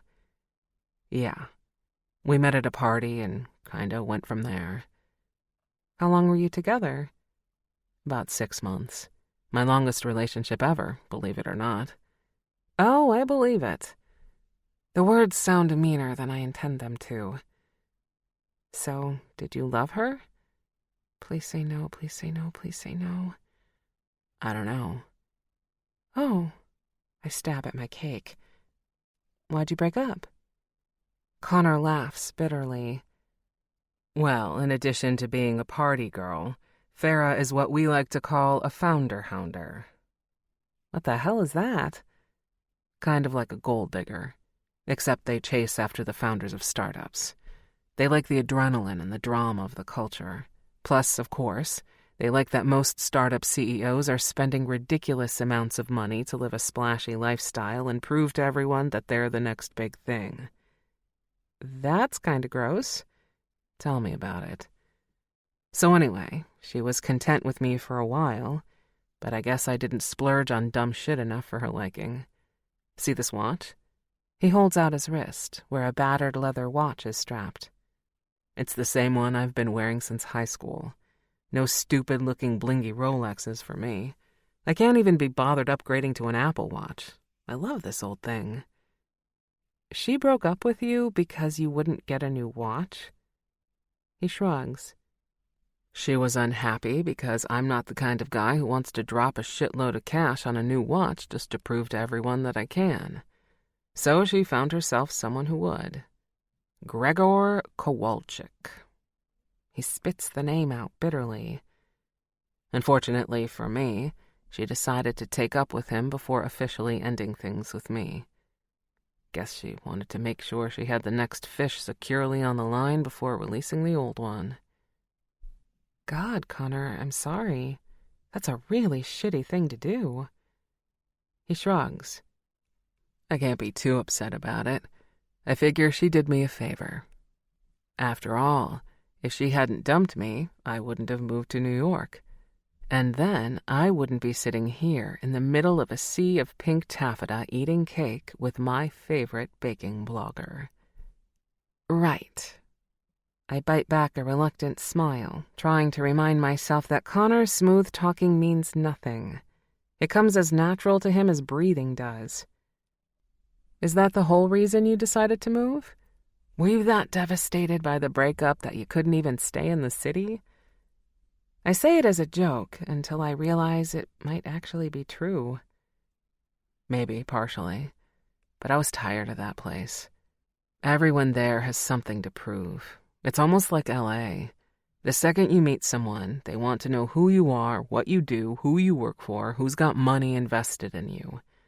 It's all so shallow and materialistic. New York felt real, you know? Do you think you'll stay here? I ask, then realize I'm holding my breath, waiting for the answer. For a while. I haven't exactly figured out what I want to do here yet. I spend most of my days walking around museums and going to parks and trying to feel inspired again. Well, at least that answers the question of what Connor does all day when he's not at the apartment. I hate that I feel relieved that he's not out banging baristas or anything. Do you think you'll ever want to run a company again? I ask to redirect the conversation. I don't know. He actually seems to consider the question. I got a job offer a few weeks ago, actually. Another gig out in the valley. I turned it down, but my contact's been keeping on me about it. There are moments that I'm tempted, even just so that I have something to do with my time. Right, which would mean going back to California. At least the weather would be better. I try to smile. Yeah, I hate some aspects of life out there, but the weather isn't one of them. The food's not bad either. You'd love it, actually. Oh yeah? If there's dessert, I probably would. The best you can imagine. Maybe we'll go sometime. Right. The bullshitting really never stops with this guy. It's like he can't turn it off. But right now he's smiling at me, and there's nothing bullshittery about it. It's just Connor. I realize in that moment that that's how Connor's always been. Even back in high school. So easy with everyone. So smooth talking that you could forget you were just his best friend's little sister. Kyle. He was your typical popular kid. Football quarterback dating a cheerleader, or more accurately, a series of them. He could be a jerk, too. And I'm sure he tormented his share of less popular kids. Not horrifically so, but it was no secret that he knew there was a hierarchy in that school and he was in the top tier. Connor was different. Just as handsome, smart, and funny as Kyle, but somehow he didn't get pigeonholed the same way. He had his finger in every pie. Drama club, track and field, even the more stereotypical nerdy stuff, like the chess club and the AV club. Somehow, those things didn't take away from his coolness. They added to it, if that's possible. What was even more amazing about Connor was that he still maintained his popularity after he quit the football team. In his senior year, his parents decided he had to trim his extracurricular activities to focus on his studies. And just like that, he stepped down. He gave his notice, jetted off for a family ski vacation to Aspen, and when he came back to school 2 weeks later, it was as if nothing had happened. Maybe it was Kyle's effect rubbing off on him, but more likely it was just Connor himself. He's always been this way, able to spin people into his orbit, able to make them feel special and like he was genuinely interested in them. I, on the other hand, was your typical chubby cookie-baking misfit. Still am, I guess, if we're being honest. When Kyle and Connor were graduating, I was a freshman. While most of the girls in my year were gamine sylphs with blonde highlights and overpriced pink lip gloss and long, colt-like legs, I was more like a sack of potatoes. Lumpy in all the wrong places. Hips that were way too wide. The kind of breasts that could best be described as pendulous. The only thigh gap I possessed was the gap between the thighs of my imagination and the thighs of my reality. Is it any wonder Connor barely noticed me in all that time? Not only was I just Kyle's little sister, I was also the weirdo who spent her weekends trying to perfect the Rice Krispie square, who would blush every time he stepped through the door and into our little apartment kitchen. I grimace in embarrassment just thinking about it. Best case scenario, Connor was oblivious to my little crush on him. Worst case scenario, he was fully aware and polite enough to ignore it. Actually, worst case is imagining him and Kyle laughing about it. Maybe with some of those hot blonde cheerleaders they always seem to have on their arms. God, he must have seen me as such a chubby little loser. The thought causes me actual physical pain now. Connor frowns. What are you thinking about, sweet? I shake my head. Obviously, I can't tell him what I'm really thinking. So instead, I say, I was thinking about how in high school you seemed to get along with everyone, even after you quit the football team. People never stopped worshiping you. Connor rolls his eyes. I laugh. It's true. I would have killed for even a percentage of your popularity. No, you wouldn't have. Trust me, I would.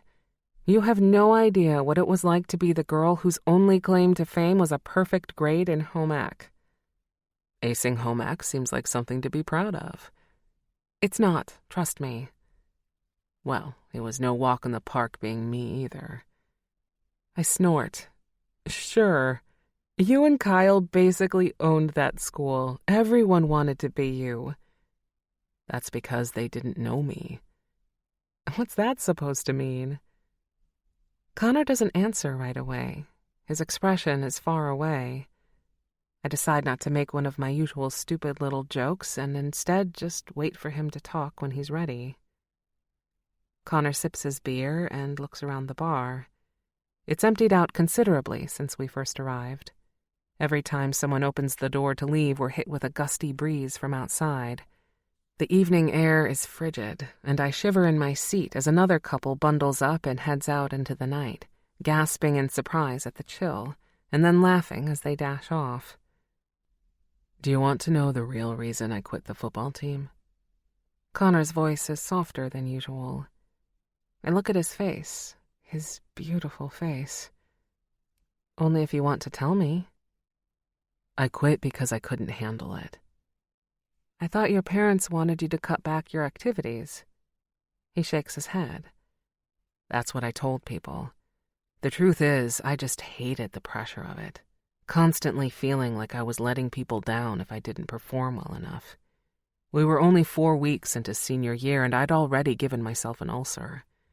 So one day I just walked into the coach's office, threw my helmet down on the desk, and told him I quit. I had no idea. No one did. I'm not sure even Kyle really got it. He thought I was an idiot for quitting. He kept asking me why I'd want to give up my ticket to Pussytown. I laugh and groan at the same time. That was a sentence I never really needed to hear, especially as it relates to my brother. Connor chuckles. Yeah, sorry. Your brother had a pretty one-track mind back then. Still does. I roll my eyes, still giggling, and still slightly grossed out. But I don't want this conversation to be about Kyle. So, did quitting help? Sort of. What helped more was this retreat thing my parents signed me up for. Those 2 weeks I told everyone I was in Aspen, I was actually in an outdoors course for stress-case teenagers. Somehow, this surprises me even more than the real reason he quit the football team. He must be able to see the shock in my face because he grins ruefully. This is why I didn't exactly tell people back then. It was beyond humiliating. What kind of guy can't handle being on the football team, right? He doesn't wait for an answer, just cracks his knuckles. The place was out in Oregon, and it was taught by this old guy named Spencer. Actually, he seemed old at the time, but in retrospect, he was probably only about 35. To me, at the time, that seemed old. Funny how that works, isn't it? I muse. Yeah. Anyway, it was filled with all these neurotic kids. Thumbsuckers, shoplifters, you name it. Even a few kids with drug and alcohol problems. Kids who'd been to rehab and were there to learn new coping mechanisms. Anyway, the whole thing was pretty woo-woo, but he shrugs. He looks self-conscious, like he wishes he'd never brought any of this up. I, on the other hand, am enjoying this glimpse into another side of Connor. Not that I'm glad to hear he struggled with stress or anxiety or whatever, but just that there's something comforting about knowing he wasn't the perfect prince I'd always chalked him up to be. There's more to him than that. And you found this retreat helped? What kind of things did they teach you? He shrugs. The usual stuff.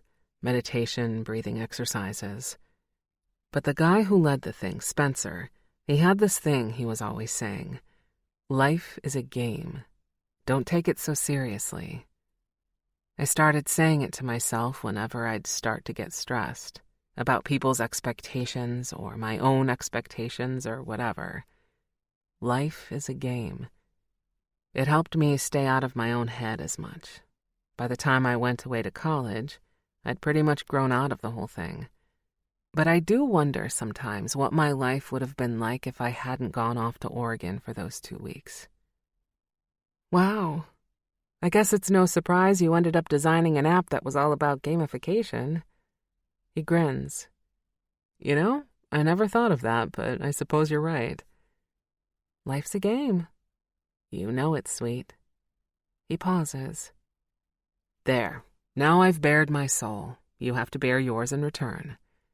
I shake my head swiftly. That's not how this works. Tonight is about you. He waves a fork full of cake, which he's still working his way through, at me. You can't tell me that when you go out with your girlfriends, one person does all the talking. I'm sure there's lots of mutual sharing going on. Well, yeah. Out with it. Tell me one of your deep, dark secrets. Heat grows in my cheeks. I imagine myself saying something truly mortifying, like, I can't stop thinking about you, or I'd let you fuck me in this bar bathroom right now if you wanted to. Instead, I blurt out, I used to have a huge crush on you in high school. I expect Connor to laugh knowingly, or maybe even roll his eyes as if to say, no duh, but instead his mouth gapes open. You did? My cheeks feel redder than ever. I did. I was sure you knew. I was kind of pathetically obvious about it. He shakes his head. He seems almost kind of sad. No, but like I said, I was pretty wrapped up in my own head for a while there. It wouldn't have been hard for me to miss. Well, there you go. That's my secret. Huh. He grins. Well, now I wish I'd known. Why? It's not like anything would have happened. I'm sure you barely even noticed me. But I hold my breath, a tiny part of me wanting to hear him say that I'm wrong, that he did notice me. You're probably right, he says with a sigh. But you can't blame me for that. You were only, 14 or 15 when we left for college. I'd have been a creep if I saw you as anything other than Kyle's little sister. But... What? Connor's eyes gleam. In that second, in the glow of the candlelight, I think his face has never looked more beautiful. There was that summer I came home from college and you were working at the Tasty Delight.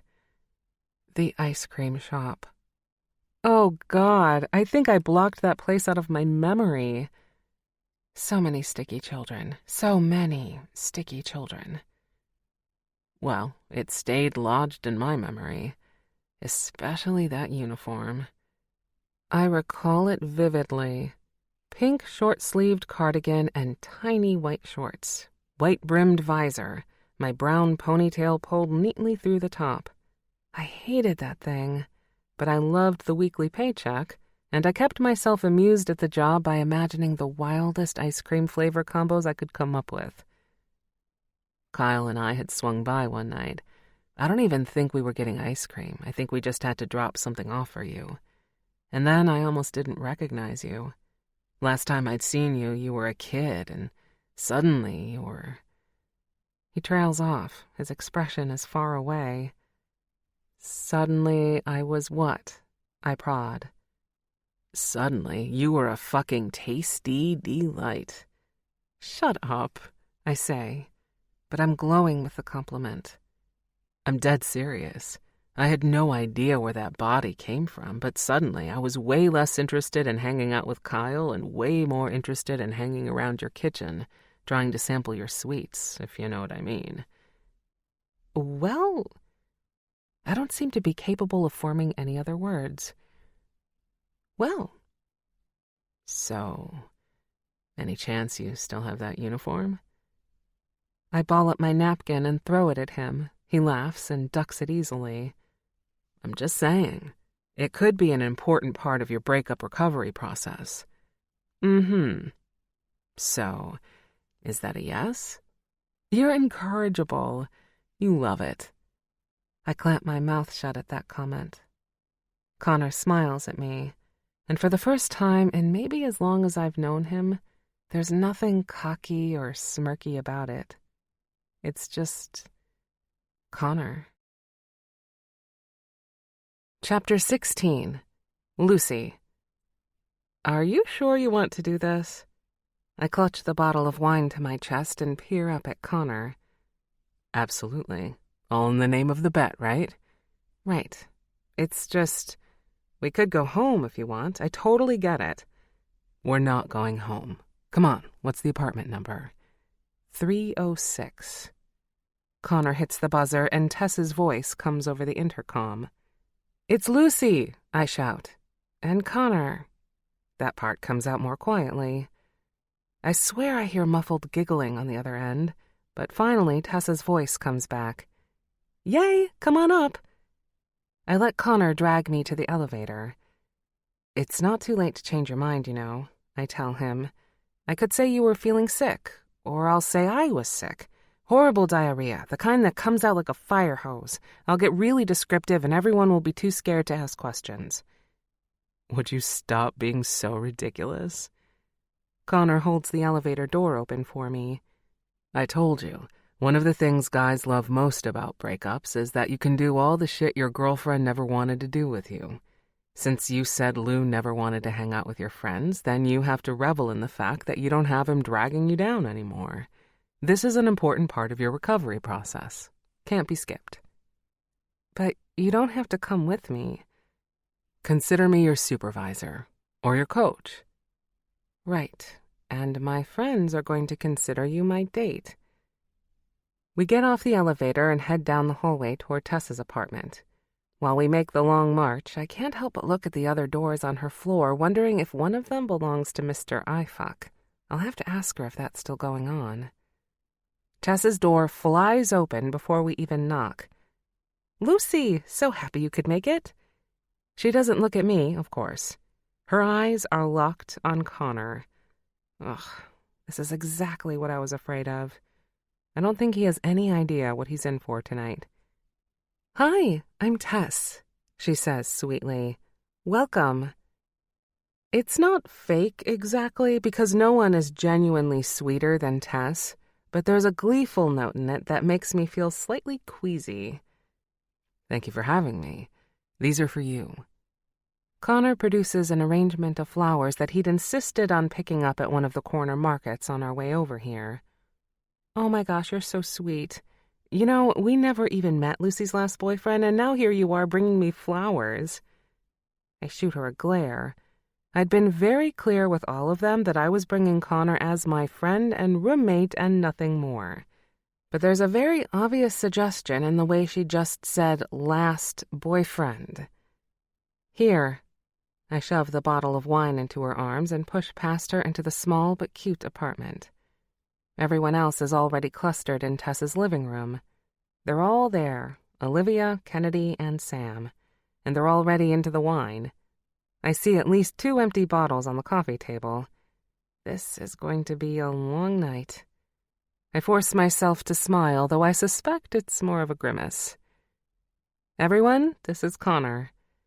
I introduce my friends, and he shakes hands with them all, and I ignore the pointed looks they try to give me when he isn't watching. I need a drink. You know where to find the glasses. Tess snuggles into one end of the sofa opposite Olivia, who's in the other corner. Kennedy is on the love seat, and Sam is in the armchair across from them, waving her empty wine glass at Olivia for a top-up. I know exactly why they want me to leave the room, so that they can harass Connor without me interrupting them. Luckily, it takes me only about 5 seconds to grab a couple of glasses from the cabinet over Tessa's fridge. It's still enough time for them to start in on him. I love my friends, but sometimes they're pure savages. So, you and Lucy grew up together, right? Olivia is asking Connor, who has been yanked down onto the couch between her and Tess. She leans over to pour him a glass of wine, which is when I see the empty glasses already waiting on the coffee table. I stare down at the extra glass in my hand and roll my eyes. Let's not bother Connor too much, okay, ladies? I grab the bottle of wine from her and pour myself a glass, a large glass. Who's bothering him? Olivia asks innocently, blinking her long dark lashes at me. I was merely asking him about growing up with you. Yes, and next you'll be asking him about his educational background, his financial status, and his sperm count. Connor holds up his hand. Let me save you the trouble. Harvard, comfortable, and as far as I know, all systems go. Olivia blinks and then laughs, then shoots me a glance and mouths, I like this one. I pretend not to notice. So, thankfully, does Connor. Things go smoother after that. We chat about movies and restaurants and about the dating app Connor worked on. Turns out everyone's tried it but me, and they all rave to him about how great it is, which makes me weirdly happy. Then Tess pulls out a homemade lasagna which everyone oohs and ahs over, even before we dig into the cheesy goodness. But when we're all gathered, snugly, around Tess's tiny little dining table, it starts up again. It must be fun living with Lucy, Olivia says, taking another slug of wine. Isn't she a great baker? The best, Connor agrees amicably.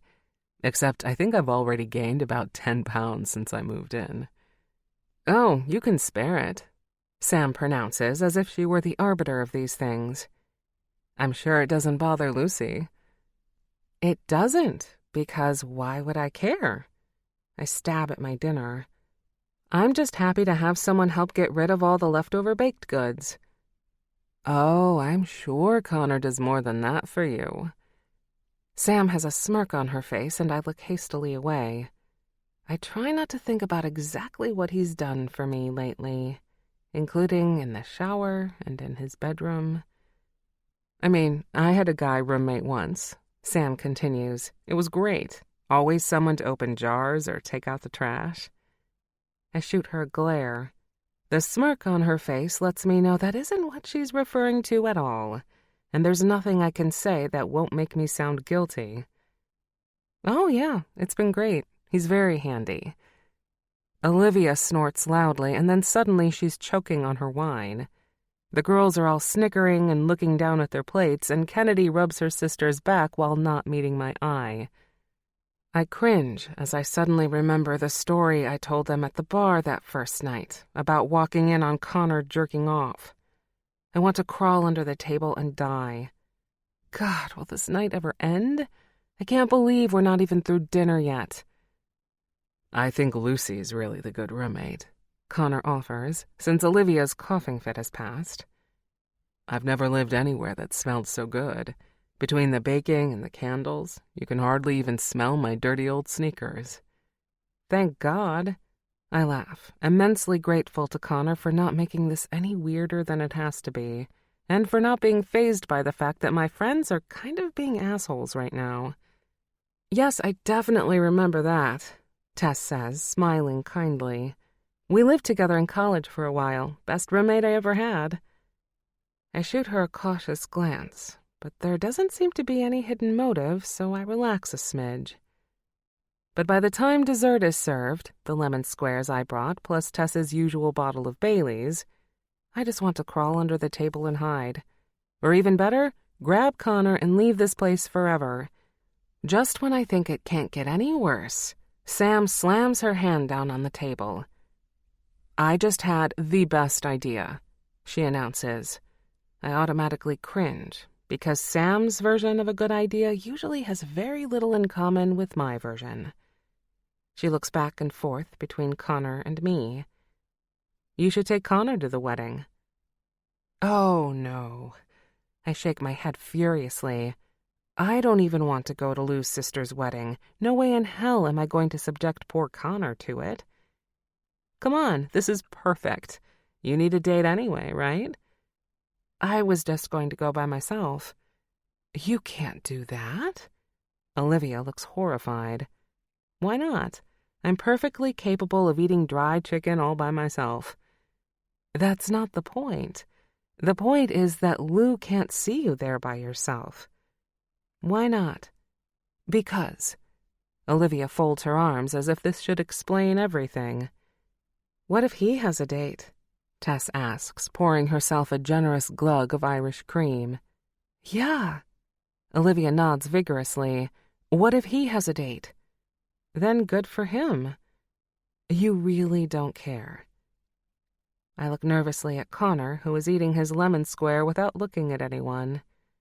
I wish he would look at me, so that I could at least tell him with my eyes that I'm sorry my friends are being such donkeys. Donkey being the polite term for jackass, of course. No, I really don't care, I insist. And actually, for the first time, I realize that's true. I hope Lou's happy, even if it's not with me. In fact, it's probably better if it's not with me. Still, this is going to be the first time you see him since the breakup. Way better to show up with a hot guy on your arm. Right, Connor? Connor looks up, his mouth set in a firm line. I desperately try to catch his eye. You'd go to the wedding with Lucy, right? Sam bats her eyes at him. Of course, if she wants me to. They all look expectantly at me. Do I want him to? Whatever, I mumble. Then it's settled, Olivia announces, clapping her hands together. Isn't this great? Now you have a date for the wedding. Yeah, it's great. I glare at her, but she seems happily oblivious. All I want to do is change the subject. I turn to Tess. So, any more eye-fucking in the elevator? Sam snorts out a laugh, and even Connor chuckles. Tess blushes. Maybe a little. And you still don't know his name? She shakes her head, then runs her finger along the rim of her empty glass, licking away the last bead of liquid. No, but I know him from somewhere. He looks so familiar. College, maybe? She shakes her head. I've been racking my brain for weeks now. I'm sure it'll come to me at some point. If only there was a way you could find out his name, Sam says sarcastically. Like, maybe, I don't know, asking him? But that wouldn't work, of course, because then you'd actually have to talk to him. Tess glares at her. It's not that I can't talk to him. It's just that I don't want to. He's too pretty. What does that have to do with anything? Because he's so pretty that he's probably stupid, and then it'll ruin the fantasy. Connor's pretty, Sam points out. And he seems pretty smart. He even writes code. Thank you, I think. Connor looks back and forth between them, still seeming somewhat befuddled by this entire experience. I'm sorry, I mouth when I finally catch his eye. That makes him smile. Somehow, when our eyes are locked across the table, none of this seems so bad. It actually seems funny. I flash him a grin, and he grins back.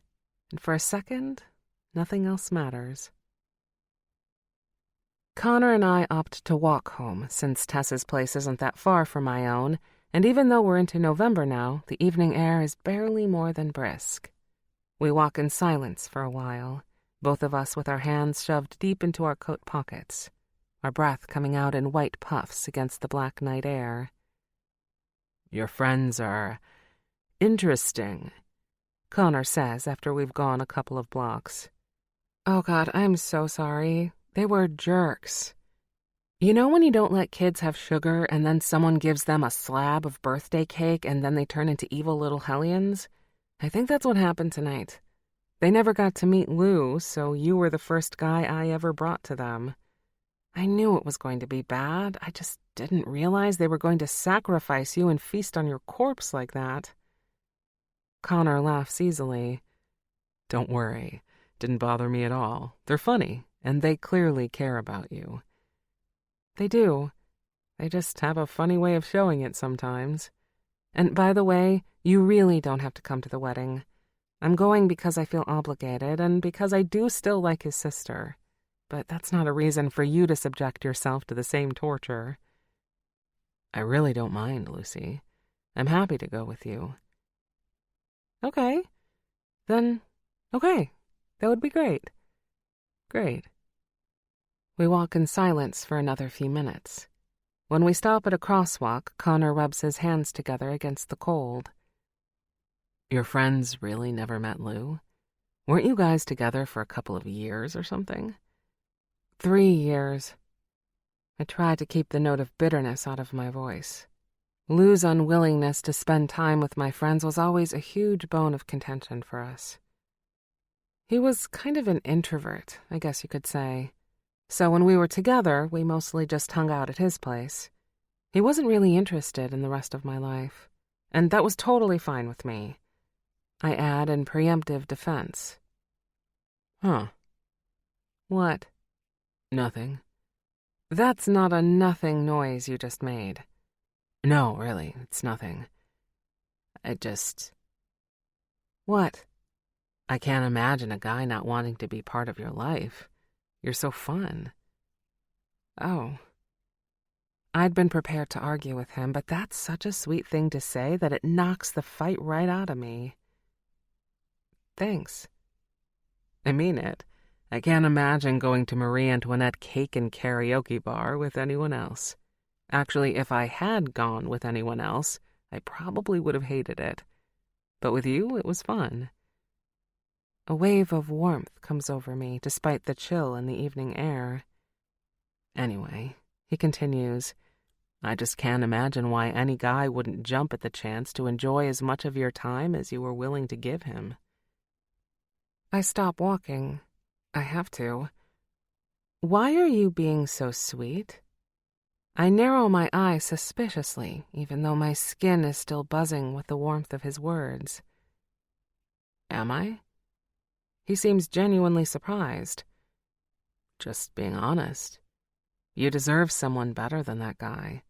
You deserve someone who thinks you're the world. That's when I kiss him.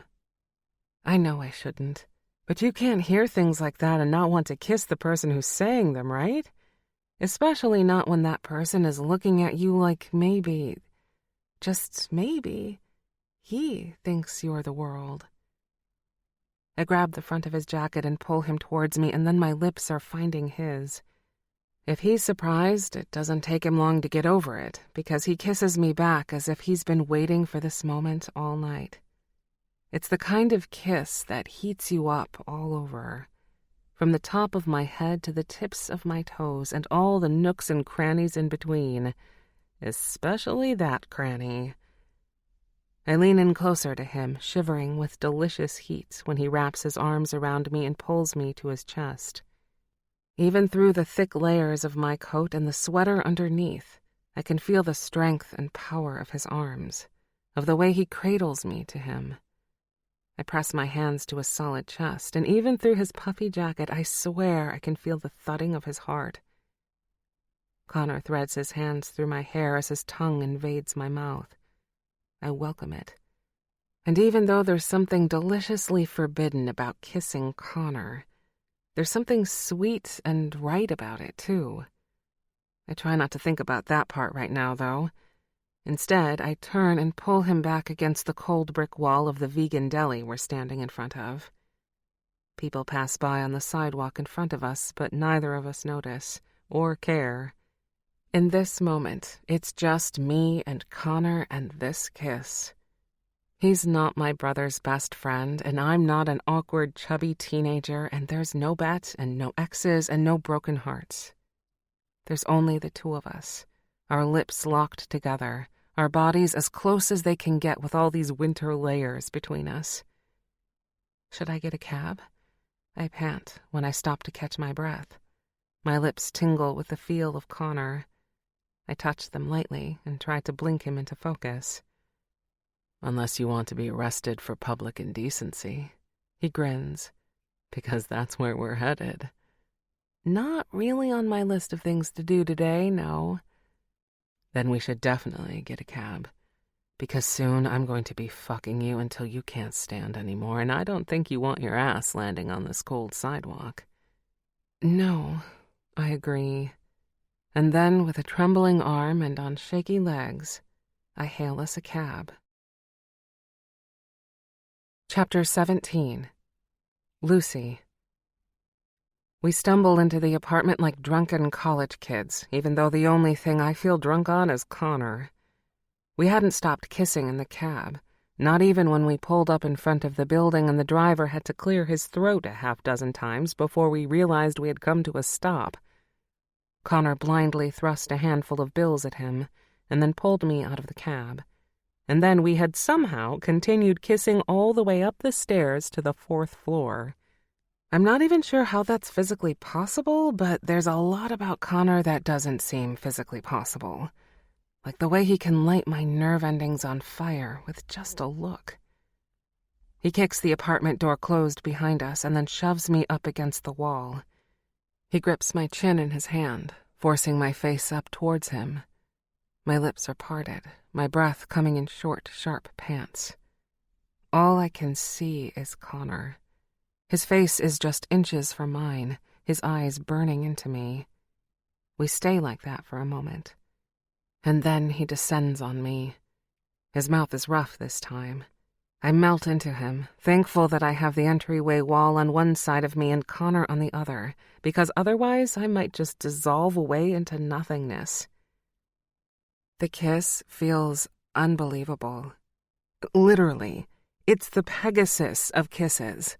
Surreal and fantastical and surely something I just dreamed up because I wanted it so badly. Because how can a kiss like this be real? How do you believe in something like this when you've spent your entire life dreaming about that something, about that someone? I spend half the kiss trying to lose myself in the moment and the other half reminding myself that yes, this moment is really happening. This is real. We're real. At least for right now, we're real. Reality intrudes again when Connor pulls away. His breath is coming as hard as mine is, and I'm glad in that second to know that I'm not the only one who can be so affected by a kiss. He strokes one thumb over my swollen bottom lip. My breath escapes in something almost like a sob. I don't know if I've ever wanted anyone as much as I want Connor. It definitely never felt this way with Lou. Not ever, not even in the beginning. Come on. Connor's voice is hoarse, choked with desire. I let him lead me down the short hallway. We stand there for a second, his bedroom in front of us and mine just to the left. Your place or mine? I try to joke. My voice is raspy and strange in my ears. He doesn't answer, just tugs me into his bedroom and peels his shirt off. I follow him blindly, my eyes already locked to the washboard abs that have been tantalizing me for so long now.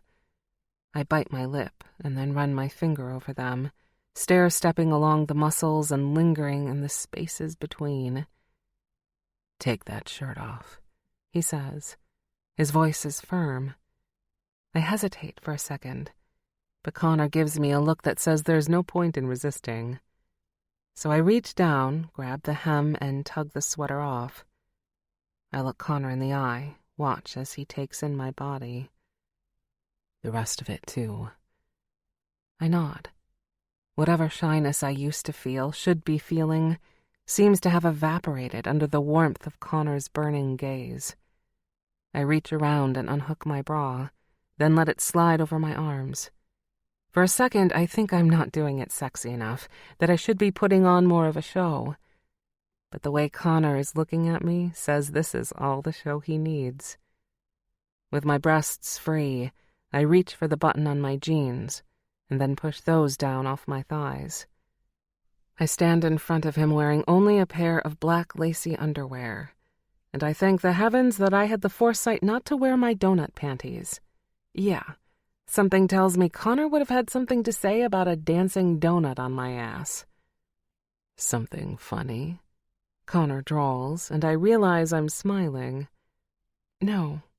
Well, this is kind of funny, isn't it? You and me? I don't think it's funny. I want you, Lucy.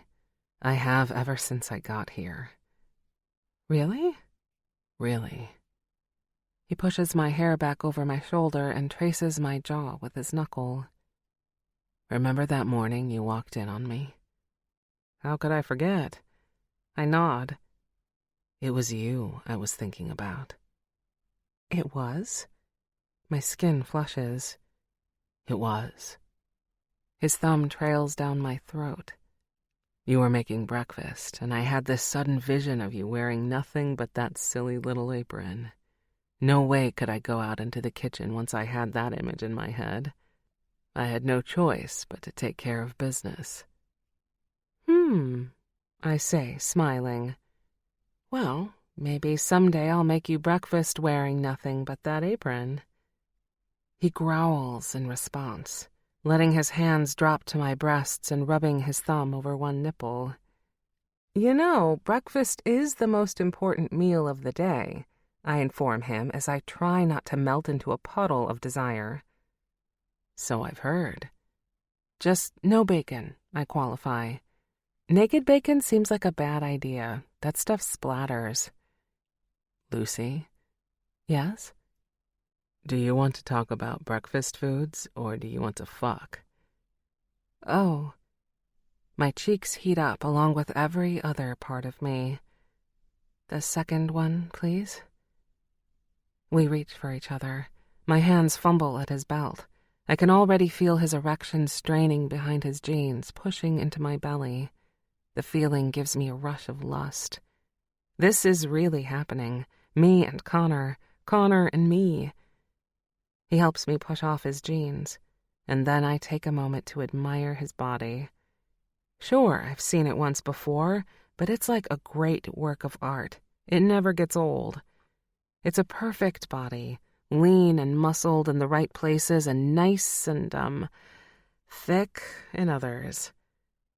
But looking isn't enough. Maybe looking will never be enough again. Connor and I come together, and then we're falling on his bed, a tangle of lips and tongues and hands. His skin is rough against mine, his muscles hard where mine are soft. I pull him on top of me. I can't get close enough to him. Even with the full weight of his body on mine, it still isn't close enough. Connor kisses his way down my body, his tongue lingering over my nipples, which strain towards him. Every time he teases his teeth over one, it tightens even more, until the skin is pulled so taut I can hardly stand it. I run my fingers through his hair, and then try to pull him back up so that I can kiss him again. But Connor makes his way further south, parting my thighs as he plants a trail of kisses along my stomach and the soft pooch beneath. He breathes in deeply. How do you do that? Do what? You always smell so sweet, more than sweet, fucking delicious. Like cookies? He gives me a smile. Not exactly. Like you, but more so. Is that a good thing? I wrinkle my nose.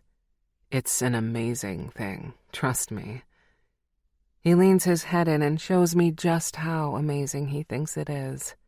He coats every part of me with his tongue, lapping at my clit, my seam, my entrance. He works his tongue until I'm writhing on the bed underneath him, until I'm seeing stars, until Pegasuses seem not only real, but like something I might just consider buying a farm for, giving up my city life to raise a whole herd of them. The climax rips through me, and I scream Connor's name. I've never screamed a guy's name before, but it's the only word I can get out, the only word that my brain can call up. Connor. Connor. When I stop trembling, he sits up proudly. His hand is gripped around the base of his cock, and it looks harder and fuller than it did before. I realize he may have enjoyed that almost as much as I did, which makes Connor himself pretty much the Pegasus of men. Come here. I pull him to me, finally getting to kiss him the way I want. I can taste myself on his lips, and it is sweet in a way. Strange, but sweet. Connor presses his hips against me, his cock nuzzling in between my thighs. Despite the intense orgasm he just gave me, my pussy is still throbbing, aching to feel him inside me for the first time.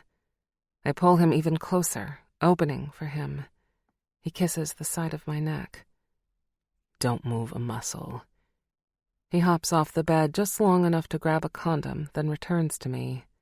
He sheaths himself quickly, his hands moving expertly. I try not to think about just how expertly. I guide him back to my body. He rubs his cock along my slit, pushing the head against my clit. He seems to hesitate before going any further, and for a minute, I bite my lip and just watch his face. Maybe he's right to hesitate. This is Connor, after all. Once we do this, there's no going back. There's no rewind button, no takebacks. Do you want this, Lucy? He pushes his cock against my entrance, making me squirm. Tell me you want this. I want this. You want me to fuck you? Yes. You want me to slide my cock into your tight pussy? He torments me by pressing the tip against me. Yes, Connor, God, yes. Like this? He pushes the head past my entrance and stops. More, I pant. More. Another agonizing inch. More, all the way. All the way?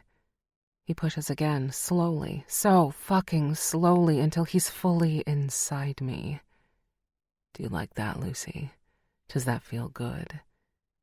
This time I can't answer. I whimper and nod as my walls clench around him, telling him all he needs to know about just how good it feels. A dazed look comes over Connor's face, and he slowly withdraws, only to slam into me again so hard that the bed rattles. Oh, God! I keen as he starts slamming into me, fucking me with the kind of fervor that makes it feel like he's been waiting forever for this. Maybe I have too. Maybe we both have. I wrap my thighs around him, pulling him even deeper, and he groans against my neck. We move together in a wordless harmony, our bodies coming together like two halves of a macaron, like sugary sweet perfection. When the second orgasm hits, it's even more intense than the first. I claw at Connor's back, shaking beneath him, as lightning courses through my very veins. He slows just enough to watch my face as it happens. His own eyes are dark with lust. When I finally blink up at him, the world coming back into focus, he covers my mouth with his. Then his hips are moving against me again, his cock driving home, thrusting until I feel him shiver and shake and then collapse. I don't come down from that high for several minutes, staring up at the ceiling and wondering if it's possible we left actual scorch marks on the sheets. When I finally look over at Connor, he pulls me into his arms and kisses my temple. That was amazing. I nod dumbly. I'll say. Best you ever had, right? He grins arrogantly, but I can tell he's just playing. Definitely. But considering Lou was your only competition, I'd say it wasn't much of a contest. The grin falls off Connor's face, slowly and then all at once, as understanding dawns on him. He props himself up on one elbow. You've never been with anyone besides Lou? And now you. No, that's it. My number is 2. I smile up at him, but a frisson of light dread is starting to run through me. Why? What's your number? Oh, I don't know. He says hastily, too hastily. Do people still keep track of that kind of thing? They do, unless the number's too high to count. I try to sound light and playful, but I'm pretty sure I fail miserably. No, it's not that high. But it's higher than 2. Well, yeah. A lot higher? He shrugs. It's okay, I say. It's not like it matters, really. This isn't, it's just... I gesture at the bed, at Connor, at me. It's just what? He frowns. It's just whatever, right? Part of the bet. 2 people moving on from bad breakups. Connor doesn't say anything for a minute. I can't read the expression on his face, but he doesn't look nearly as relieved as I expect him to. Something in his face actually looks troubled, but eventually he shrugs. Sure. Great. I let out a breath, then reached to the floor for my t-shirt and my underwear. I yank them on stealthily, half under the sheets, and then paw around for the rest of my clothes. Where are you going? Connor blinks up at me. Back to my room, I say in surprise. I'm exhausted, all that food and wine and sexual intercourse. He shakes his head. You're weird. I know. So, thank you for that. For the sexual intercourse? Yup. Good night. I hightail it out of Connor's room before he can say anything else or before I can start to wonder too much about the look he's giving me right now. The look that says he doesn't like the direction this conversation went. To be honest, I don't like the way it went either. I can't believe I brought up my number, I think bitterly as I snuggle down under my flannel sheets. Especially in front of a guy like Connor. Of course his number is loads higher than that. Of course it is. It's Connor Pratt, for God's sake. His number is probably in the hundreds, thousands. Why did I have to throw myself at him like that? Was I really so desperate to become just another one of those numbers? But I knew this from the beginning, really. I knew it was going to be hard. Impossible, really, to keep my crush on Connor from bubbling back up to the surface. He's always had that effect on me, turning me from a halfway competent person into a blathering schoolgirl. Well, at least when I was a schoolgirl, I had an excuse. Now I'm supposedly a grown-ass woman, and I'm throwing myself at him like I'm still that sad little girl, desperate for a man's approval, his attention. I blame the bet. Maybe Connor and I could have survived as roommates, but then he had to conceive that stupid bet. And then he had to kiss me like that, and touch me like that, and go down on me like that. The fact is, Connor and I don't belong together. I'm the good girl with a slightly quirky side. He's the player with a slightly obnoxious side. Chocolate and olives. If we were a recipe, we'd be on a fail blog. We'd be one of those #NailedIt memes with a cake that's supposed to look like a chocolate hedgehog and instead looks like a creature that devours dreams and small children. That's Connor and me in a nutshell. Creepy evil hedgehog meme. It pretty much doesn't get any worse than that. And now I just pretty much went and proved it. Chapter 18. Connor. On the day of the wedding, the city is pelted with freezing rain. Buckets of it, making the roads slick and coating the power lines outside our apartment in glossy sheens of ice. Lucy hems and haws about traveling all the way out to Jersey, making constant trips to the living room window where she stares down at the street. I should go, she says, mostly to herself. I should definitely go. You don't have to go, I try to assure her, but she looks at me suspiciously. You don't have to come if you don't want to. I didn't say that. I just said that if you're worried about the weather, we can stay here. She doesn't answer, just goes back to her room. Things have been cool between us since the other night. Not cold exactly, just cool. I can't quite put my finger on it, and I keep trying to tell myself I'm imagining it. I don't think I am, though, but I haven't brought it up with her. Coward? Who, me? Well, yeah. These last few weeks with Lucy have been great, but they've also been strange, like we're living in some semi-dream world where nothing is entirely real and nothing means quite what you think it does. It's all because of this stupid bet, too. Seemed like such a bright idea in the beginning, but now I'm kicking myself for it. Because what happens when the bet is over? What happens when one day she announces that she's met someone else? The other night, I thought maybe we'd moved past that. It felt real between us, you know? And then she got weird, or cool, as I keep thinking. I'm still kicking myself for bugging out a bit when I found out she hadn't been with anyone other than Lou. It's not like that kind of thing bothers me. It's not even that my number is embarrassingly high. It's probably not even as high as you'd think. It's just that, well, if I had known that I was only her second, maybe I would have tried to make it more special. Maybe I would have tried to make it more about her, not rush things so much. And maybe I would have found a way to go back in time and kill Lou so that there was no one else but me. Don't get me wrong, I know I can't think like that. No one else but me is never going to be a thing with Lucy. It can't be. Because whatever my feelings are, she's still Kyle's sister. There's still a whole bro code and all that. And the bro code is pretty clear when it comes to issues of banging your buddy's sister. Oh, and don't think that just because Kyle is a respectable ER doctor with a fancy medical degree and a Fifth Avenue apartment that he wouldn't still rip my balls off and shove them down my throat. That fancy medical degree probably means he knows even more gruesome and effective ways to torture a man. Ugh, I shudder at the thought. I go to my room where I lie on the bed and stare at the ceiling and listen to the ice pelting against the window. My suit is hanging on the closet door, waiting for later today.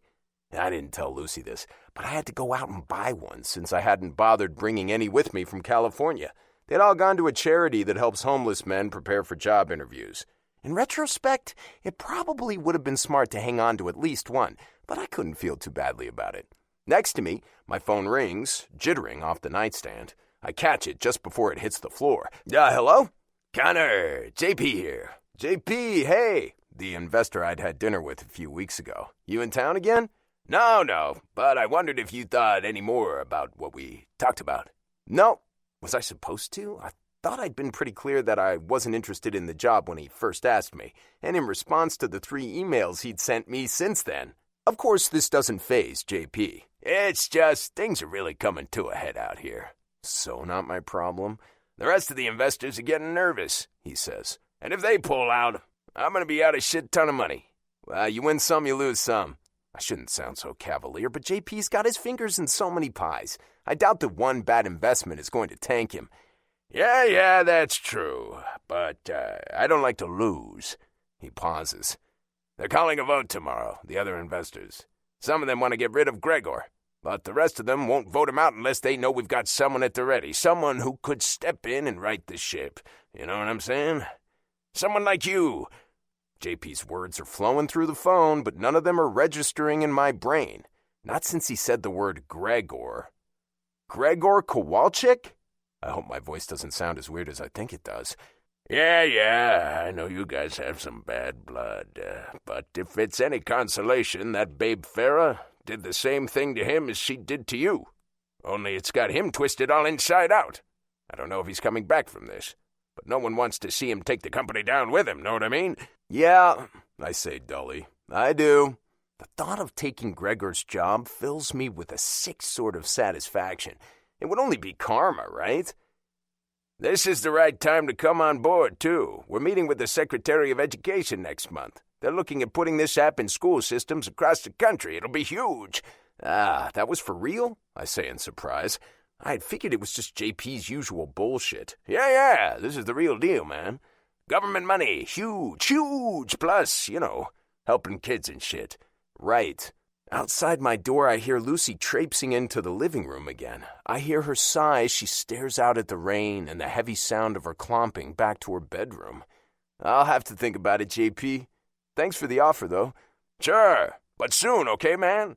I need to give them an alternative toot sweet, if you catch my drift. The only thing worse than a wedding where you don't know anyone is a wedding where the only person you kind of know is the ex-boyfriend of the woman you just slept with. And yet, here I am, slurping a shrimp cocktail and smiling at strangers and trying not to look like I'd rather be anywhere else. It had finally stopped raining around lunchtime, and Lucy had decided it was a sign from the universe that we were meant to go to the wedding after all. So here we are, standing awkwardly together in the reception hall. Are you okay? She picks at her cocktail, eyes darting around the room and landing on everything but me. Yeah, just dreading the moment we have to meet your ex. She grins ruefully, this time deigning to cast a glance toward me. Me too. So far we had seen Lou only briefly. Lucy pointed him out during the ceremony. Not up at the front with his sister or as one of the groomsmen as I'd expected, but sitting in the pews about halfway back. He'd been looking wildly around and had seemed to relax when he spotted Lucy, another fact that made me dislike the guy. Added to the very long list of things I don't like about him. Lucy looks like she's dreading the moment of contact almost as much as I am. She keeps looking around the reception hall, a pink-carpeted, white tableclothed little slice of hell, and gnawing on her bottom lip. She's not one for nervous gestures, so I know she's bothered right now. She still looks beautiful, of course, and I hate that there's a tiny little part of me that wonders if it's for him. Her glossy dark hair is pulled up into a high twist of some kind, and the black dress she's wearing shows off every delectable curve of her perfect body. It's not too low cut. I can't imagine Lucy ever wearing anything too risque to a wedding, but somehow that makes it even hotter. Knowing what's underneath that swath of black fabric, knowing the hills and valleys of her body, the perfect rosiness of her nipples, the sweet honey of her pussy, the ahem. I adjust myself slightly, trying to look nonchalant. Okay, man, time to think about something else. There'll be plenty of time for that later, hopefully. I sneak another glance at Lucy and wonder for the 1,000th time what she's thinking, what she's feeling. Incoming, she hisses. She gestures furtively to our left, where, sure enough, the douchebag is swiftly approaching. Smile! I give her a very large, very fake smile. She returns the first genuine smile I've seen in days, and then she quickly plasters it over with something more stiff and polite. Hello, Lou. Lucy, it's great to see you. He leans over and gives her a kiss on the cheek, and I rip him limb from bloody limb. Okay, I don't really, but I think about doing it. Up close, he looks even more dull than he did from afar. Dull and smarmy, if that's even possible. I wouldn't have thought it was, but Lou seems to be working that particular combination pretty hard. Lou, this is Connor. She gestures toward me. I note with satisfaction that she didn't tell him it was nice to see him, too. A small win? I'll take it. Lou gives me the once-over, and I hold my hand out, determined to be the bigger man. He reluctantly reaches out and shakes mine. I make sure to squeeze twice as hard as necessary and bite back a smile of satisfaction when he grimaces. Did I say the bigger man? I meant the stronger man. Sharon looked just beautiful, Lucy is saying. What a lovely wedding. Yes. Lou sounds distracted, mostly by me, it seems. His gaze keeps drifting over to me, trying to size me up, like he's trying to figure out just who I am to Lucy. Join the club, buddy. You aren't the only one who'd like to know. Eventually, he seems to decide that I'm not a threat. You look great, he says to Lucy, leaning in way too close for my liking. Oh, thank you. She tugs at the hem of her dress. She doesn't look in my direction, and I can't tell if she's flattered or uncomfortable. I know which one I am. We're saved by the sound of clinking glasses from the front of the room. A mustached man who seems to be the MC announces that dinner's going to be starting soon, and we should all take our seats before the happy couple makes their entrance.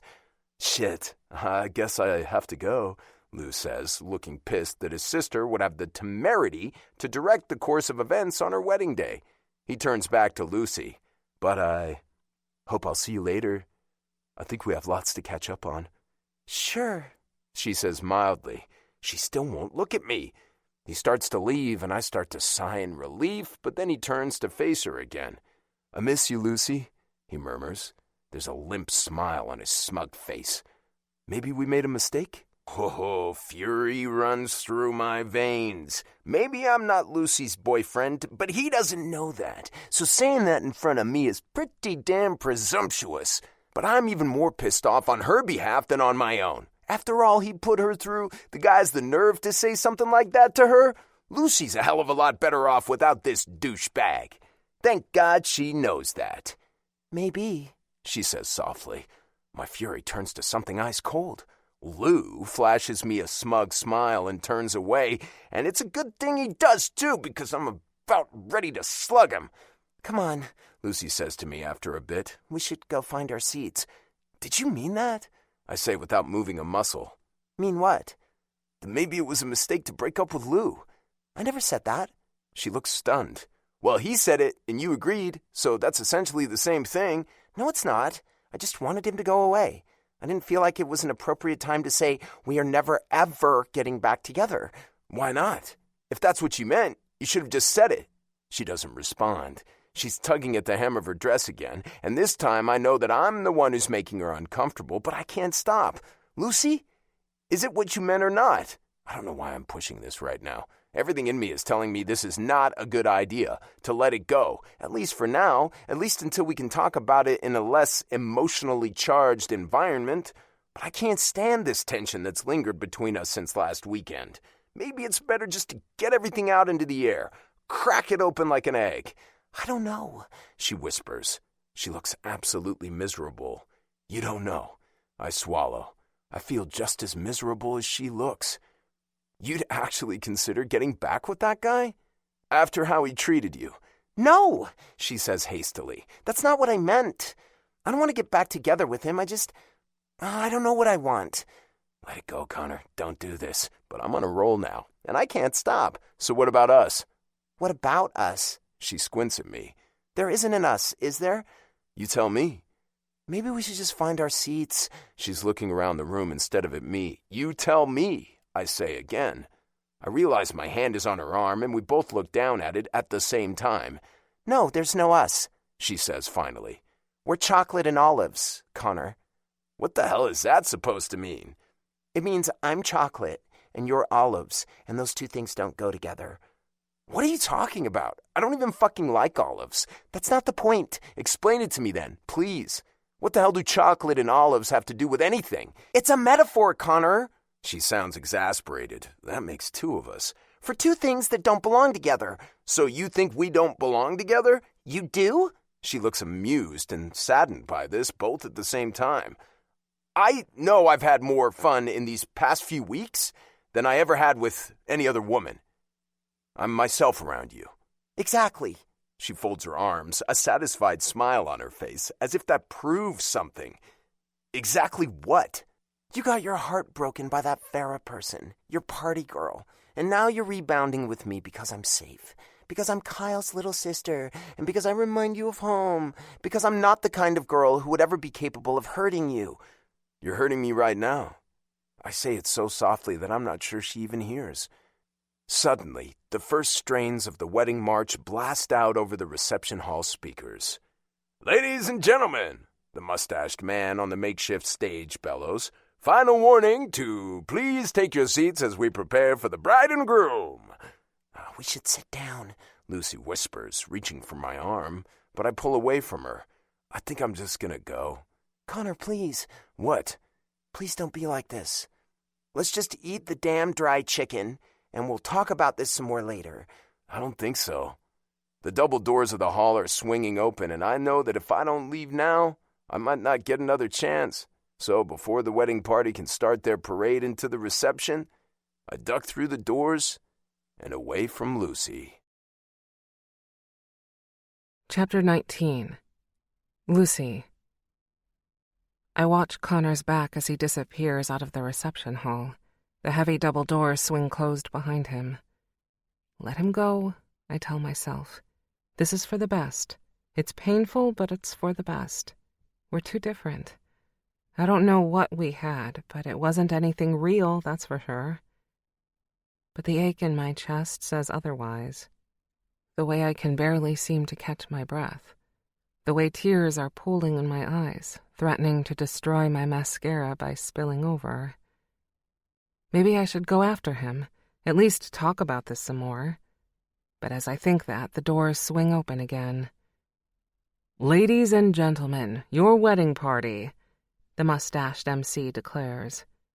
Through the door where Connor just left comes the elaborately dressed bridesmaids in their purple taffeta, the many groomsmen in their steel gray tuxes. Great, now there's no way I can get out. I move discreetly off to the side so I'm standing against the wall near the bar.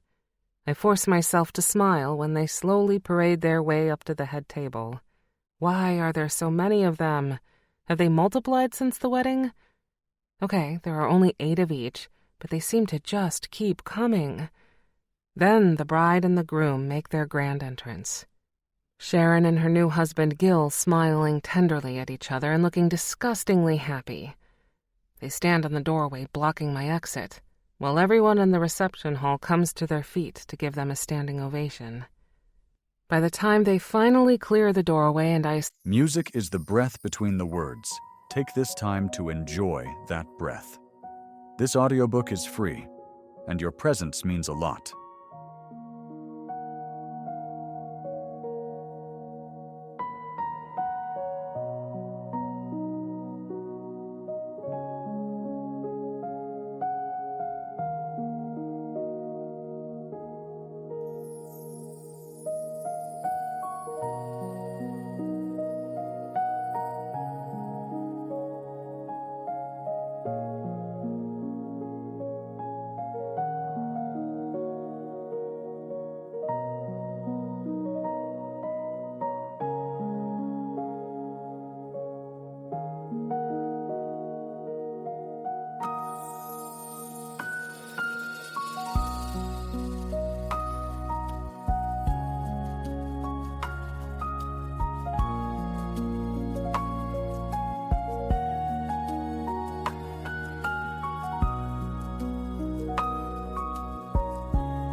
escape into the lobby, Connor isn't there. I scan the room frantically, but there's no sign of him. I bust through the front doors onto the steps outside. There's no one there except a tiny old woman bunched up inside a fur coat. She has curly white hair and looks like someone's adorable cookie-baking grandmother, except she's smoking a cigarette and blowing nasty yellow rings into the evening air. "Hi, have you seen a man come through here? A man wearing a silver tie?" "Oh, yes, dear, I did. He got into a taxi cab." "He got into a cab, so he left?" "Yes, dearie, that's what I just told you." She takes a long suck on her cigarette, then starts to hack.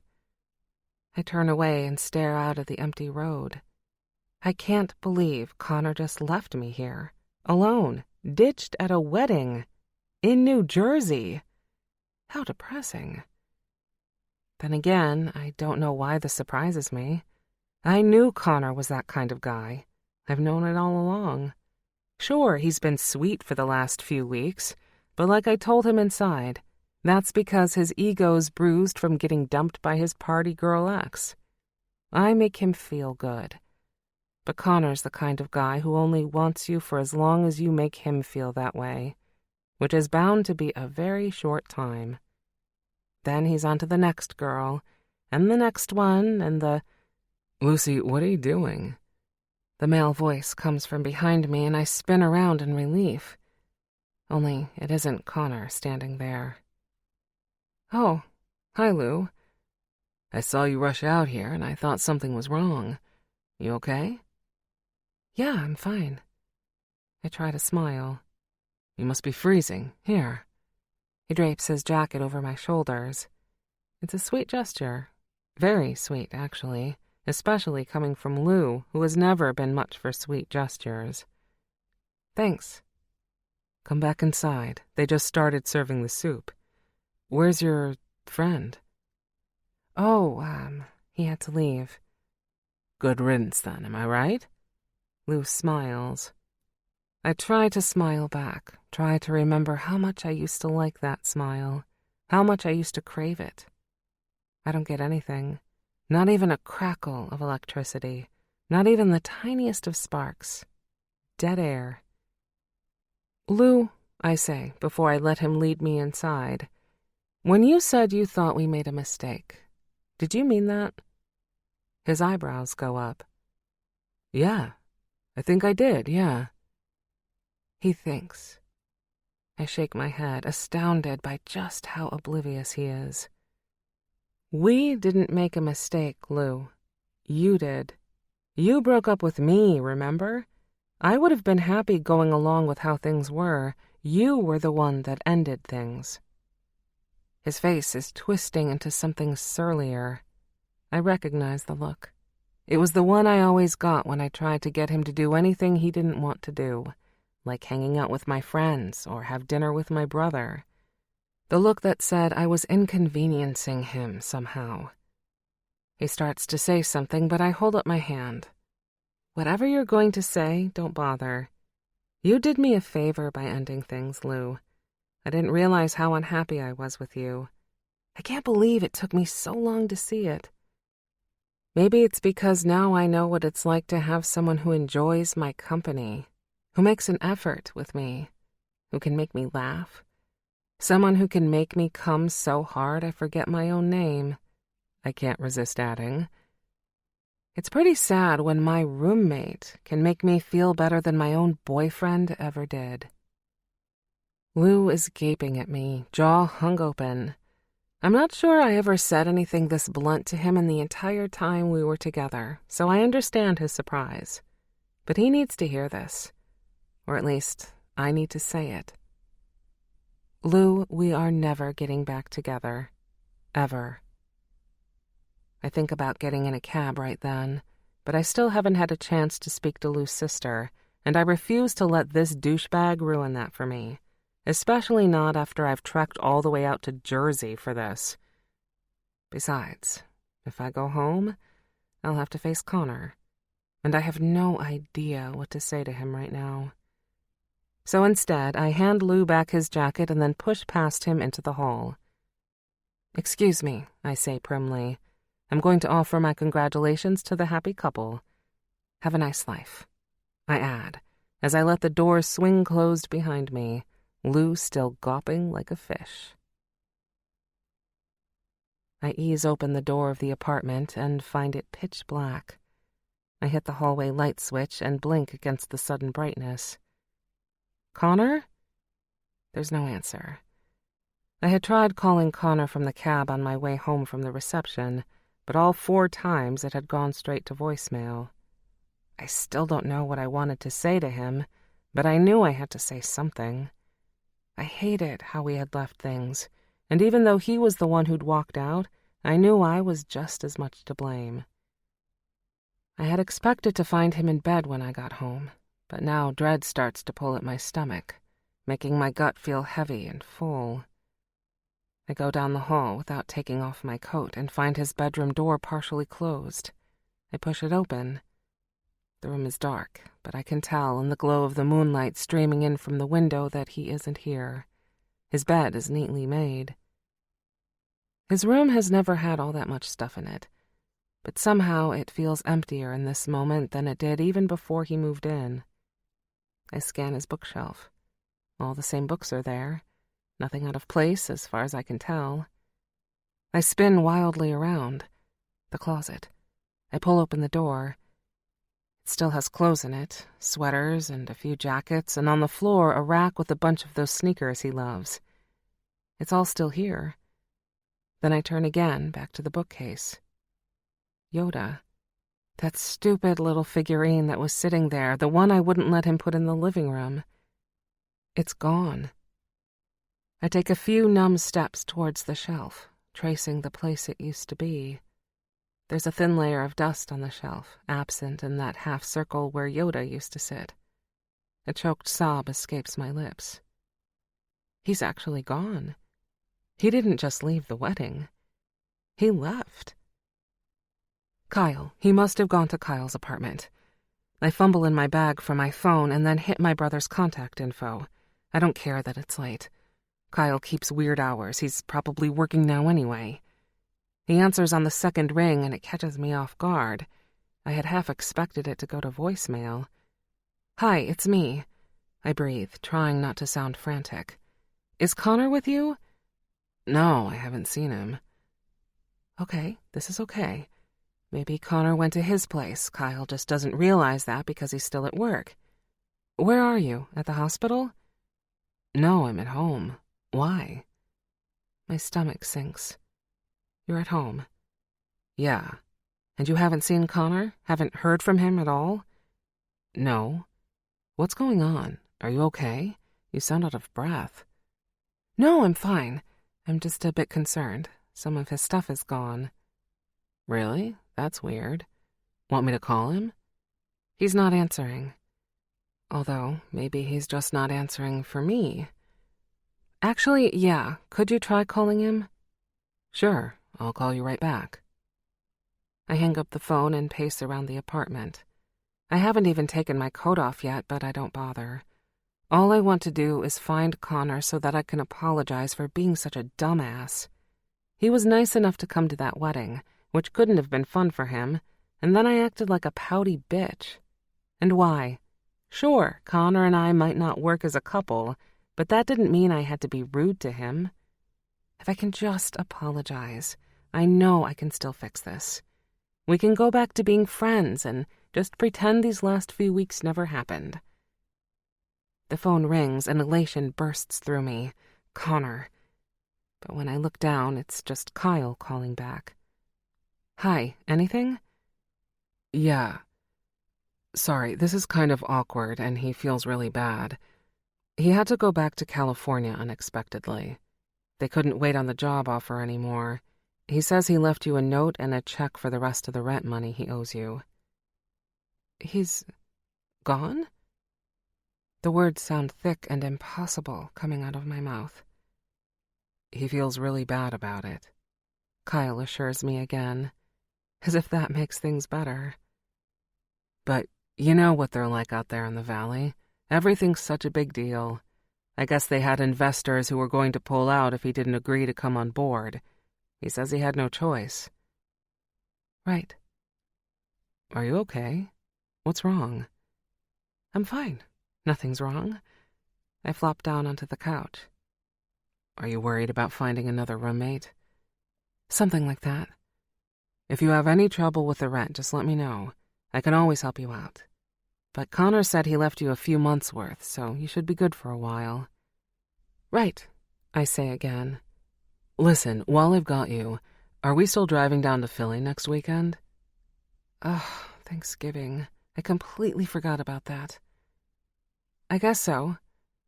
Come on, you love Thanksgiving. Don't you always say it's your favorite food-related holiday? Yes. I try to smile.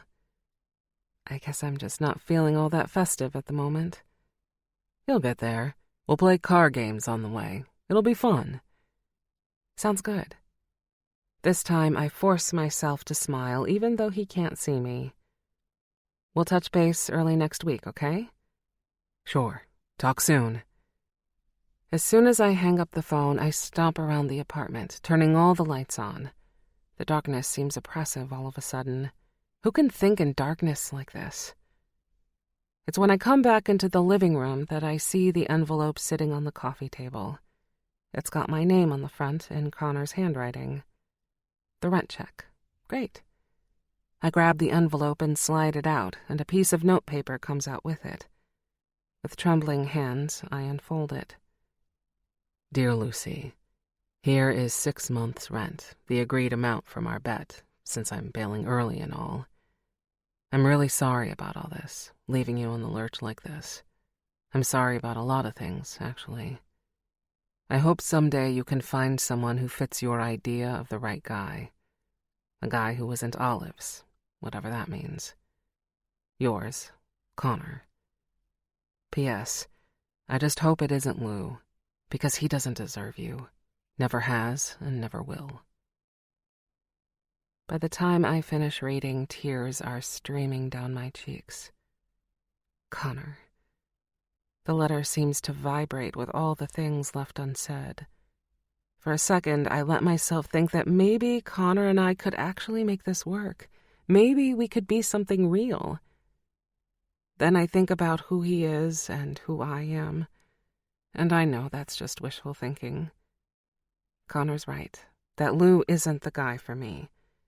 But that doesn't mean he is either. Even if he does make me feel funny and sexy and smart, even if he does make me laugh more than anyone I've ever known, even if he does seem to appreciate my cartoon food clothing and my obsessive need to master the art of the perfect cake crumb. But at the end of the day, he's still Connor, and I'm still Lucy, and there isn't a world where those ingredients go together. Well, maybe there is, but it isn't this one. Maybe someday I'll meet a nice, sensible guy and be able to settle down. Or maybe I'll just get a half-dozen cats. I sit there on the couch forever, until the sun has come up and the apartment is bright again. Then I go around and turn off all the lights. I take off my coat. I'm still in the dress I wore to the wedding, still in my heels and my grandmother's pearl necklace. But instead of changing, I go into the kitchen. I grab my pink apron off the hook, tie it around my waist, and open the fridge. Eggs, butter, milk. Chapter 20. Lucy. When I meet the girls at Sam's apartment, I'm laden down with bags and bags, and even more bags, all of them filled with sweets. Containers and containers of sweets. Squares and cookies and brownies, oh my. I'd run out of Tupperware at some point and had started wrapping things in empty cracker boxes, aluminum pie plates, rinsed-out yogurt containers. I can barely carry all of it, and when I stomp into Sam's living room, I set everything down with an exaggerated huff. The girls exchange a look. What's all this? I've been baking. This is excessive even for you, Olivia says, carefully pulling open one of the bags as if something in it might attack. Well, I've had a lot of time on my hands lately. Anyway, how are you guys doing? No one answers me. All four of them are still pawing through the bags, taking inventory of the delivery. I admit it is a tad excessive, but like I said, I've had a lot of time on my hands. Plus, when I stop baking, I start thinking about Connor, and that never leads anywhere good. So I figure it's just easier not to stop baking in the first place. Brownies, blondies, cookies, cookie bars. What are these? Tess holds up a container. I squint at it. Oh, those are pecan and paprika lemon drops. Tess grimaces, but I ignore that. I'm not sure they were a good idea.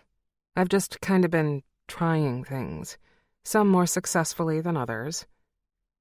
The baking had become a compulsion over the last week, and when I tired of the usual fare, I started going further and further afield, until I was mixing random things that had no business being in a recipe together.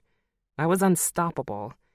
I actually had to go to a different grocery store partway through the week, because I'd literally bought all the flour and sugar from my usual spot, and they were starting to look at me suspiciously when I put one of every single spice jar in my basket.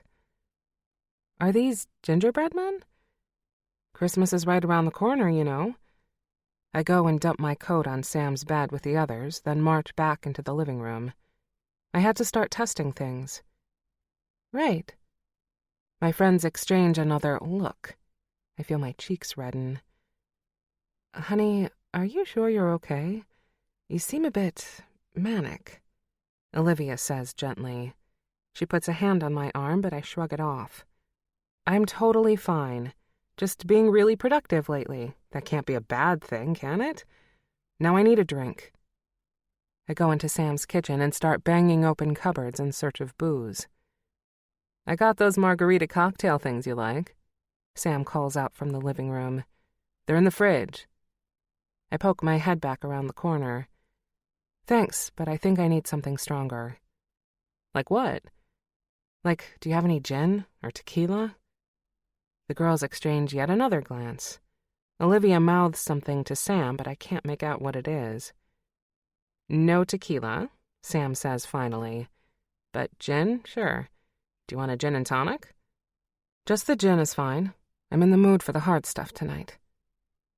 I hate the way they're all looking at each other, as if I'm someone's doddering grandmother who needs a babysitter. Did something happen? Tess asks delicately. At the wedding, maybe? Is it Lou? Was it terrible seeing him? The wedding was fine. Why would you think that? Well, because we've all been trying to get in touch with you since then, and you haven't returned any of our calls. If you hadn't shown up tonight, we were going to have to call your mother, and none of us wanted to have to do that. I'm fine. I come back into the living room with a glass of gin and ice in one hand and the bottle of Bombay Sapphire in the other. I finally take in all their faces. They really do look concerned. I laugh. I'm really fine, you guys. I'm sorry if I made you worry. I've just been in this really awesome baking frenzy. Okay, if you're sure you're okay. I'm totally sure. I lift my glass toward the girls. To us. To us?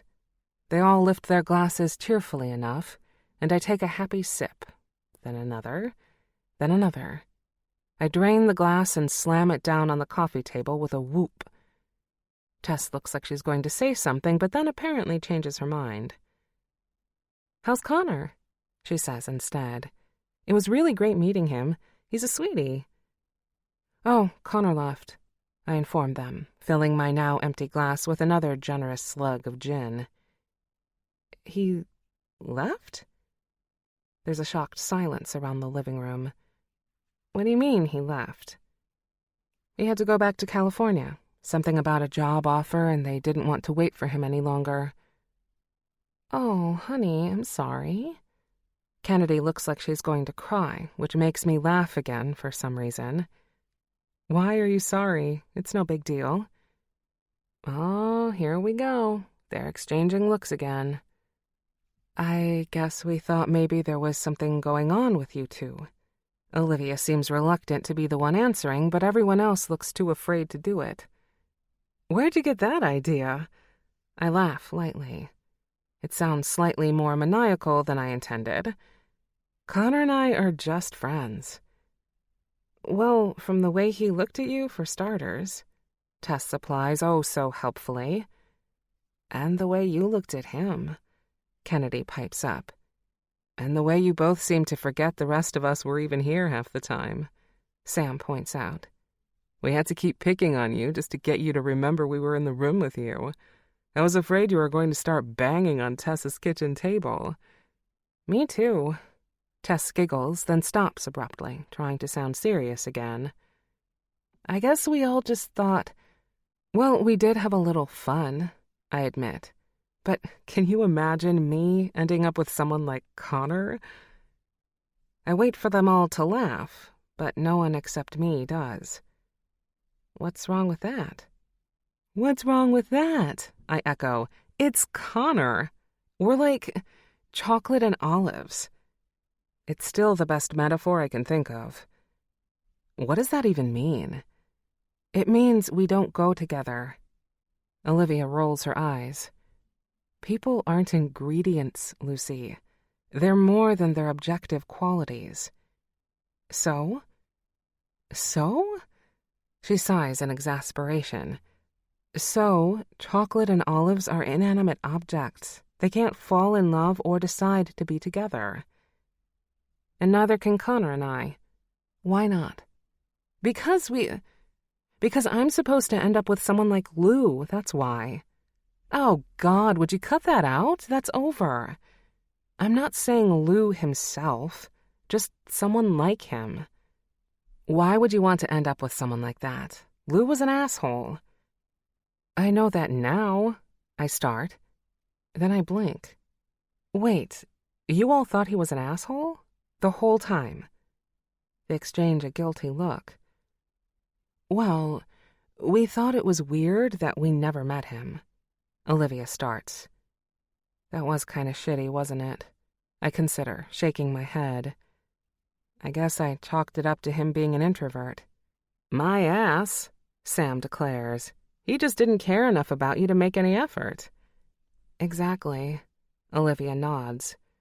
He only ever wanted you on his terms. He didn't give a shit what you wanted. I look around the room and find Tess and Kennedy nodding in agreement. So you all feel that way? You never liked him? They all nod. At least they have the decency to look guilty. Why didn't anyone ever tell me? You probably could have saved me a lot of time. We didn't want to hurt you, sweetie. We kept hoping things would get better, that maybe he'd come around. I guess that never happened, I say bitterly. I console myself with another healthy swallow of gin. But hey, at least I know now. Lou is an asshole, and everyone but me knew it. Anything else you want to tell me? Sam elbows Olivia, who clears her throat. She's twisting her wine glass in her hands, though she doesn't seem interested in drinking from it. I, on the other hand, am knocking back this gin like it's water. Connor's not your father, sweetie, Olivia finally says. She uses her best grown-up voice, the one she usually uses to lecture Kennedy, which is how I know she's serious. And which is why I probably shouldn't laugh, but I do. I laugh. I know he's not my father. Do you? The room is suddenly uncomfortably quiet. Of course I do. Because sometimes it seems like you don't. Well, I do. How stupid do you think I am? Not stupid, Olivia says hastily. I just think you have a tendency to go for guys that are what? A bit dull, Tess admits. Safe? Kennedy amends. Complete losers, Sam chimes in. Olivia glares at all of them. I think that sometimes you pick guys you think are non-threatening, who you think won't hurt you. Like Lou. The guy barely had a pulse, for God's sake.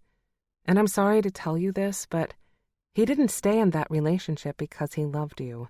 He stayed because you made things so easy and pleasant for him that breaking up with you would have been too much work. I can see Olivia grimacing, and I know she doesn't relish saying any of this, so I don't throw my drink at her, which is kind of what I want to do. Except I also want to keep drinking it, so there's that too. Of course, Olivia isn't finished yet. She takes another deep breath. It seems like maybe you think that because Connor's hot and charming and maybe he used to be kind of a player or whatever, that he's obviously wrong for you, that he's going to break your heart the same way your father did to your mom and you. I feel like all the air is sucked out of my lungs. I can't look at any of them. I know I said I wanted real talk, but this is pure torture. Is this really what you guys think of me? That I'm some sap with daddy issues? God, no, they all scramble to reassure me. But Sam squints at me. Yes. Olivia smacks her on the thigh and glares, but Sam waves her off. I'm not saying it's a bad thing. I'm saying we all have our issues. The others are still glaring at her, but she shrugs. Come on, she says eventually. You know I'm right. Take Tess, for instance. She's so naive she thinks hot action is a guy staring at her in the elevator. Tess glares at her. Sam keeps going. And Olivia is so bossy that there isn't a man in the world who can keep up with her. It's Olivia's turn to glare. Kennedy, though, is smirking. Well, I'm in a happy relationship, so I guess I don't have any issues. Sam snorts. Yeah, and you've been with that guy since 9th grade. Good luck with that. Plus, let's not forget that you believe in healing crystals. Kennedy clamps her mouth shut. Olivia pats her sister's leg and glares at Sam again. So, what's your issue then? I suppose you don't have any. No, I do, Sam thinks. I'm so perfect that no guy can ever live up to my impossibly high standards. We all glare at her now. But then, after a moment, the glares somehow dissolve and then we're all laughing hysterically. Because maybe it's true. Maybe we all have issues, and the key is just finding the person, or people, who can look at all those issues and still see the amazing soul beneath. Maybe for me, it's my friends. And maybe that's all I need. Chapter 21. Lucy. The banging on my door the next morning draws me out of sleep and straight into hell. A very specific and vicious kind of hell known as the hard liquor hangover. I touch my head gingerly. Yes, it's still there. And yes, my scalp seems to only be covered in hair and not tiny metal spikes, despite my feelings to the contrary. This is a start. It's not a good start, but it's a start. The pounding comes again, and I force myself to plant my feet on the floor. Just that small amount of motion makes me feel like I might throw up. I take a few deep breaths. Then a thought hits me. Connor. That's Connor at the front door. He's here. But then, why wouldn't he use his key? The rational, not still a little bit drunk part of me wonders.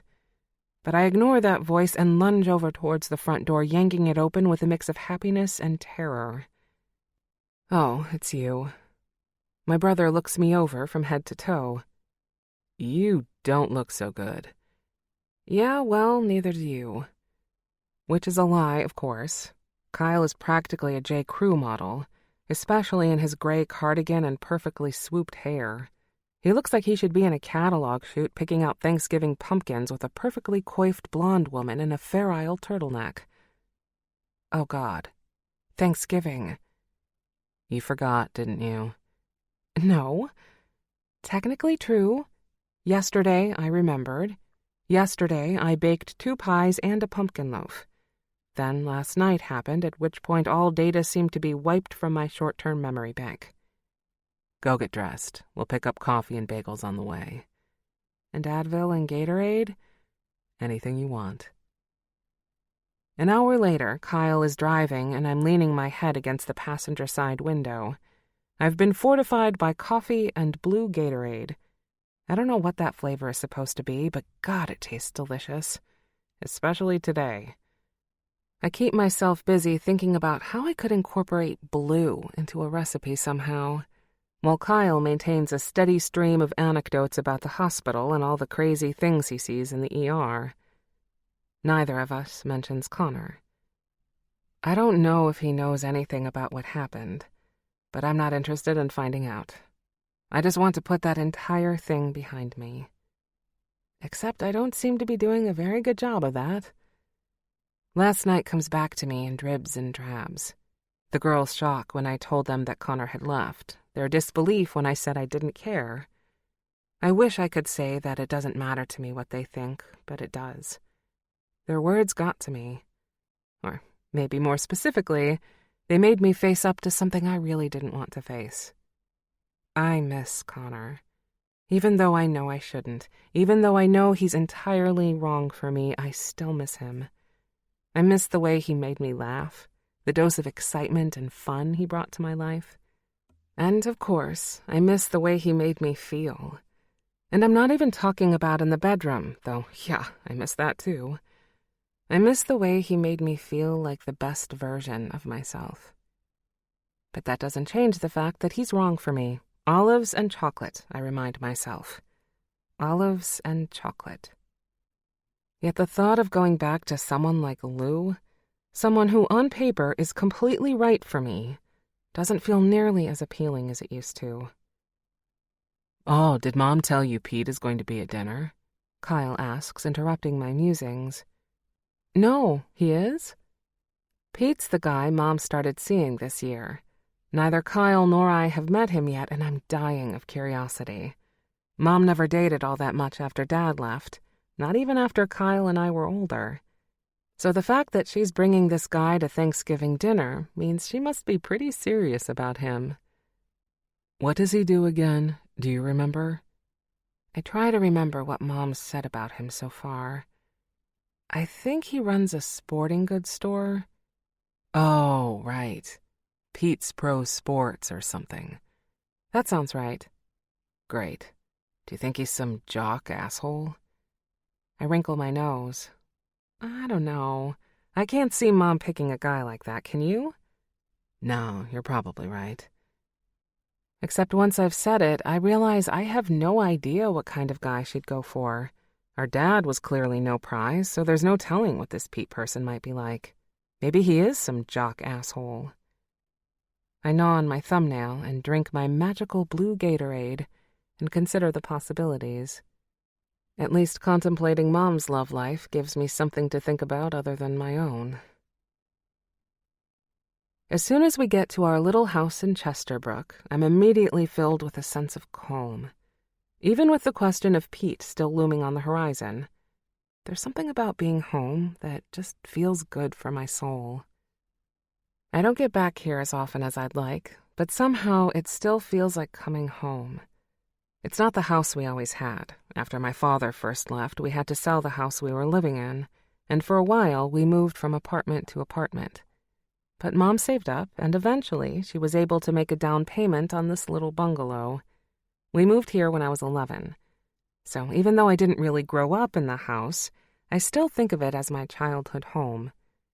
Maybe because Mom always worked so hard to make it a special place for us. And as soon as we step inside the hallway, all the familiar sense of home envelop me. Lemon pledge and those cardamom candles Mom likes, and something less definable and more ephemeral. Something that just smells like home, like family. And layered above that, the sharp golden scent of a roasting turkey. "Mom, we're home," Kyle yells out. "It smells amazing in here," I add. Mom bustles out of the kitchen, a pink apron almost identical to mine tied around her waist. "There you are. I was just about to text you. There was an accident on the turnpike and I was worried you'd get delayed." "Didn't see anything. We must have just missed it." Kyle gives her a long hug. "Oh, good. Are those the pies?" She turns to face me and gives me a hug, too, even though I can't hug her back thanks to the armload of pies. "They are?" I hand them off to her as soon as she lets go and she plants a kiss on my cheek. "You are a wonderful daughter. Do I tell you that often enough?" "Yes, Mom." "Good. Now come on into the kitchen, you two. The guys are both in there. There's beer and wine in the fridge." The guys? I rack my brain trying to remember if she ever mentioned Pete having a son or something. Who else would be here? The answer comes to me immediately. Maybe because the deep voice echoes from down the hallway and every cell in my body prickles. Connor. He's here. He can't be. Why is he here? He's supposed to be in California. I follow Kyle and my mother numbly down the hallway. Part of me wants to turn around and run out the door, hop in Kyle's car, and drive all the way back to the city. But I suppose grand larceny isn't a great way to kick off the holiday. Mom is introducing Pete to Kyle and me, but all I can do is stare at Connor. He catches my eye briefly, but mostly focuses on the bottle of beer in his hand, which must be beyond fascinating given how intently he stares at it. "Hi," I say dumbly, shaking Pete's hand and trying to smile. "It's nice to meet you finally." "You too, Lucy. Your mom tells me you're a baking blogger. How cool is that?" "Yeah." I tuck my hair behind my ear. I try to focus on Pete, but my eyes keep drifting over to Connor, who's now reaching into the fridge to get Kyle a beer. "Want anything, Lucy?" my brother asks. Connor still hasn't said anything. "Ugh, no, I'm sticking with water for now." Mom is magically already thrusting a glass of water into my hands while she tells Pete all about the pies I brought, and he makes polite and interested noises. He seems like a nice man, truly. Kind blue eyes and laugh lines around his mouth, and he listens attentively to Mom and shows an interest in me and the pies. But all I can do is sneak furtive glances at Connor while we talk. He and Kyle are leaned up against the counter, casually shooting the breeze, like nothing ever happened. Must be nice, I think bitterly. Must be nice for this to feel like any other day, to not feel like your heart is being shredded to ribbons. I chug back my water defiantly. Can I help with anything, Mom? Peeling potatoes, stuffing things? She shakes her head. I think everything's under control. Pete came over early this morning to help me start prepping. She smiles warmly at him, squeezing his shoulder with one hand while she sips her wine. I'm happy for her, truly. But right now, I can't focus on anything but Connor. I need to not be in the same room with him. I was thinking I would make another pie, I say desperately. I'm not sure the ones I brought turned out all that well. Maybe the guys should all go in the living room and I'll just whip up a new one real quick. Mom shoos me with a dish towel. I'm sure your pies are fine. I don't want you spending your whole holiday taking care of things here. Now, why don't you, Kyle, and Connor go relax, and Pete and I will put together some snacks. Dinner won't be for another couple of hours at least, so you'll have lots of time to hang out. Great, I grumble. The last thing I want to do is sit in the living room with Connor and Kyle and hang out. But I refill my water glass and trudge into the living room after the guys. Kyle flicks on the television, turning to the parade, and then flops down on the sofa, sprawling across it the same way he did as a teenager. Connor takes one of the armchairs, and I take the other one. For the first time, I notice that he doesn't look nearly as comfortable as I initially thought. Good. We all lapse into silence while the television announcers make inane observations about the parade going on down on the street. We're still sitting there when Mom reappears with a platter of crackers, cheese, sliced sausage, and, black olives. I don't think I've ever heard you kids so quiet, she chuckles, setting the platter down on the coffee table. Lucy's hungover. Kyle blabs, and I glare at him. Connor sneaks a glance at me, which I ignore. Just went out with the girls last night, and things may have gotten a little too celebratory. I feel fine. Epic lie, but whatever. Well, don't you worry. Sit back and enjoy the parade. Pete and I are going to wash some dishes. I'll help. I nearly throw myself out of the chair, but Mom pushes me back down. You will not. Sit. Enjoy yourself. Have some olives. I wince. I can't look at Connor, though I think I hear him making some sort of snorting noise. After Mom's left the room, I force myself to turn to him. How's California? Oh, great. Yeah, great. He nods. Very sunny. I bet. I didn't think we'd see you back here. He shrugs. I had a craving for pumpkin pie. Of course, they don't have those in California. They don't have your pumpkin pies. Oh. That shuts me up. I go back to looking at the television. You didn't cash the check I left you. I shrug. It's true, I haven't. Even though I could definitely use the money, and I'm still not totally sure how I'm going to cover the rent without it, it feels weird to take Connor's money this way. Whether it's for a bet that never should have happened, or just guilt money for everything that did happen, it doesn't feel like something I want. You should cash it, Lucy. I'm sorry I left you in the lurch with the rent. It's fine. I don't need your money. I managed just fine without you before, and I'll manage without you now. Somehow, when I say that, I try to make it mean more than just the money. Because I was fine before Connor came into the picture. Sure, I was upset over Lou, but I never felt anything like this. I never felt like I couldn't breathe. Right, of course. I sneak a glance over at him and find him looking at Kyle, who appears to have fallen asleep. Connor lowers his voice. Really, though, are you doing okay? I'm fine, Connor. Really. I'm gonna go see if Mom needs any help in the kitchen. I get up and cross the living room, but I have to walk right past Connor's chair to get to the hall. He reaches out and grabs my wrist. The feeling of his fingers on my skin send dual daggers of pain and longing shooting through me. Lucy. Connor, don't, I warn him. But just don't. He nods and unclasps his fingers. My skin still burns all the way to the kitchen. The shredded ribbons of my heart lift and settle as if on a breeze. Chapter 22. Connor. As soon as I emerge from the wedding reception hall and into the main lobby, I know I've made a mistake. A big one.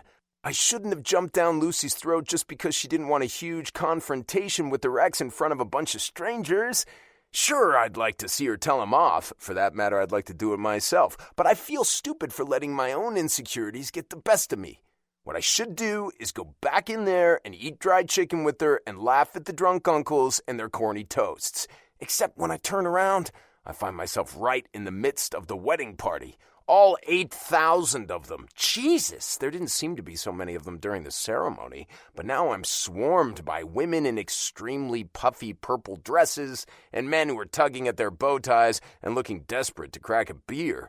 The doors of the reception hall are flung open, and the wedding party starts their slow march in. I wait there, trying to see over them, to catch a glimpse of Lucy. I don't see her anywhere. The longer I stand there, the more I doubt what I'm doing.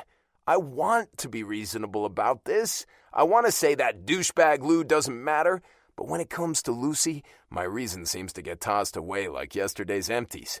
The thought that she might have any leftover feelings for that guy makes me want to cut something, or someone, preferably him. As I stand there watching that wedding party, I realize I'm in way over my head.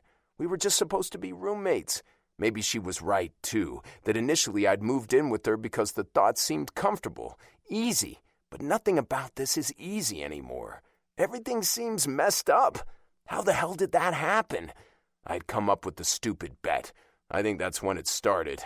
Or maybe it started when I kissed her that night outside Veneer. Or maybe it started the day I walked into that apartment and saw her standing there, wringing her hands on that stupid apron and looking so sweet. God damn it, I can't go back in there. I can't, because if I do, I'm going to fight for her. And what then? Either she turns me down and I go back to, what, being her friend? Or she reciprocates and we both have to admit that it can't ever happen, even if we want it to. There are no good options here. No way this ends in anything other than a mess, in one more round of broken hearts.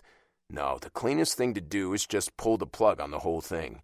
And it'll hurt less now than it will if I let it go on any longer.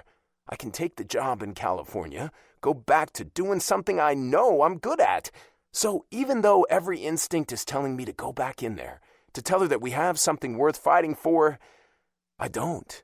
I walk out the front doors and into the cold New Jersey night, and I climb in a cab and head back to the city. I stare down the empty apartment and sigh. So this is what my life has come to. I cross through the small kitchen and the compact living room and head straight into the bedroom where I drop my duffel bag. I flop down on the small bed and study the small room. Taupe walls, wood furniture, beige curtains, a beige lamp, a beige rug. But for now, it's home.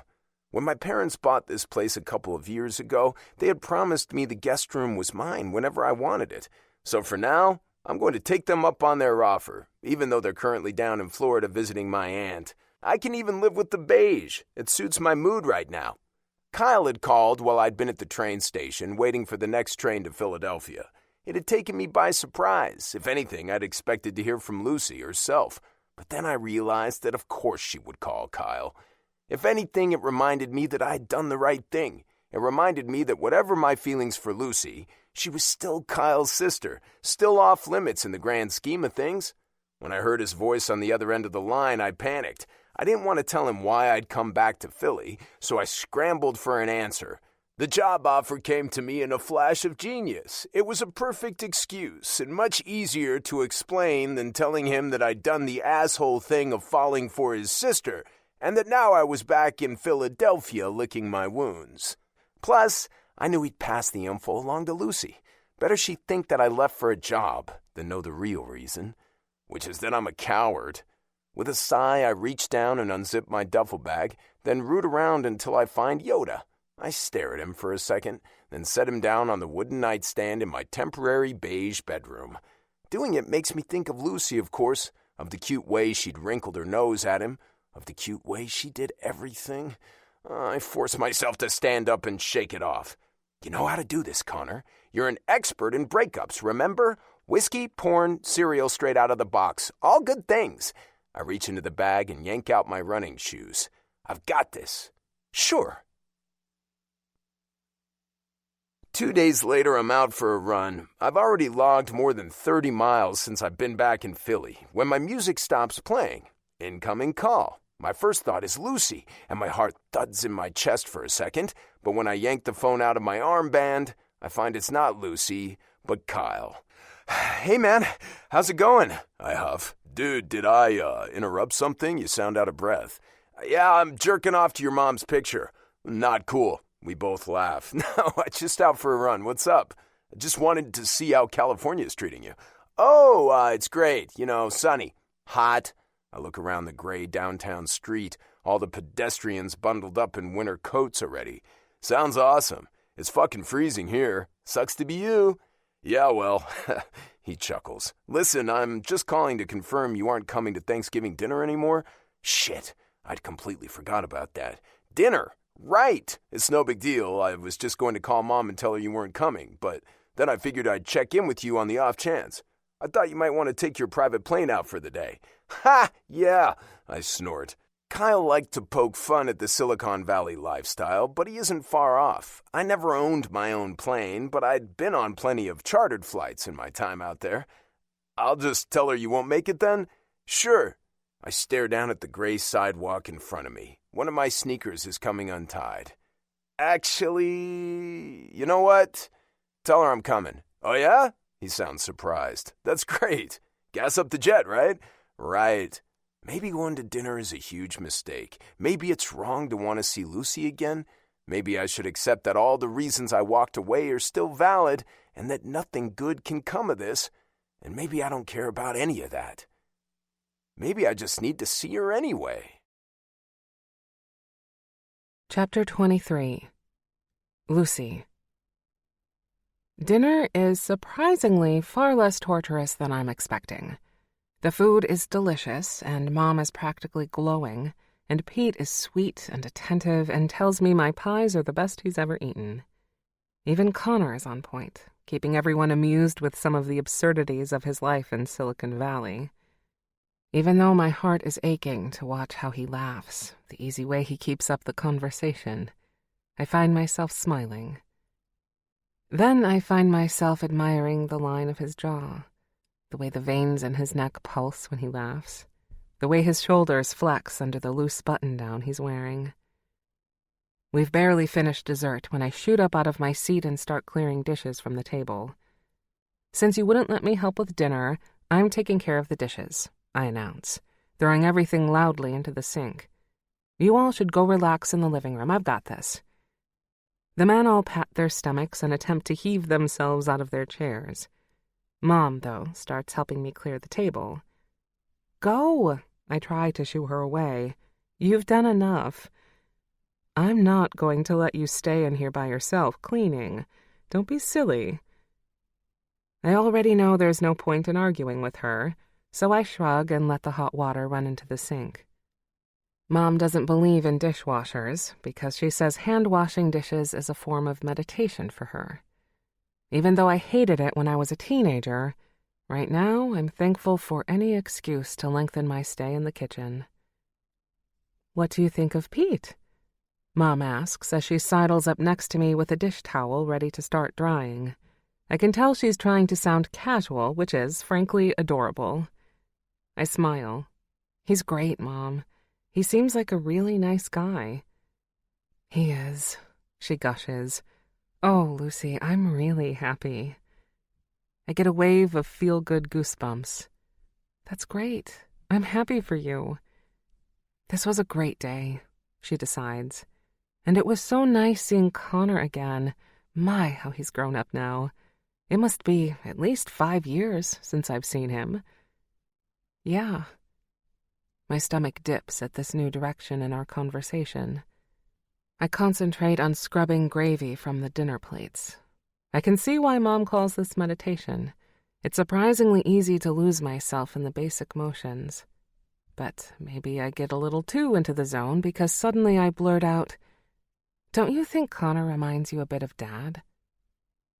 I hadn't been planning on saying that, and Mom looks confused. "Your father?" she says, as if there are various people I might refer to as Dad.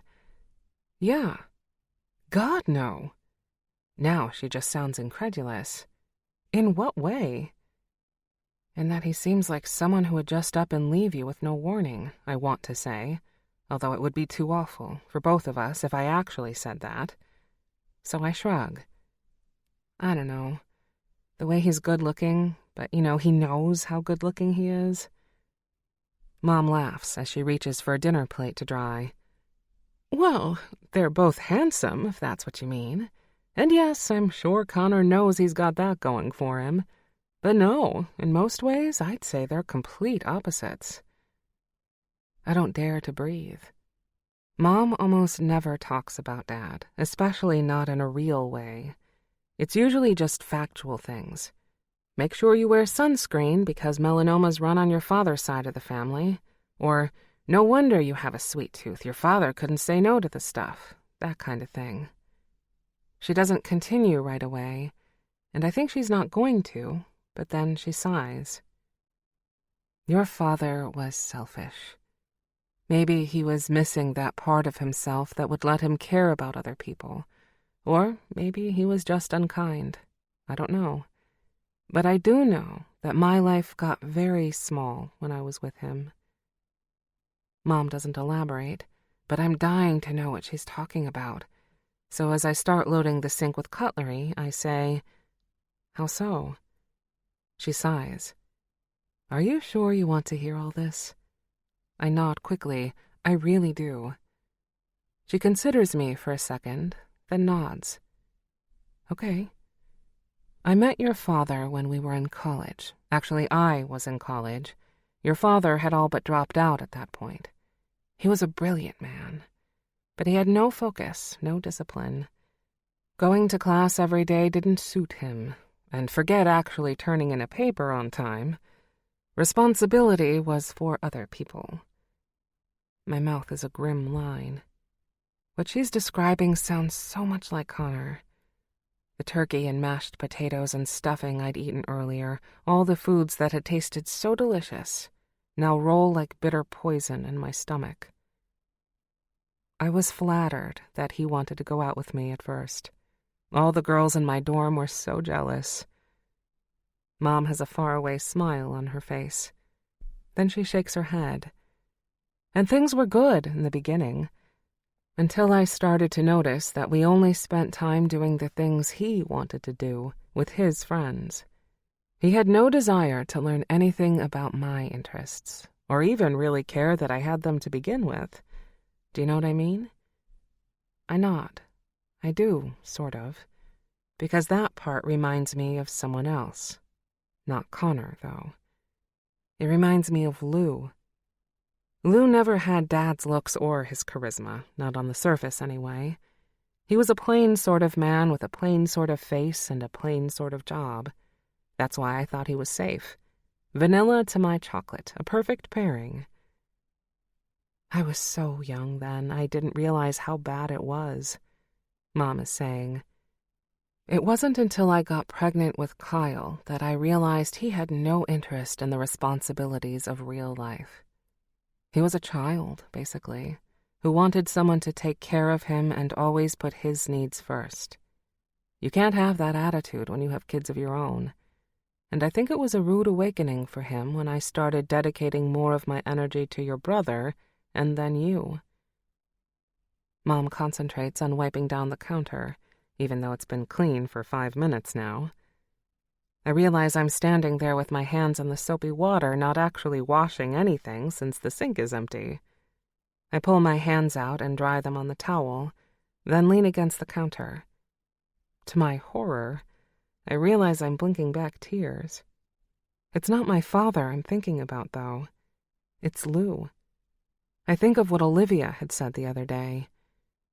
He didn't stay in that relationship because he loved you. He stayed because you made things so easy and pleasant for him that breaking up with him would have been too much work. What a depressing thought. And even more depressing to think that with all my efforts to avoid ending up with someone like my father, I'd somehow gone and ended up with someone exactly like him. Mom stops what she's doing and pushes my hair back off my face. It's such a sweet and motherly gesture that the tears that are pooling spill over and start to roll down my cheeks. "I'm sorry, sweetie," she says. "I shouldn't have told you all that. I'm sure it's not pleasant to hear all that stuff about your father. And you know what? He could be sweet sometimes, too. Remember the time he bought you that dollhouse? God, you loved that thing. Mom, you don't have to do this." I wipe my tears away. I feel ashamed of crying over this. After all, she was the one who lived through it. I was just peripheral damage. To my horror, I realize my mother is blinking back tears of her own. Whatever happened, I don't regret being with Bruce. After all, I got 2 wonderful children out of it. I wouldn't trade you or your brother for anything. You were my silver lining, my light. That's why I named you Lucy, you know. It means light. Oh. I suppose I knew what my name meant. I'm sure I looked it up at some point in my life. But hearing the story behind it makes it mean even more. Mom laughs and wipes away another tear, then starts clearing the table of the rest of the dinner stuff, putting the condiments back into the fridge and folding the placemats. Anyway, back to your original question. God, I can't even remember what that was now. I sniffle softly. I don't see any of that in Connor. Just the opposite, really. Connor. My heart stutters at his name. Really? I say carefully.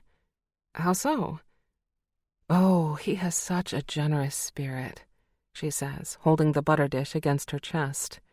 She hesitates for a second. You know, there was a time I worried your brother was turning out to be a bit like your dad. He was a good kid, don't get me wrong, but he definitely had a selfish streak. But Connor was so good for him. That kid was never afraid of hard work. Do you know how many weekends he'd come over and cut our grass for us? She chuckles. I think it eventually shamed Kyle into picking up more of the slack around here. I didn't know that, no. My voice is thick with emotion, so many emotions. Anyway, I'm not sure exactly why you're asking, Mom says, though there's a suspicious twinkle in her eye that says maybe she has a theory. But no, I think Connor was a good kid, and I think he's turned into a good man. I give her a watery smile. I need to talk to Connor. I need to tell him that I've been an idiot. I have no idea if he'll forgive me or not, but I at least owe it to him to say it. Thanks, Mom, I say. And then before I leave the kitchen, I stop. If I was an ingredient, what do you think I'd be? Pardon me? She blinks. An ingredient. Like, do you think I'm salt or, I don't know, butter or canned tomatoes or... She gives me an odd smile, then takes my face between her hands, planting a kiss on my forehead. You, my dear, are more than an ingredient. You are a whole, perfect, beautiful cake. It's corny, but it still makes me tear up again. I swipe at my eye and laugh. Thanks, Mom. You're welcome. Now go find that man. Excuse me? You know what goes great with cake? She winks. A nice, tall, strong cup of hot coffee. I don't ask how she knows. I don't ask because she's my mom, and somehow she always knows. Instead, I just go find Connor. Chapter 24. Lucy. I find Connor along with Kyle and Pete in the living room watching the football game. They all look up as soon as I appear in the doorway, halting their conversation about the Jets versus the Giants. Can I talk to you? I look at Connor, but he still points a finger to his chest. Me? Yes, please. Sure. He stands. I notice that he doesn't glance at Kyle, but that Kyle looks back and forth between the two of us. But then, apparently, something of great importance happens in the game because he and Pete suddenly groan at the television and curse under their breath. Connor and I sneak out of the room unnoticed. In the hallway, I look around frantically. Not much privacy in a one-story bungalow, so I pull him to the end of the hall and push open the door that leads to the attached garage. What's up? Connor asks as soon as we're inside. I'm sorry, I say just as quickly. God, Connor, I'm so sorry about everything. I realize I'm already crying and I take a deep breath. I have so much more I want to say. I can't choke now. Connor realizes I'm crying and goes to hug me, but I push him away, even though it kills me a little bit to do it. I just need to get this out, I tell him. I nudge him, and he sits down on the stack of Mom's summer tires that are leaning against the back wall. I pace back and forth in front of him for a minute. He waits patiently. I'm an idiot, I blurt finally. I look to Connor, but he doesn't say anything. A complete and total idiot, I add. Connor still doesn't say anything. Please say something, I want to beg. Please at least tell me with your eyes that you understand. But he stays still, silent, his face inscrutable. I sigh. I lean against the bumper of Mom's car so that I'm facing him. I've come to realize that I maybe have been projecting some things onto you that you didn't deserve. Things that are all mixed up with my dad and with Lou and I guess my feelings about men and relationships in general.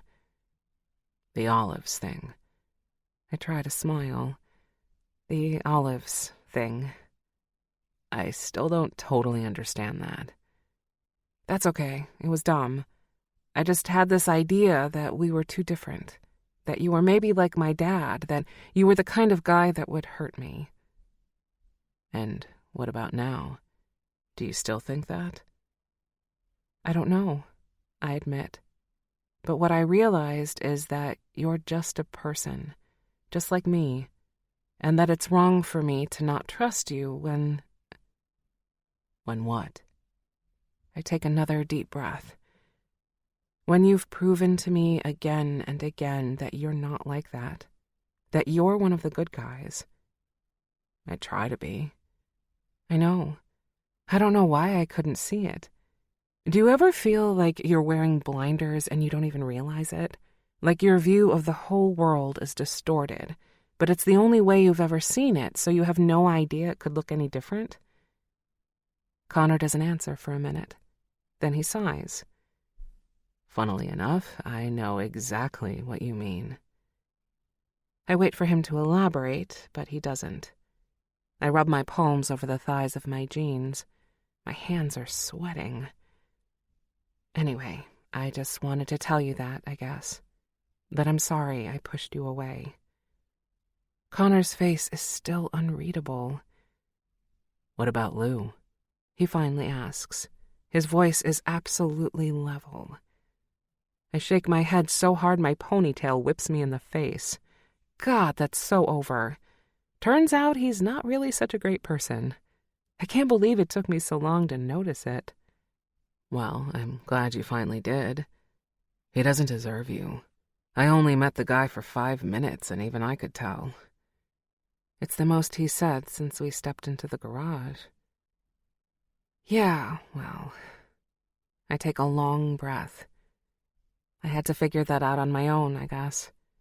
Sometimes I'm slow like that, but I think I'm getting there. I just had a really good talk with my mom, actually. Oh, yeah? Yeah.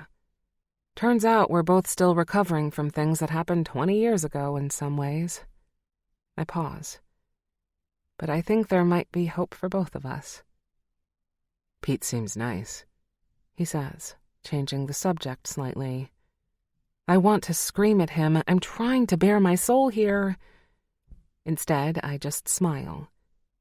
Yeah, he does. I'm glad my mom's happy. We're both quiet. Then Connor sighs and stands. For one horrible moment, I think he's going to go back into the house.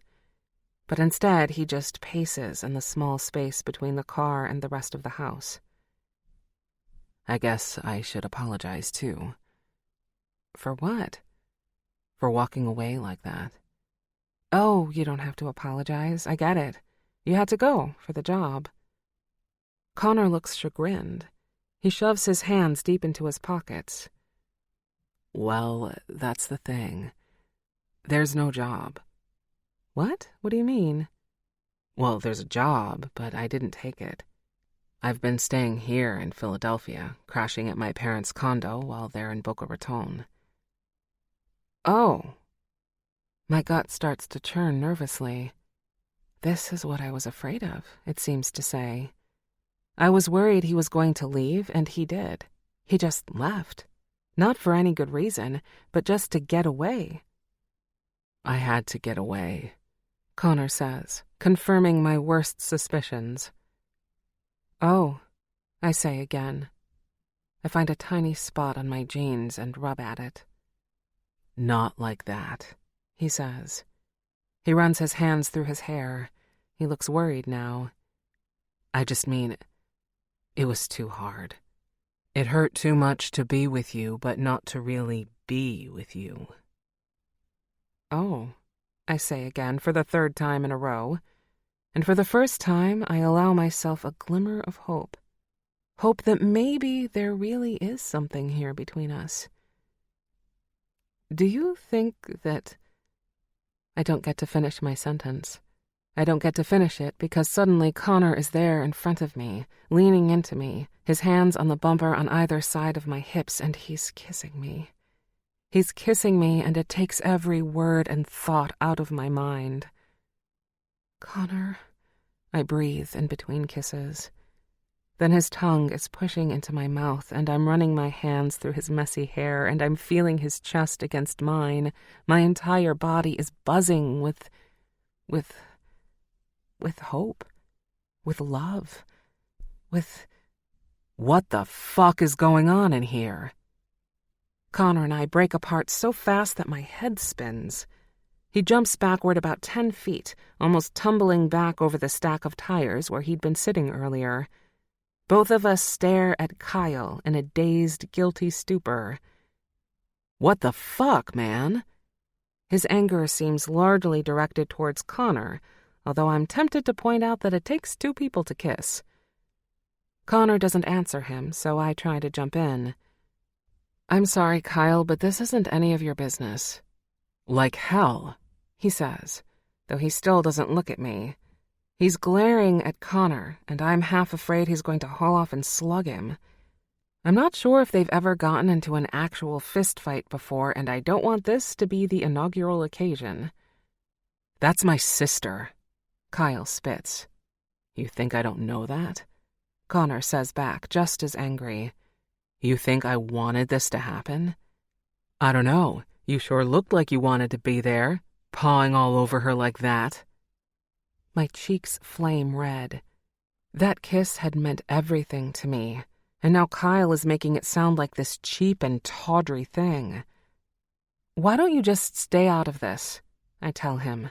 I'm so mad that I'm starting to shake. Lucy, go back in the house, he commands, and I sputter with angry laughter. Go back in the house? I'm not a child, Kyle. He seems to look somewhat chagrined. but then he directs another angry glance at Connor. "I'm sorry. I didn't mean to sound like that. I just think you don't know what you're getting into." "Maybe I don't," I spit, "but that's my decision to make. And if it's a mistake, that's mine to make too."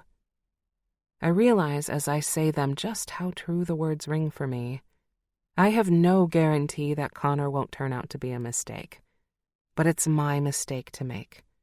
I'm not my mom, and Connor's not my dad. We're our own people, capable of making our own decisions. Not chocolate and olives. Not even cake and coffee. Just two people. Two people who want to try. "Look, I never meant for this to happen," Connor is saying, trying to smooth things over with my brother. "You have to believe that. If I had known when I moved back here that I was going to end up falling in love with your sister." "You're in love with her?" Kyle's voice is incredulous. "Thanks a lot, brother. No need to sound so surprised." But then I blink. "Wait, you're in love with me?" Now I'm the one who sounds surprised.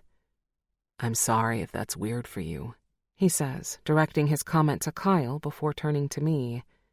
"And I'm sorry if it's weird for you, too. This is all your fault, though." "My fault?" I glare, even though I'm not actually mad at him. It's just that my entire body is still trembling with adrenaline. I can't even look at Kyle. "Yes, your fault. You and your whole talk about your feelings thing. Well, now I've got all these feelings, and as much as I've been trying to push them down, I can't. I can't, Lucy. I'm in love with you. You know when you said earlier that you feel like you've been wearing blinders? That's how I felt when I showed up at your apartment that first day.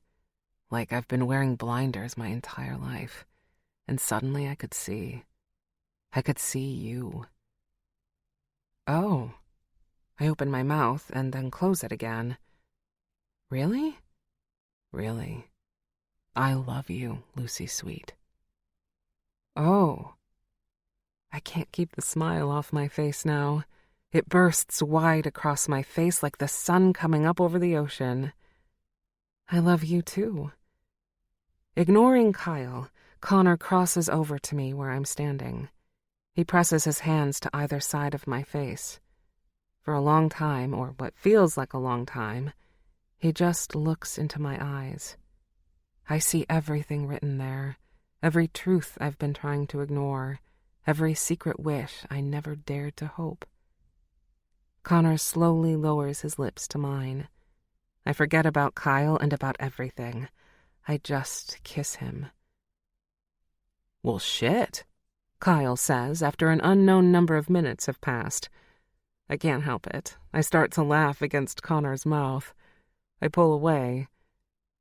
"I didn't know you were in love," my brother says, looking back and forth between Connor and me. His best friend and his sister. I'm sure it's a bit of a shock for him. "Yeah," Connor says, somewhat sheepishly. "I should have told you earlier. I was just afraid of your surgical skills. I like my balls how they are." "So do I almost pipe up, but I'm not sure Kyle's ready for that." Kyle doesn't say anything for a minute, just continues to look back and forth between Connor and I. Finally, his shoulders drop and he sighs. "Fine, but I swear if you hurt her, well, let's just say you'll need medical procedures that aren't even invented yet." "Understood." Connor nods solemnly. I want to tell Kyle that he doesn't have to worry, though. Connor won't hurt me, I realize in that moment, gazing into his serious green eyes. I don't know exactly what the future holds for us, but I know that he won't hurt me. Know it deep in my bones. The same way I know what the perfect brownie batter looks like. How to know when a cheesecake is baked exactly right. "Now, maybe you could just give us a minute?" I say to Kyle, rolling my eyes towards the door that leads back into the house. "Ugh." Kyle looks somewhat nauseated, but he nods. "Fine." He backs out of the room slowly, as if he doesn't quite trust us. I can't say I blame him. I'm about ready to tear Connor's clothes off, and I'm pretty sure my poor brother has zero interest in witnessing that. When he's finally back in the house and has eased the door closed behind him, I turn again to Connor. "I love you," I blurt. I just wanted to say it again. "I love you too," he says. He steps closer to me. And you might as well get used to hearing that, because I think I'm going to be saying it for a very long time. I think I can handle that. I slip my hands around his waist and pull his body to mine. Then I lose myself in his kiss. For the first time, I don't worry about anything else. Not what anyone else thinks, not what the future holds, not whether I'm making a huge mistake. I just think about Connor and his kiss and how perfect this moment is. Oh, shit. Sorry. Kyle inches back into the room. I forgot Pete had sent me out here to get some more beer. Did I say perfect? Maybe not quite. Kyle creeps slowly past us to the extra fridge, one hand shielding his eyes. Connor and I laugh as he tries to ease the beer out of the fridge without looking. "You know, I have a whole empty apartment just a few miles away," Connor says, his voice low in my ear so that Kyle doesn't hear. My heart quickens. I meet his gaze and give him a soft nod. "Take me there, please," I tell him. He leads me through the house, where we say hasty goodbyes to my family and Pete, promise to see them again in the morning for breakfast. Kyle still looks like he's about ready to lose his stuffing over this whole situation, but I figure he just needs a bit of time. He'll come around eventually. He's a good brother, and I know he thinks the world of Connor. So he'll get there, I hope. And if he doesn't, well, it doesn't matter, I think, looking at Connor's profile as we walk out of the house and towards the Lexus parked in the driveway. "My mother's car," he explains, hitting the button to unlock the doors. "I'm borrowing it while they're away." "Works for me," I say, slipping inside. He could drive me home in a wheelbarrow right now for all I care. Since it's Thanksgiving, the roads into Philadelphia proper are a bit quieter than usual. Connor and I are quiet too. Anticipation builds in my stomach. It's reached a fevered pitch by the time we ride the elevator up to his parents' condo, and Connor unlocks the heavy steel blue door. We don't bother with the lights. Moonlight streams in through the floor-to-ceiling windows, and it's enough for what we're about to do. We don't make it to the bedroom either. Connor presses me up against the wall, the same way he did at our apartment that time, pinning me against the plaster with the hardness of his body and the force of his lust. I melt under his hands, under his kiss. He seems to have 1,000 hands right now, or at least way more than 2, because somehow they're skirting over every part of me, leaving a lick of fire in their wake. I moan against his mouth, unable to help myself. The first time is fast, furious. Connor uses one of his multiple hands to undo my jeans, to push them down over my hips so that I can step out of them, to free his thick cock from his own jeans, to spread my legs, run his fingers over my seam. Then he grabs one of my thighs and hitches it up over his hip. At this angle, his cock is rubbing against me, making my breath hitch and my pulse race. "Condoms," he pants. I bite my lip and shake my head. "I don't think we need them, do you?" He presses his lips to my neck. "I would never do anything to hurt you, including putting you at risk. After what happened with my ex, I got everything thoroughly checked out." I stroke a finger over his cheek. Even though I hate thinking about his ex, not to mention what she did to him, his concern for me is sweet. It makes me wonder again how it took me so long to see it, that this man is one of the good ones.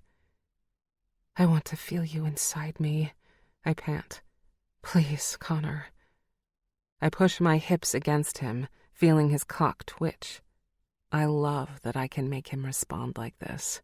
I love everything about him. When Connor slides inside me, his bare cock tickling every inner inch of me. I almost lose my mind. Maybe I do lose my mind. His arms are braced against the wall on either side of me, and he thrusts into me again and again, until both of us are falling over, legs and muscles giving way to ecstasy. The next time, we make it all the way to the plush living room carpet. He fucks me there on the floor in the glow of the Philadelphia moonlight. We go slightly slower this time, but it still feels frantic, desperate. We feel insatiable. The third time, we make it to his bedroom. Within the confines of those creamy beige walls, Connor Pratt makes love to me like he never wants to let me go. Hours go by, it seems like. Hours where we do nothing but hold each other and please each other and love each other. Later, when we're finally exhausted and spent, I lie there nestled in Connor's arms and see that the sun is coming up. The sky lights up slowly, turning the room from beige to rosy pink. I turn from the window so that I'm facing Connor. So, I ask, who do you think really won the bet? You did, he says without hesitation. You really think my way of getting over breakups is better? The baking and the rom-coms worked? He grins. There's an almost bashful quality to it. Well, I don't know about that. I'm still pretty fond of my method. Whiskey and porn has its place, you know. But you won because I moved on first. You did? How do you know? I'm tracing distracted patterns into his chest, running my fingers over the muscles. He kisses my forehead. Because I moved on the first day I walked into your apartment. The day I saw you standing there, wringing your hands on that apron. You were so perfect, Lucy. So perfect and sweet. I knew then that everything that came before, the other women, the breakups, none of it compared to you. You were it for me. It just took me a little while to realize how true that was. Oh. I've stopped tracing the patterns in his chest and instead just keep my finger pointed against the thick pad of muscle. So, what you're saying is, I won. I'm saying you won, yeah. But maybe I won too. Maybe you did, I muse. I lean in for another kiss, one I already know, judging by the swelling I can feel pressing against my stomach, will set off another round of lovemaking. Maybe we both win. Connor kisses me and pulls me on top of him, and when I look down into his deep green eyes, I know it to be the truth. We're both winners here, at the only game worth playing. Love. Chapter 25. Epilogue. I love you, you know that? I bat my lashes. I have no idea what I'd do without you. Well, you'd probably be stuck lugging home all these party supplies by yourself, for one thing. Tess grins back at me. Exactly. Remind me again why Connor couldn't help you? Tess and I are walking through Manhattan, picking up the last of the supplies for a party Connor and I are throwing at Billionaire tonight. A party to celebrate his new job and the next big step in my own career, which happened to be the same thing. I can't wait to show everyone what we created, except we still have roughly 1 million things to get done before tonight. He's at the bar now. He had to meet with the video equipment rental people to make sure everything got set up properly. I can't wait to see what you guys have cooked up. You've been working so hard. We have. And we haven't told anyone exactly what we've been up to yet. We wanted to wait until it was completely finished before we showed it off. Then, when it was actually done, we decided we were so proud of it that we'd have a little launch party for all our friends and family. My mom and Pete are driving in from Philly, and Connor's parents will be there too, along with Kyle and the rest of our friends. Even my old roommate Blake is coming in from Connecticut with her husband Logan and their son Leo. Even though I'm insanely proud of the work we put in, I'm also insanely nervous about finally showing it off to everyone. I'm lost in that train of thought, hurrying through Times Square, when I realize Tess is no longer walking beside me. I stop and turn around and find her frozen to the spot. Her face has gone pale, all the blood drained out of it, and her eyes look dazed. What's wrong? I hurry back to where she's standing. Remember I told you about that guy? The one from the elevator in my building? Mr. iFuck? Oh, yeah. How could I forget? I laugh, but there's no trace of amusement on Tess's face. Well, she says with a very loud swallow, that's him. Where? I whip my head around wildly. I can't wait to catch a glimpse of the man who's got Tess so flustered. I try to follow her gaze, but she isn't looking into the crowd in busy Times Square. She's looking up, way up. She points, and I crane my neck. There, 30 feet tall and in high-definition glory. Noah Goodwin? I spit. The Noah Goodwin? I stare up at the billboard again. Noah Goodwin is Mr. iFuck? I didn't know that's who he was, she wails. Wait, how do you know who he is? Only because he's all over Instagram. And now apparently all over Times Square. Noah Goodwin is, or was, an up-and-coming model. I guess his career must have really taken off, because right now he's sprawled across Broadway Avenue larger than life. In his underwear, sporting, literally, the hugest bulge I've ever seen in my life. I'm never going to be able to look at him again, Tess says, shaking her head slowly. Just look at him. Look at him. I look. Oh, I look all right. Can you blame me? The guy is an underwear model. Don't get me wrong, he's got nothing on Connor. Even underwear models do nothing for me compared to my own man. But there's no denying that God did give Noah Goodwin quite a few favors in the looks department. And the bulge department, for that matter. I link my arm through Tess's. I think this is great. You're getting eye-fucked by one of the most desirable men on the planet. I pause, grinning. Wait till Sam finds out. Tess blanches. Oh, God, don't tell her. I'll never hear the end of it. We'll see. I shrug.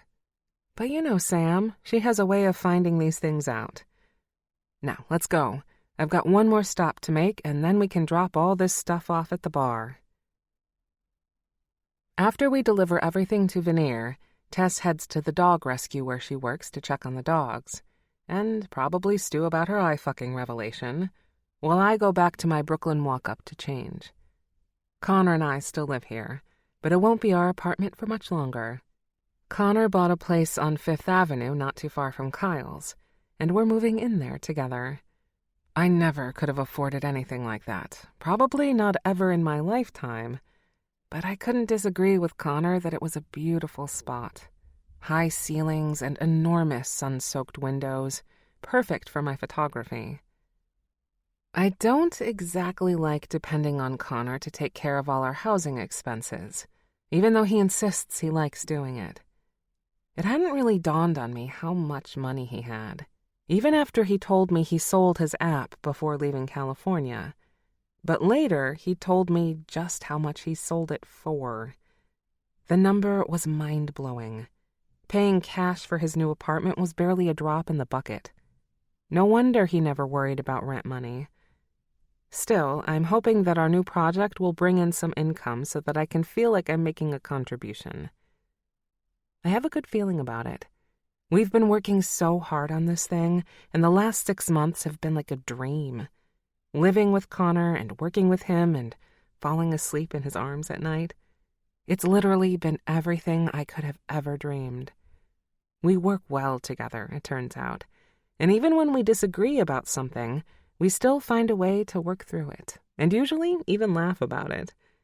And if we aren't laughing, one of us just puts on a frilly pink apron and does a little dance, and then we're pretty much guaranteed to start laughing.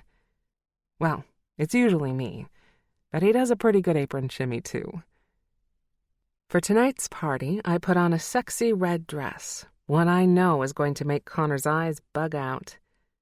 But because I'm still me, I also put on underwear with cartoon vegetables on them. "Let us turn up the beat," they read. All the vegetables are smiling because, of course, they are. Veneer is already starting to fill up when I arrive. I make my way through the crowd to find Connor, who's setting things up in the tiny audiovisual booth. "Damn, sweet," he says, stopping everything when he sees me and letting out a low whistle. "You look amazing." He kisses me. After what is probably an inappropriately long time, I pull back. "Wait till you see what I have on underneath," I say coyly. "Oh, yeah?" Connor looks intrigued while I bite back a smile. "Oh, yeah." I look around the bar again. There are a lot more people here than I expected. "You've got fans." "So do you." "Not as many as you. This is all you, babe." My stomach flips in excitement as I survey the crowd. There are a lot of people I recognize. Friends, family, bloggers, and Instagrammers I've met or corresponded with. And lots of people I only sort of recognize from the food blogging community. Somehow, when I wasn't paying attention, my blog had exploded in popularity. "Lucy!" At the sound of my name, I spin around and see my old roommate, Blake. She looks wonderful.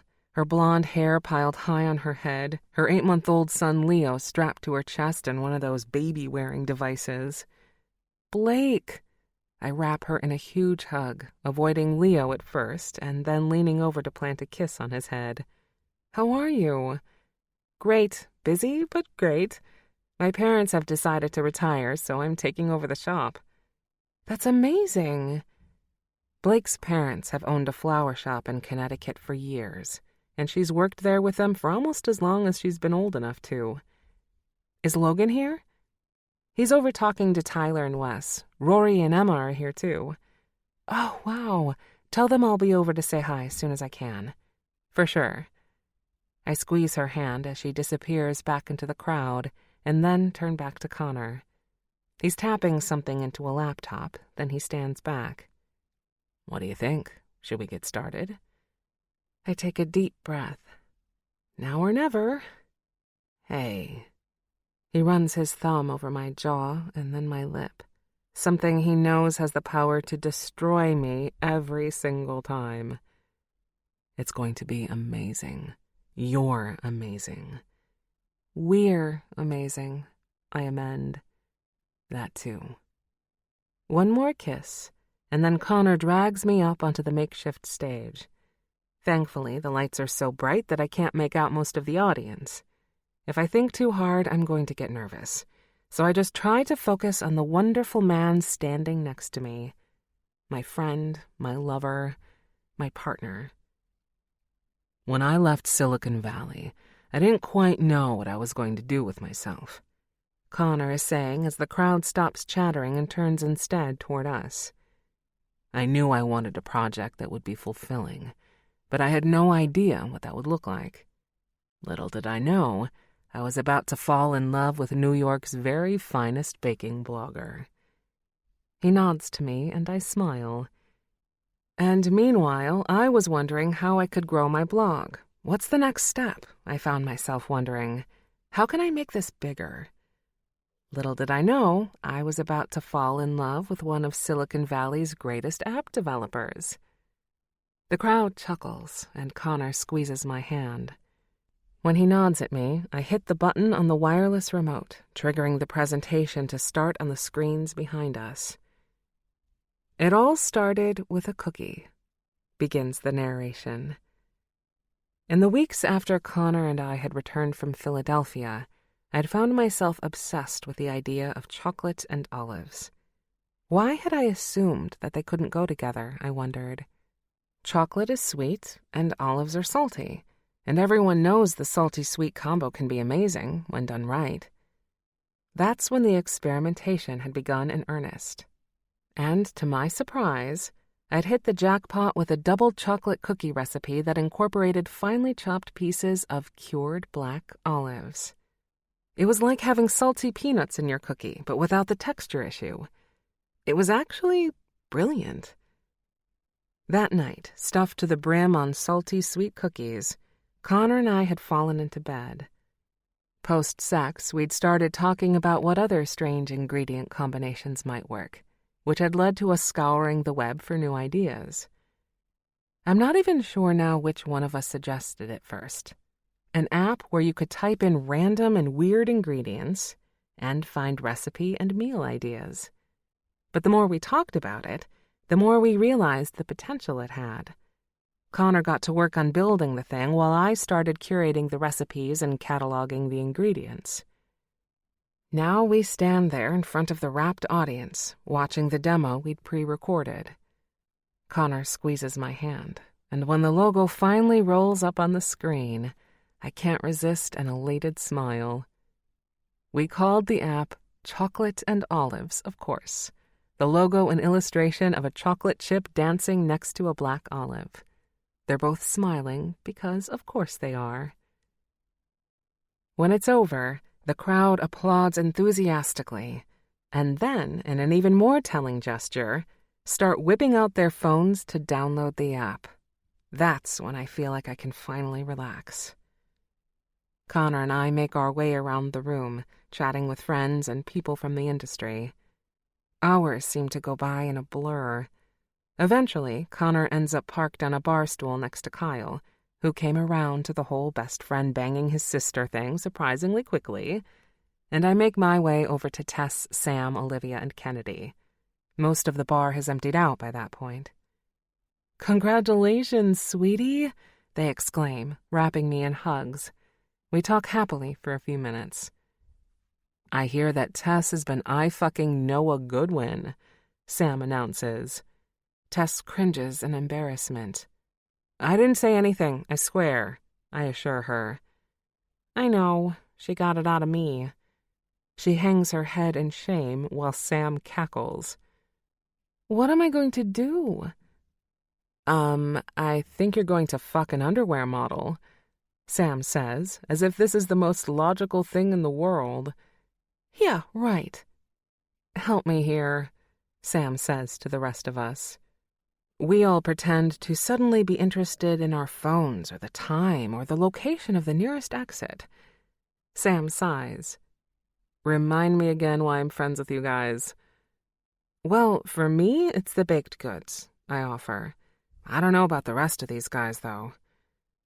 We all laugh, and eventually, after another round of hugs, I excuse myself to go find Connor. He's back in the AV area, slowly dismantling all the equipment he'd spent the afternoon setting up. "I think that went pretty well," I say, nuzzling against him. "It went great. You were amazing." He turns away from the equipment and wraps me into his arms. "And we've already had tons of downloads. A lot more than I expected, actually. I didn't know it, but there were some news outlets out there tonight, and they've already started tweeting about it." "That's great." Another ripple of excitement and satisfaction runs through me. But a second later, I have to stifle a yawn. "Do you think we'll be able to go home soon? I'm exhausted." "For sure. Just give me another 20 minutes to get the stuff packed up and locked away." He runs his thumb over my jaw, his green eyes burning. "But I hope you're not too tired. We still have our own celebrating to do." Suddenly, I'm wide awake. I lean against him, the heat from his body almost overwhelming in the tiny video booth. I feel a second wind coming on." "Good." He snakes one hand around my waist and pulls me to him. "Because I'm still thinking about what you might have on underneath that dress." I snicker. "Oh, you're going to love it." "Let me guess. I'm betting it features some kind of cartoon food." A grin splits my face. "A bet, you say?" He looks wicked. Bets have become kind of our thing. "A bet. If I'm right, I get to do anything I want to you tonight. You're on. I shiver with delicious anticipation. I already know he's going to win this particular bet. But that's the thing about being with Connor. Even when I lose, I win. This concludes The Breakup Bet by Kat Carmine, narrated by Anastasia Watley and Alexander Sendes. Copyright 2019 by Kat Carmine. This unabridged audiobook is published by arrangement with Kat Carmine and was produced in the year 2021 by Tantor Media Incorporated, a division of Recorded Books, which holds the copyright thereto. Please visit tantor.com for more information on our growing library of unabridged audiobooks.